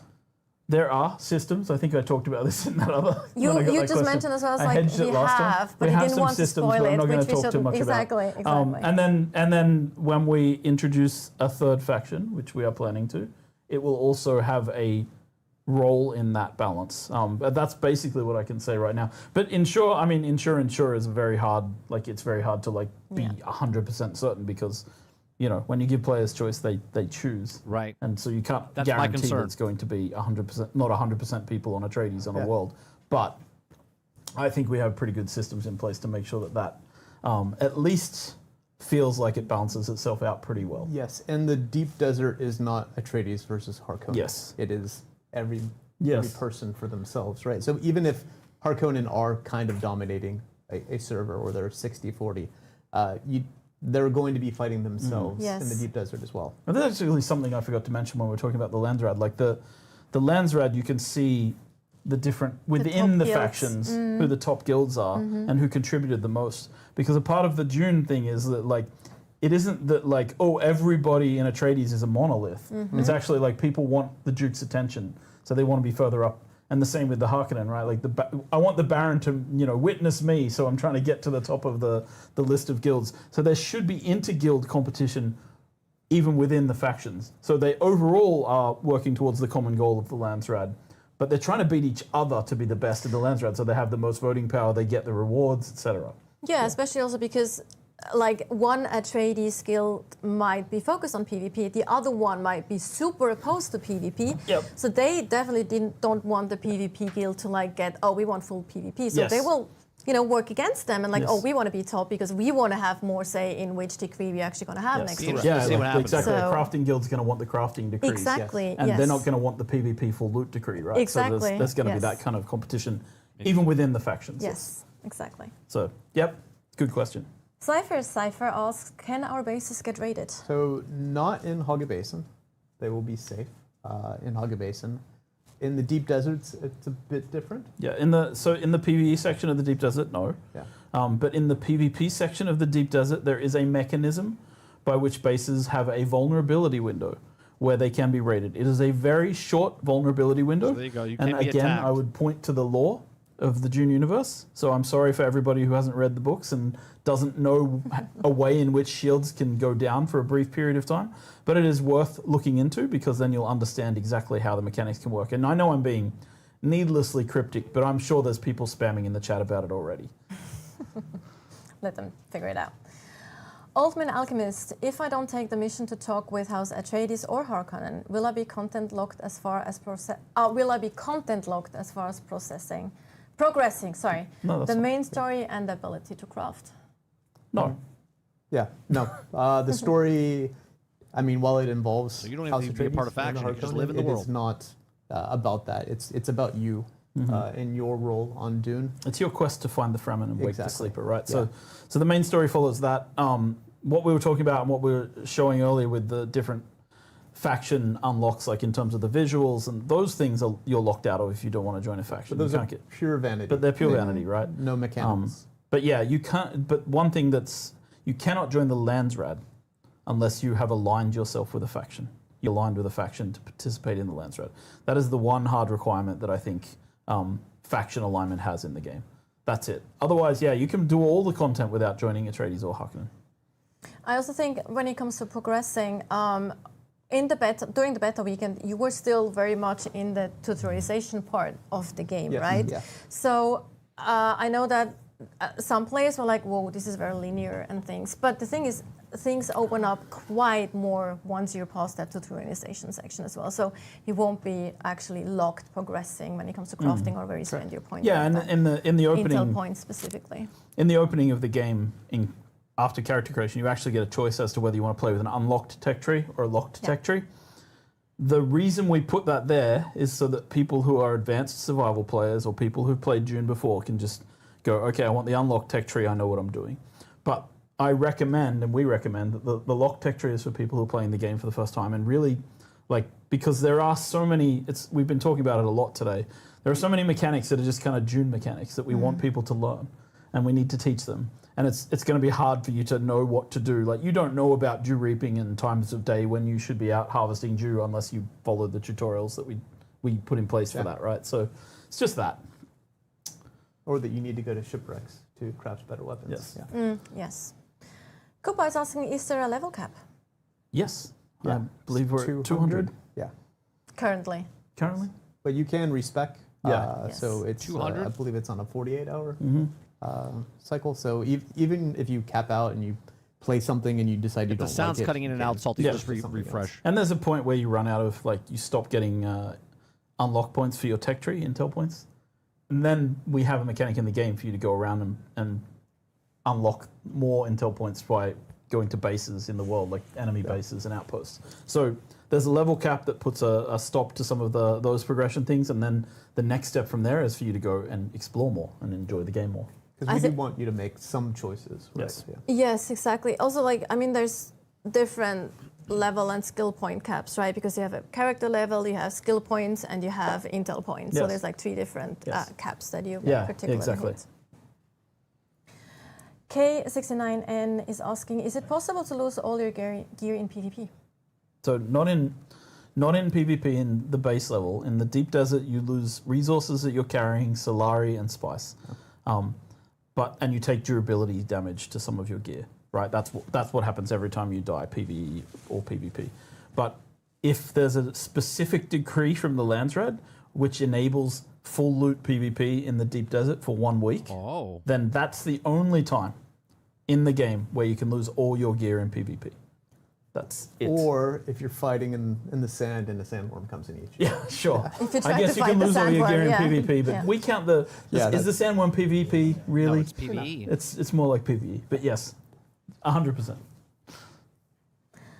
Wolfie1974, are we going to be able to get blueprints that devs made of their bases? Oh, the Tor Eagle presents. Exactly, this is Tor Eagle presents. That's actually very That's a cool. I great love idea. that idea. That's actually a very Maybe cool we can idea. fill up some vendors Yeah. post-launch with some of our I was pre-mades. just, Maybe, yes, we'll I see. was just about to say I don't think players should actually pay for them per se, but Yeah, we but should, that's how it or would maybe normally they run, need Sarge. to. I don't know. You don't want not a bad copies of thing. my I mean, bases. you shouldn't no. Actually, let me rephrase that's that. We how it would shouldn't work have in real life. a dev sell those items in game, but we can sell it via Oh, NPC. sure, yeah, That's yeah, what yeah. I meant, right? Maybe Like, we can put a vendor or something that'd like be that. cool. Yeah, like you Yeah, mentioned. maybe a vendor in the world can sell some blueprints. You see like Torregel bases Torregel's the everywhere. guy. Torregel's the builder among us. Mine would just be no one Mine wants, are boxes. No one wants to see Yeah. my. I'm the guy who tests T2P every New dog houses. TTP every time. Yes. So I'm sure we're gonna have players who make fantastic buildings.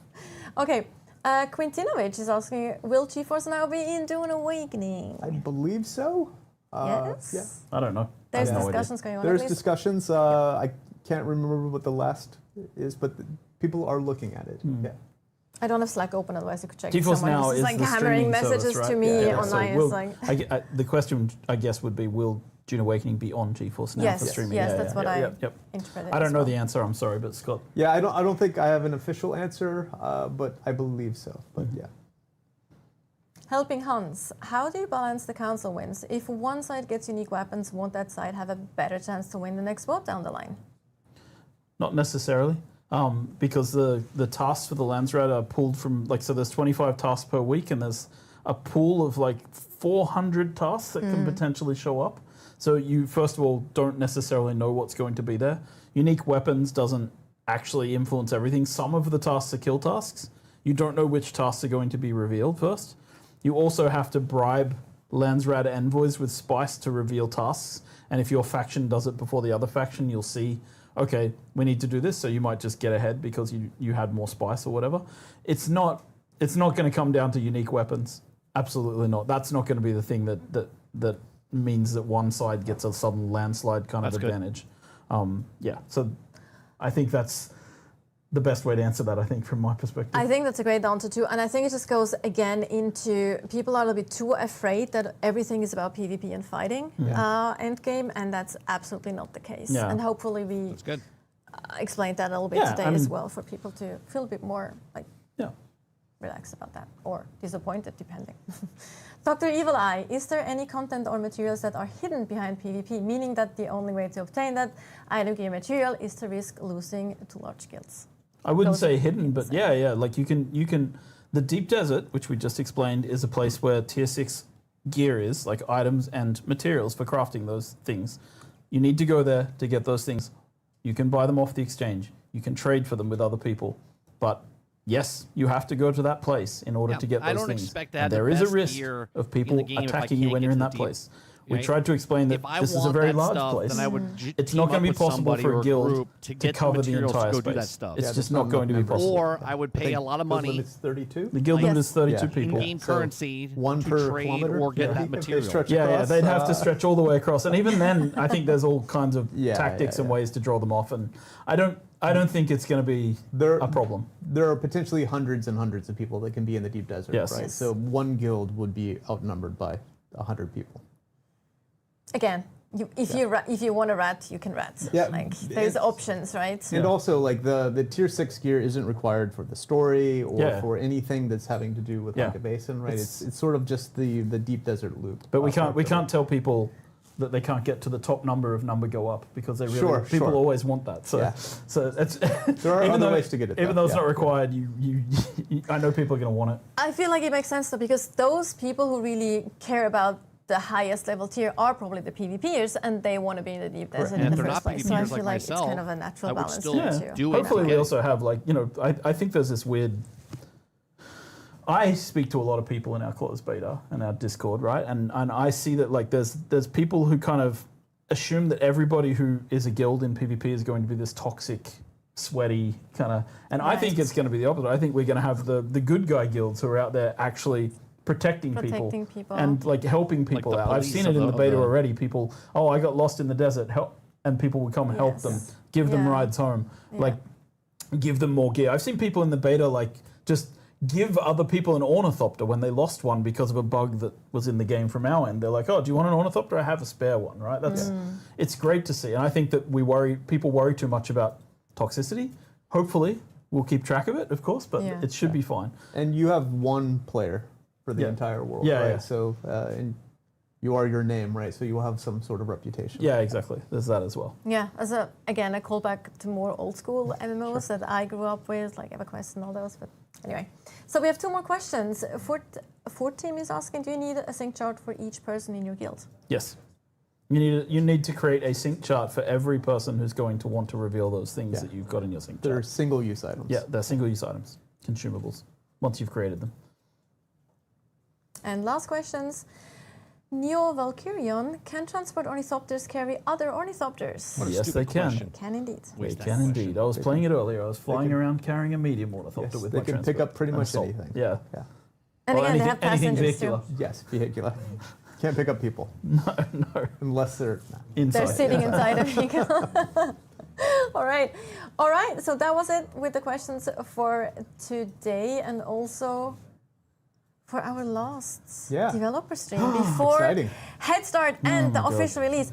I'm like still like how. Okay, so It's like 7 how days, do 8 you days. how do you boys feel, gents?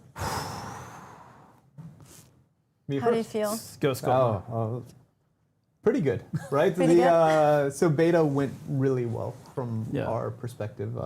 The tech was stable, and that's what we're always worried about. Because we knew the game was pretty good, or we thought the game was We really think good, so, right? yeah. And all the tests we had run showed that, but we were a little fearful, that tech would hold, and it went really, really well with the closed-ish beta, right? The weekend, where, the server crash rate was low, the client crash rate was within our acceptable tolerance, and we're fixing most of the issues that we found. So cautiously optimistic, right? Incredibly excited to. Oh, no, we show watched the whole entire thing. game, and You know how I am. Yeah. See reactions. But the last week is always Yeah. yeah. Yeah, it's like Clinch. it's 5 years of your life, right? And it's like I think that's the thing that I think is We've been watching like this for 2 years. what Like I'm not following sure this game people for- understand. It's like when you've been living and breathing this kind of thing for 5 years, and then like you see the game industry is volatile. Yeah. Things don't go well for people.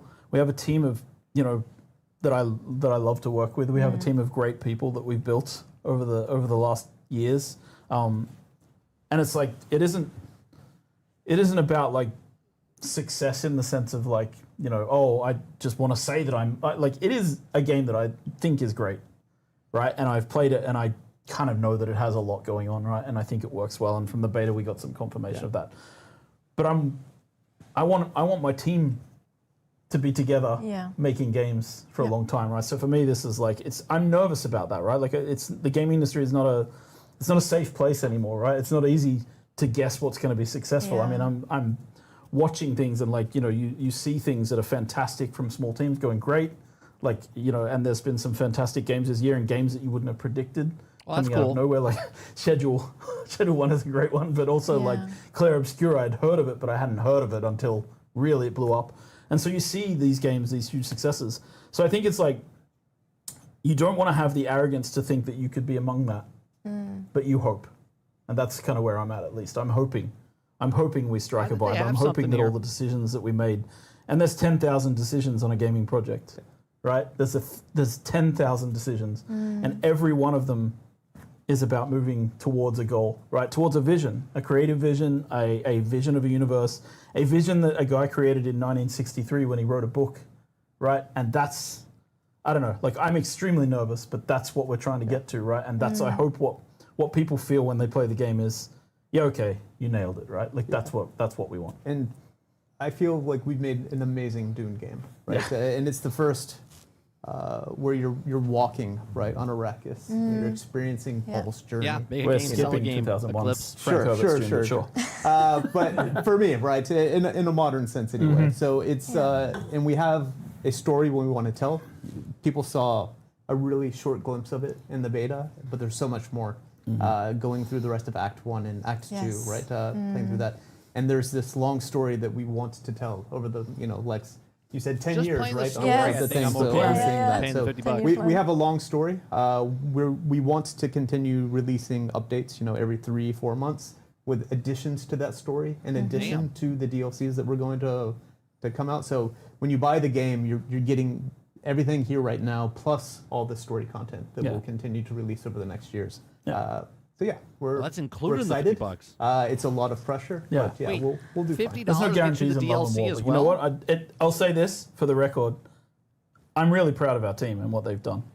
And like, no matter what happens, all of them can hold their heads up high because they have worked really hard to bring this to fruition. Absolutely, shout out to our teams, the many teams that work on this game with all different departments. Every department. And absolutely, it's a beast of a game. I think we can say that. Yeah. And I'm actually getting goosebumps now. I'm sorry. I'm actually literally getting goosebumps. I'm sorry. Such a. Yeah. Anyway, but I think that's a wonderful note to end this again last developer stream. Yeah. Yep. On for before Head Start and release. One thing we can actually say is that you will be able to upgrade your editions on the 10th of January. So there will be an option. 10th of June, 10th of, sorry, June. Oh my God. That wonderful ending. I just completely read that. That's fine. Oh well. Congratulations. Anyway, pro here, right? 10 a.m. is when it starts, Thursday, yes. June so 5th. 10th of June, when the game goes into full release, you will be able to upgrade your editions. Should you want to do that, there will be options on Steam. And we'll be ending. Thank you so much again, Scott and Joel, for being here during out of your busy schedules. So we really appreciate it. I won't be here that weekend, so. And we'll have a last trailer. And with that, I thank everyone for watching and joining us today. And hopefully you'll enjoy what's coming your way. Thanks, everyone. Yeah. See you on Thursday. Yeah. Cheers.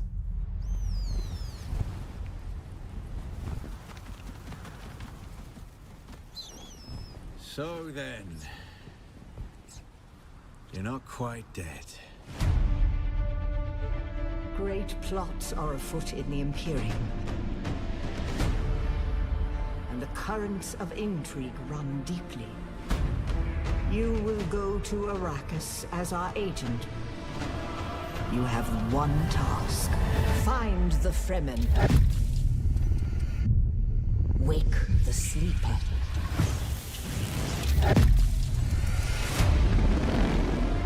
You were sighted fleeing the scene of a terrible crash. Who are you? You've heard the expression, the spice must flow. I am the man who ensures that it continues to do so.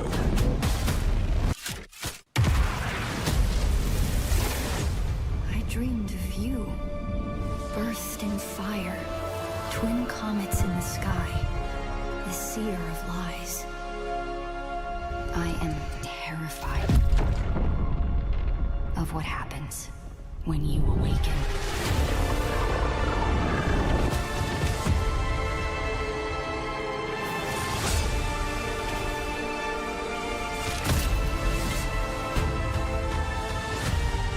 We've all lost our way. You can complete the mission.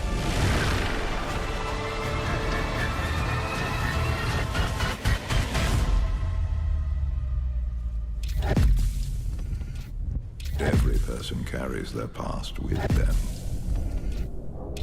Who are you?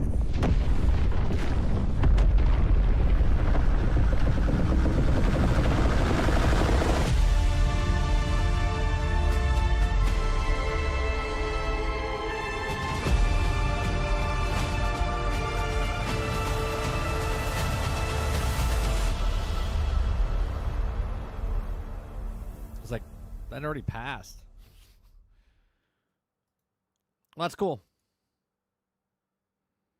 Lots of info, man. Lots of info on that. So that's exciting. I'm a lot more intrigued by that game, and I'm definitely looking to pick that up. Even just for the single player solo story mode, and then everything of the end game. I was super worried. I mean, we talked about it. If PvP is the end game, I'm out before that. If you can partake in that stuff without partaking in PvP, which you can, there's other things that you can do. That's a smart choice. Really smart choice. So, all right. I've been standing for 4 hours. I appreciate you very much for hanging out. Hit that like button, hit that subscribe button. If you'd like to go above and beyond that, become a member as little as $5. We'll be back tonight with Sarge, shooting the shit with Sarge, and then tomorrow, Daily Grind and GXG. See you guys on the next one. Appreciate you. Peace.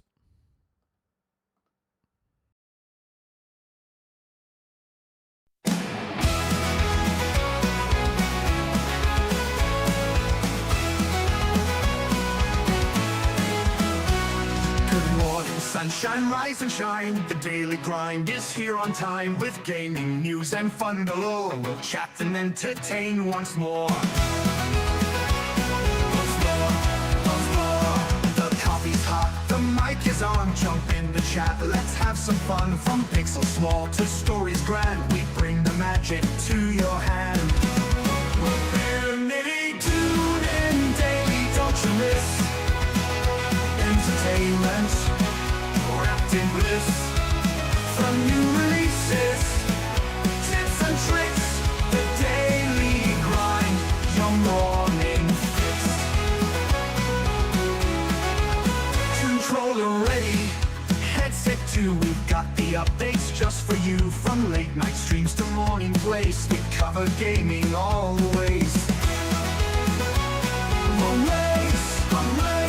Controller ready, headset too, we've got the updates just for you. From late night streams to morning plays, we cover gaming all the ways. Laughs and news, our winning blend, the show with you, our dearest friend. Comments rolling, chats alive, the daily grind, 5-star vibe. Tune in daily, don't you miss entertainment wrapped in bliss. From new releases, tips and tricks, the daily grind, your morning fix.